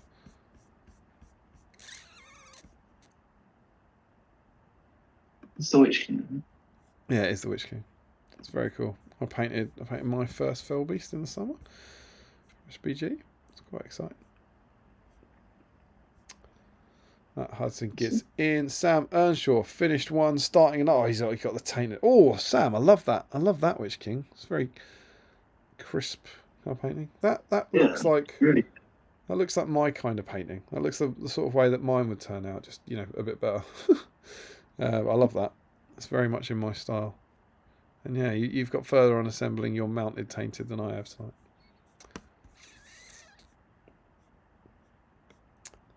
tonight. Cameron is in doing Uruk bases for the Breaking of the Fellowship. That was his charity event. Also painting 150 Moria goblins for it. What on earth, mate? Is that some sort of scenario? Because it's his event. I wonder if there's a scenario that involves goblins or something. I painted 50 odd for bonus skulls, and that was enough. Yeah, I would not recommend. Let's have a look at his Uruk's while here. His scouts. Yeah, look at the scouts. He must be putting like models on the table, mustn't he? They must be like NPCs or something. Very, very cool. But no race to the best of my ability, so alas, he doesn't get in. Jake Pollard, Witch King, and some recently stripped Rohan models on the tables tonight. Cup of tea and biscuits to snack on. Lovely stuff. There's the Witch King.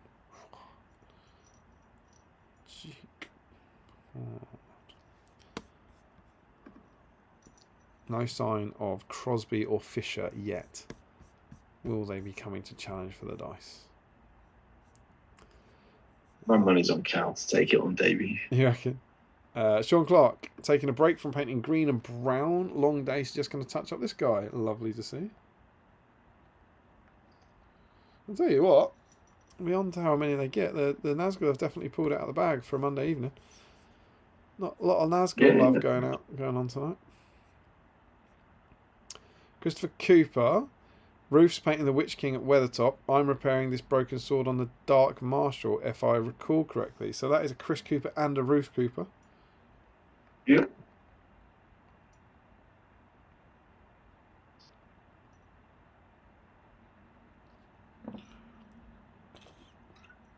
That is indeed the Dark Marshal.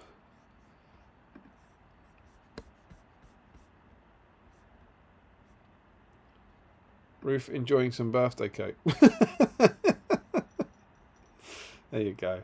That's the joy that only comes when Mark has sung you happy birthday over candelabra. Happy birthday, Roof. I'm glad the candelabra is been the star of the show. Includes a photo of Thorin with a bow that's printed in a book next to a profile of Thorin who cannot take a bow. And then there's the profile Larry's put underneath it. Sam Huddy, disclaimer, same guys I was painting last stream, that's alright. The Dwimmer Lake and the Tainted. Saw the beer in the shop, seemed thematic. Ghost Ship beer, oh, that's very cool. Not a bad point. I'd like to see how he's assembled this bloody Dwimmer Lake, because I can't quite figure it out. I think I've chopped the bottom of the pommel off his off his sword by accident, which doesn't help, and the other hand's going to go on the pommel, but tiresome. But Sam Huddy is in the drawer.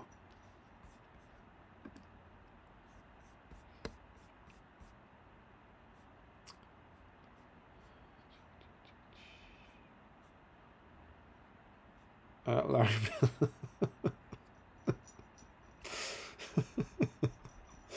I just noticed the. I can't remember what that was the photo of. That's me in the kitchen. Did you take that, or did Michael That's Haskell take that? I took that. You were in the kitchen, and I think that was me proving that you weren't in someone else's car. Yeah, that's a great sentence, but you're absolutely right. That's what it was. Katie. Katie. Yeah, Katie said, said we're David's on in the the way car. to Scott, so we've got Damien in the car. I was like, I'm pretty sure you haven't. You stood in front of me in the kitchen. That was I was lucky enough to star or have a cameo, I should say, on Katie's board. Stephen Ryan is enjoying getting this quickly painted up, which is the same model you're working on. Looking very cool. Bashed it out far quicker. He didn't have comments to read, mate. That is true. Or happy birthday to Sim. And he also snuck Sam and Frodo in orc armor this evening as well. Congratulations, my friend. They're looking good. Delighted to have created a little productivity. Remco Keekstra says, Wraiths on wings tonight. I love the metal fell beast, but those plastic Balrog wings are rubbish. Are they?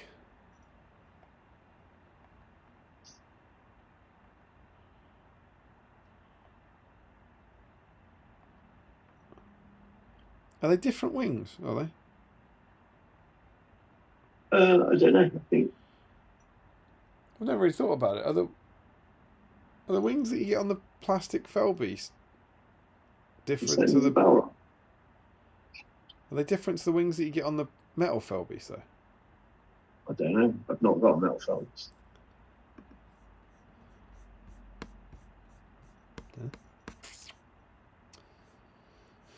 He gets in anyway. Mark Star. Hello, cheeky. Who's this guy? Got to be to win it, right? Go on then. Do you want to talk us through your little model? I mean, he's a Witch King that is now slightly more painted than he was a few hours ago. So all you can hope for. I've got a coat of non-oil on him now, so he's ready for some layering. What's that base? Is that a spray of metal or a spray of grey? I think it's an old one I just grabbed anyway. He's only blue tacked on it because I'll probably put him on a gen shift base or something. Okay. So it's a temporary base for him. Oh, Mark Stone, you are in the draw. Although by putting you in the draw like this, it does mean you don't get your magic one-off roll, which I always think is quite good drama. So I think I might remove you from this and give you your own host roll. Because I think that's quite good fun. Oh, Crosby's here. There he is. No time to prep for tonight and was out at the ballet. Oh, he's got a Twilight Ring Race there as well. Oh, there he is. You get one. So going with my only undercoated wraith, doing 2 stalkers I'd started as using a similar palette for all of them. A Twilight Ring Wraith from Crosby right at the death.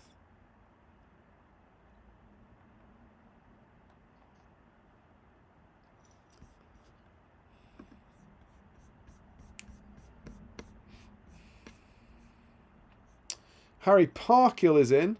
So far, just the assembly. There are quite a few gaps between the joins, but so far, so good. Also undercoated my one with Mace Black, which is essentially painting it right. It's progress, my friend. Lovely. I think Harry's in. That's impressive progress whilst holding a baby. Absolutely. And ocean experience.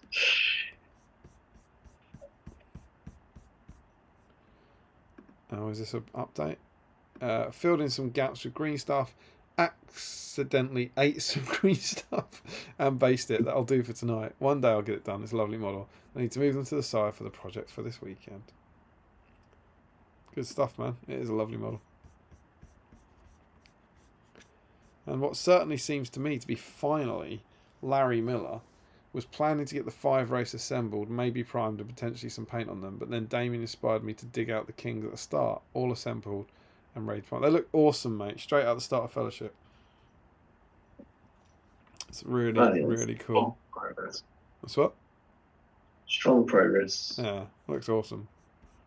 Really, really nice idea. So, I'm going to close that. That said 67 comments. I'm going to refresh the page. Scroll back down to it and find that it says 74 comments. And I'm not going to go and check where they are unless they are right at the bottom. All the way down. No, I think Larry's still the last one. There was one more from Sam Huddy. Is it? Not sure which Dwimmer Lake you meant. Oh, thank you. So here's both. They were pre-owned and built when I got them. It seems okay, although the mounted one hasn't got its connector. Yeah, see yours. So yours has got a pommel. You see the one on foot? There's a pommel under the fist. Mine hasn't got that. Now I completely grant you, I might have chopped it off. But the sword, so the other hand is meant to go on top of the hand in that version, which is interesting. Now that just doesn't work.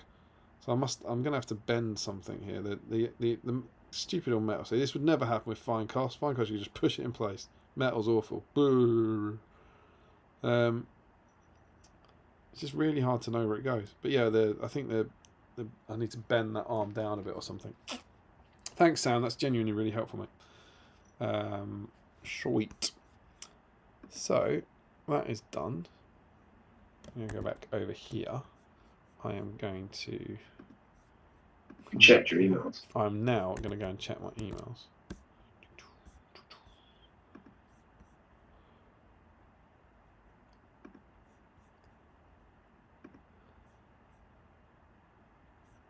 We do have some entries. This is exciting.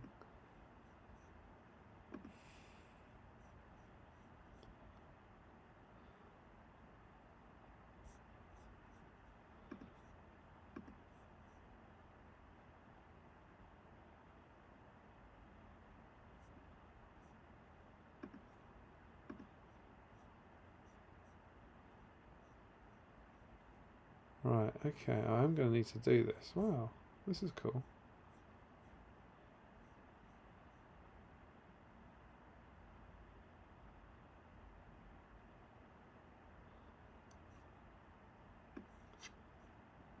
So I'm just reading this so that I'll make sure how to do it.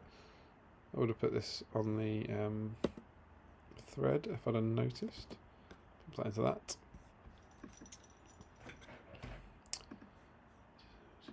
And that one is Joe. So we have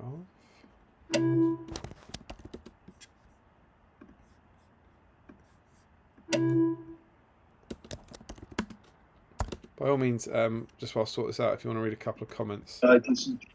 Yeah, sorry. What's that? So we got to Frederick saying Damien can say one German sentence that is about birds when spoken in English. Do we know what that is? Nope. Okay. Don't forget to check your emails from Per Rails Dan. Posting spirit. Anyone wanting to do the meta dice roll approach, this is the time for you to want to go to bed. This is the time you want to go to bed, sorry. Joe Achilles says, yes, the emails. Yeah. Larry says, it's not a Pokemon, it's a giant dinosaur cake from Tesco. Huh.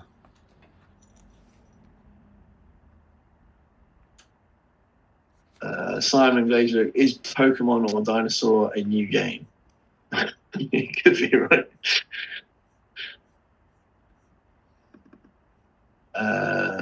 Harry says, hitting the hay now, gents. Your yawning hasn't helped. Yeah, sorry about that.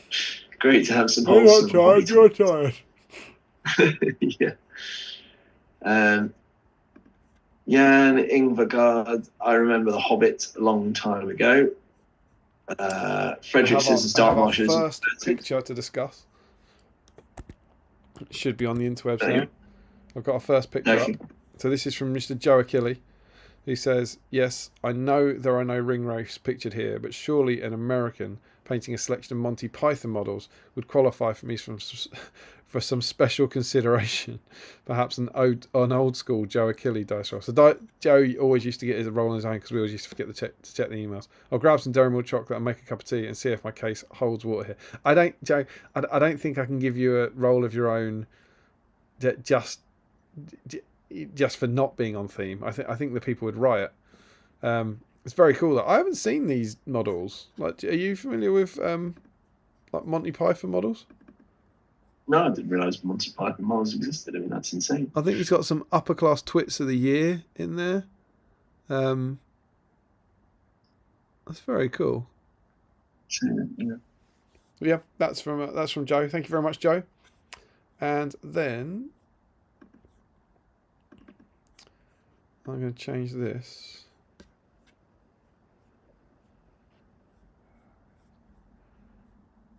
So this is from Per Rayelsdam. Has been posted in the chat. And I think we can see, I might just scale this off the... Oh, I've moved the wrong thing. That's a disaster. There we go. So we've got a Witch King on horse. That should be on screen now. And he says, good evening. This is the second time I can watch the stream live. I'm now in my second week of retirement. Congratulations. So I could join in live today. Normally I had to go up to a 4:30 commute to work. I've done a lot of painting and listening to older streams. I'm currently at episode 54. Wow, you're working your way through it.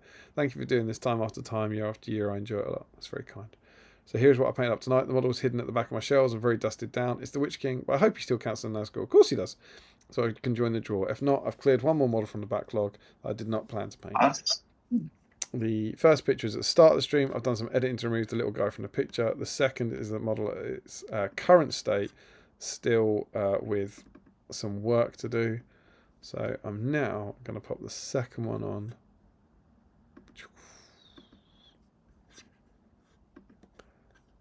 And pop you over there. So there we go. Awesome stuff. Well done, Per. You are in. Joe is not in, though. I was typing Joe there. Per Rayelsdam. So just watched that in the chat. Frederick and Larry confirmed that's the stock horse for the Dark Marshal. It's not a conversion. Oh, it does look like one. It does. It looks like a really early 90s high elf horse. Looks like one of the old silver helms. Like the silver helm one too. Yeah. Great horses. Some of my first horses I've ever had. And there we go. How did you do? Had you caught up in chat, or do we need to pause? There's a few left. So Larry says, not 12, got them when the maid to order them. Posting Spirit says, simply assume he simply had to get 3 packs to have 9. Yeah, it's really bloody obvious when I think about it. Larry says, I think I gave 2 to Kieran at some point. Larry says, those are the best ones, Damien. I can't remember what we're talking about. For them to be the best ones of something. Yeah, he's talking about licorice all sorts. The knobbly ones are the best ones. It's not true at all. Larry says, Mark, for Faramir week, I had licorice all sorts as my snack, and as I felt they were the Faramir of sweets. Yeah, I remember that. I remember the licorice all sorts. I like them. I like Faramir, so there you go. He's just rubbish in the game. I like Faramir, and I despise licorice all sorts. How dare you? How dare you taint Faramir with the horrors of licorice all sorts? Larry continues, they made to order them at the same time as the Dwarf Kings. I don't think I picked the Dwarf Kings up. I think I've got a couple of them, but again, just from a random job. I did horrible things for mine. I put them on statues and painted them like marble for my arable board. That's what I want to do to my Kings of Men. Crimes against OOP models. I'm tempted to do one normally just so I can have a pre War of the Ring Gondor army. And for some reason, I got 2 packs of them. Cool. Frederick says slice and slot terrain. I don't remember what that was. Probably a description. Yeah.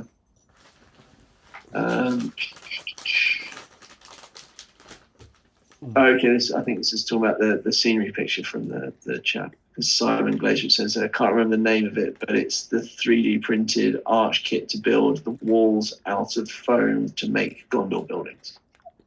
Cool. Microforge slice and slot, apparently, from Frederick. Larry says, I think I did that with my Dwimmer Lake 2 with a laugh face. I assume I need to cut the pommel off. Yes, the plastic one has its own wings on its sprue. Yeah. Metal one used the plastic Balrog wings that they once sold on their own for about £7. Yeah, okay. That tracks. Then it says that during the Dead period post Battle of the Five Armies randomly showed up as a new release, getting people's hopes up for nothing. I don't remember. Simon says, I think I still have a set of those plastic Balrog wings on the sprue in the drawer. Remco Keistra says, yes, indeed. So that we must have been in the whip thread at this point.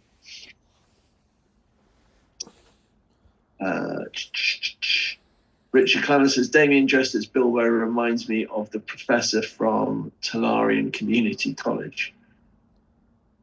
Dressed as Bilbo? Why did you mention that? I'm not sure. Oh, it's on Josh Crosby's picture. He's got the stickers. Yeah. I have no idea who that is, by the way. And Professor Talarian Community College. I know what that is. Yeah. And then finally, Joe Achilles says, thought my chances were slim at best. Lol. Damien, I'll shoot you a second email with where you can find them if interested. Sure. Cool, man. And that is the chat. Boom. Mark, Yeah. you like this or hate it? I can't decide which. You're back in the main draw. Oh, glorious. Because if you're back in the main draw, there are exactly 30 entries. That sounds fine to me. Which is full on BSIME Zen. 3 groups of 10, no mucking about. Oh yeah, 30 Nazgul. That's impressive for a Monday night. Yeah, exactly. I'm 19 of you still with us. But yeah, 30 different people painting Nazgul tonight. How cool is that? I love this little community we do. Let's get up our dice. And I notice there's some pretty big dice news already. I noticed that 4 Dice Fisher is not in he's not in the conversation tonight. He's got a He'll be here throughout. Like Man City dropping away. Thankfully, we're dropping with them. Colours, 6 Dice Colours is in, and 5 Dice Crosby and 5 Dice Holzman are in. So 3 of the big 4 are in. But yeah, Fisher's. Well, he's you can't win points if you're not in it, can you? He's given the others a chance to stretch away. So, as always the same, we've got a classic D10. Certainly, to my mind, one of the funniest BSIME dice we've ever had. It's famous for having the numbers of, I don't know if you remember this, but 0 to 9. Yeah. Me and Steve working out that we could just add 1 to them, or, as we will actually do, use the 0 as the 10. Probably more sensible. So we've got 3 groups. Our first group is Scott Newman, Simon Glaybrook, Joe Holzman, Jack Zalakowski, Michael Haskell, Calvin Steele's Right, Josh Coles, Michael Dublé, Bryant Metalheed, and Tommy Murphy. Oh, I need to swap over to dice cam. Crucially, it's a vital part of the process. The outcry if you skipped out on dice cam. Can you imagine? No one will believe it. A lie. It's a lie. And remember, tonight we are playing for this beautiful black BSIME dice. That only rolls. Whoa, look at that. Massive 5. It's beautiful to see. Beautiful to see. Strong dice. You got Wait, am I? Yeah, you got your higher fight value. Your opponent's only rolled a 5. That's all you need. Don't waste a 6. So, here we go. Over to you, Mark. Ready. Roll it. It's an 8. 8. Strong. Man of the season. It's Michael Dublé. Oh, Christmas theme. All right. Michael Dublé is our first finalist. Sorry, I haven't done it. Over to you. It's Sam Page, Hawk Jacobson, Frederick Schultz, Harry Johnson, Larry Miller, 6 Dice Colours, Richard Clammer, Matt Hudson, Sam Earnshaw, and Jake Pollard. Ready, roll it. It's an 8. Oh, another 8. I think that's Matt Hudson. It is Matt Hudson. Incredible work from Hudson there. Yeah. So that's Holzman's gone. Now, Colours contention. is gone. Crosby will be excited at this point. He's the only one who can get into the final. Our final group, we have Sean Clark, Chris Cooper, Ruth Cooper, Sam Huddy, Stephen Ryan, Remco Keekstra, Josh Crosby, who is on a 7, Harry Parkill, Per Realsnam, and Mark Stone. Can Mark call his own number at number 10? Can I call my own number? This feels 5 Dice Crosby is on a 7. got some heavy hitters in there, some competition. There's big BSIME names in this one for sure. Roll. If you want to pick Harry out so I can just take him his dice at the weekend, that'd be superb. I'd rather pick me up. It's an 8. Oh, look at that. It's Harry Pilk. You've done it. It's Parkill. You've got Harry. You've got Harry into the final. Missing Crosby by 1. And yeah, 888. What is that? 888. Right. Oh, outstanding. These are big BSIME names we got in the final. We've got... My quest for a black dice goes on. We've got Michael Dublé, Matt Hudson, and Harry Parkill. Let's consult the records. Harry is one of those people who's never won a black dice. It's a big moment for him. Matt Hudson is one of those people who has never won a black dice. Wow. Oh my God. Is it 3? Michael Dublé is one of those people who has never won a black dice. You're going to make someone's dreams come true. We're popping someone's dice cherry tonight. It sounds absolutely horrific. So yeah, we are going to have a first time. Just as grim as you thought it was going to be. And you can see all across the country now, Fisher, Holzman, Crosby, and Colours, they're all relaxing because no one's going to be challenging Yeah. that. They don't mind sharing the wealth with another one. Like that year, Leicester won the league, right? Yeah, exactly. What they don't want 3 Dice Galloway getting up into their business. They want to keep it a top 4. I wonder if So what did you do? 3? Yeah, well, I was going to say, does Colours even think of Fisher as in the conversation anymore? He's 2 ahead of him. Maybe we have a big 3 these days. Don't know. That's the problem with professional sport. The margins are so small. All right. Over to you, my friend. So we are, as ever, going for the first to 3. We have Michael Dublé on 1, Matt Hudson on 2, and Harry Parkill on 3. Harry has been so close before. So close. Who's your money on? Yeah, it's on my money. I've got to go with the seasonal one. It's got to be Dublé, right? You're going with Dublé for the season. I like it. He's in the mood of his life, the form of his life at this time. I'm going to go for Harry. I think it's finally Harry's time to get over the line. Harry has arranged for a private... I want Harry to win to get saving some postage. A little bit. He's arranged a private screen in the War of the Rohirrim for the nerds this Friday. Surely it's Harry's time. Thanks, put shit then. All right, I'll give you a countdown then. All right. 3, 2, 1, let it go. Oh, Harry! Parkill is storming ahead. He's gone as well, isn't he? He's gone to bed. Yeah. He's called it. He's done the Colours approach. He's casually gone to bed. Oh, all right, okay. There's a long way to go yet. There's What early can days. Dublé and Hudson do? 3, 2, 1, go. Oh, here comes Hudson. Dublé's too busy off singing his Christmas songs. Yeah, but my shout's way behind. He's not in the conversation as of yet. Hudson is still in the chat. I can see. Hudson's there. Oh, he is there. I can't He see is. Dublé. I think Hudson might be the only one there watching. 3, 2, 1, roll. Oh, Parkill. Parkill! Parkill moves to match point. The little Where's drummer boy Dublé? dares to dream. Where is Dublé? 3, 2, 1, go. Oh, it's out. It's out. Oh, It's a no! trade. Oh, Down the train. the drama of live sport. This is what can happen. Oh, I get nervous just like the players get nervous. 3, 2, 1, go. He's done it! Parkill's done it! Parkill saved me postage! Parkill! It's some postage. Oh, Parkill. Unbelievable scenes at BSIME HQ.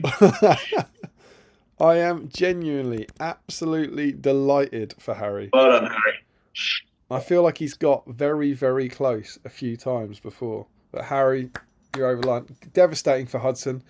He was there. He was there in the chat. I'm sorry. Sorry, man. I'm sorry if it sounded like I wanted Harry to win so that I could save £1.50.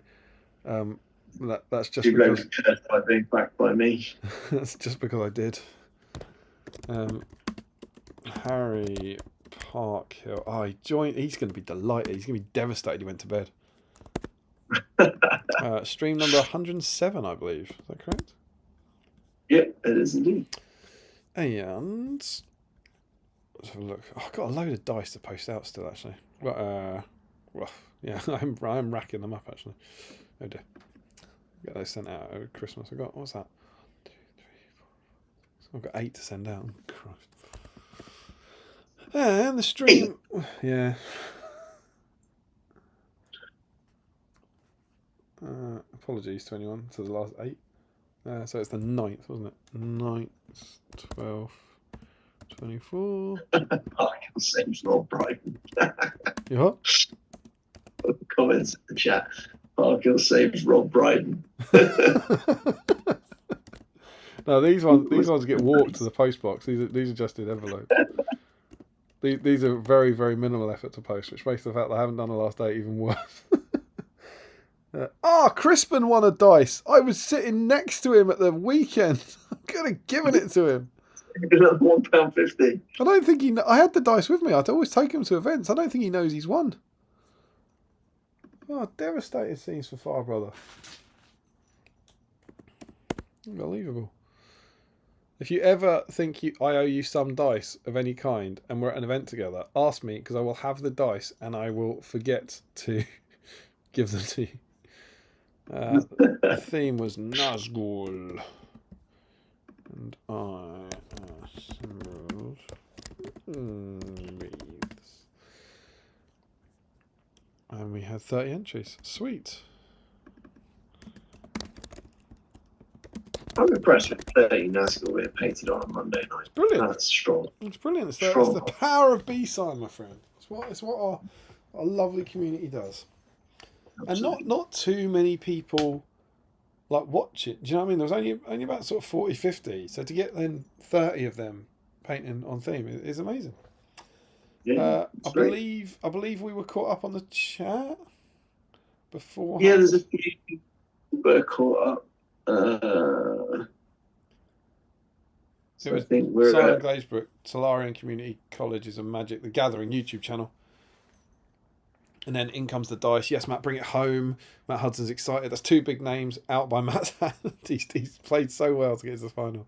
And then he thinks Matt's worried that he spent all of his effort on getting into the final. New champion confirmed. The gloves are off. No space for mercy. Come on, Matt. You've earned it with a double knockout. Go on, Hudson. It's when you know how it ends, it's just devastating to read back. Come on, Matt. Don't let those gamey sleepers win. It's shocking from GG Harry. Congrats Harry. Always the dice prizes. Sorry Matt. Congrats Harry. Josh Crosby. Parkhill says Rob Brydon. Rob Brydon will not appreciate this favourite. Congratulations Harry. He's got a load of dice to send out. Rob's gonna go mental. You may find a mysterious number of dice claims start at the cheating. No, I have the spreadsheet. The spreadsheet knows. But yeah. There we go. Outstanding stuff. I just want to ring Harry. Go wake up, you twat. You won the dice, man. I'll be awake anyway. Louise, Weezy. You must old kid. Archie. Unbelievable scenes. But yeah, there we go. I think that's us. I think that's for another glorious week. Thank you very much for inviting me back so soon. No, not at all, my friend. Thank you for joining us once again. You've done a sterling effort. Thanks to William for joining us. I shall pass it on. And the candelabra as well. Thanks to the candelabra. Happy birthday to Ruth. I will say the hope, the plan, is to have our Christmas stream. So we want one more before Christmas, and there's really not many days we can do it. So I think it's going to be next Monday or Tuesday. So I think I'm going to go away to a wargaming tournament from Friday to Sunday, come back and tell Emma that I'm streaming on the Monday or Tuesday. So that'll go down like a cup of cold sick. So we'll see how that goes. But that's the plan, I believe. Otherwise, I'm going to find it very, very hard to fit one in because I don't know if you've heard, Mark. It's nearly bloody Christmas.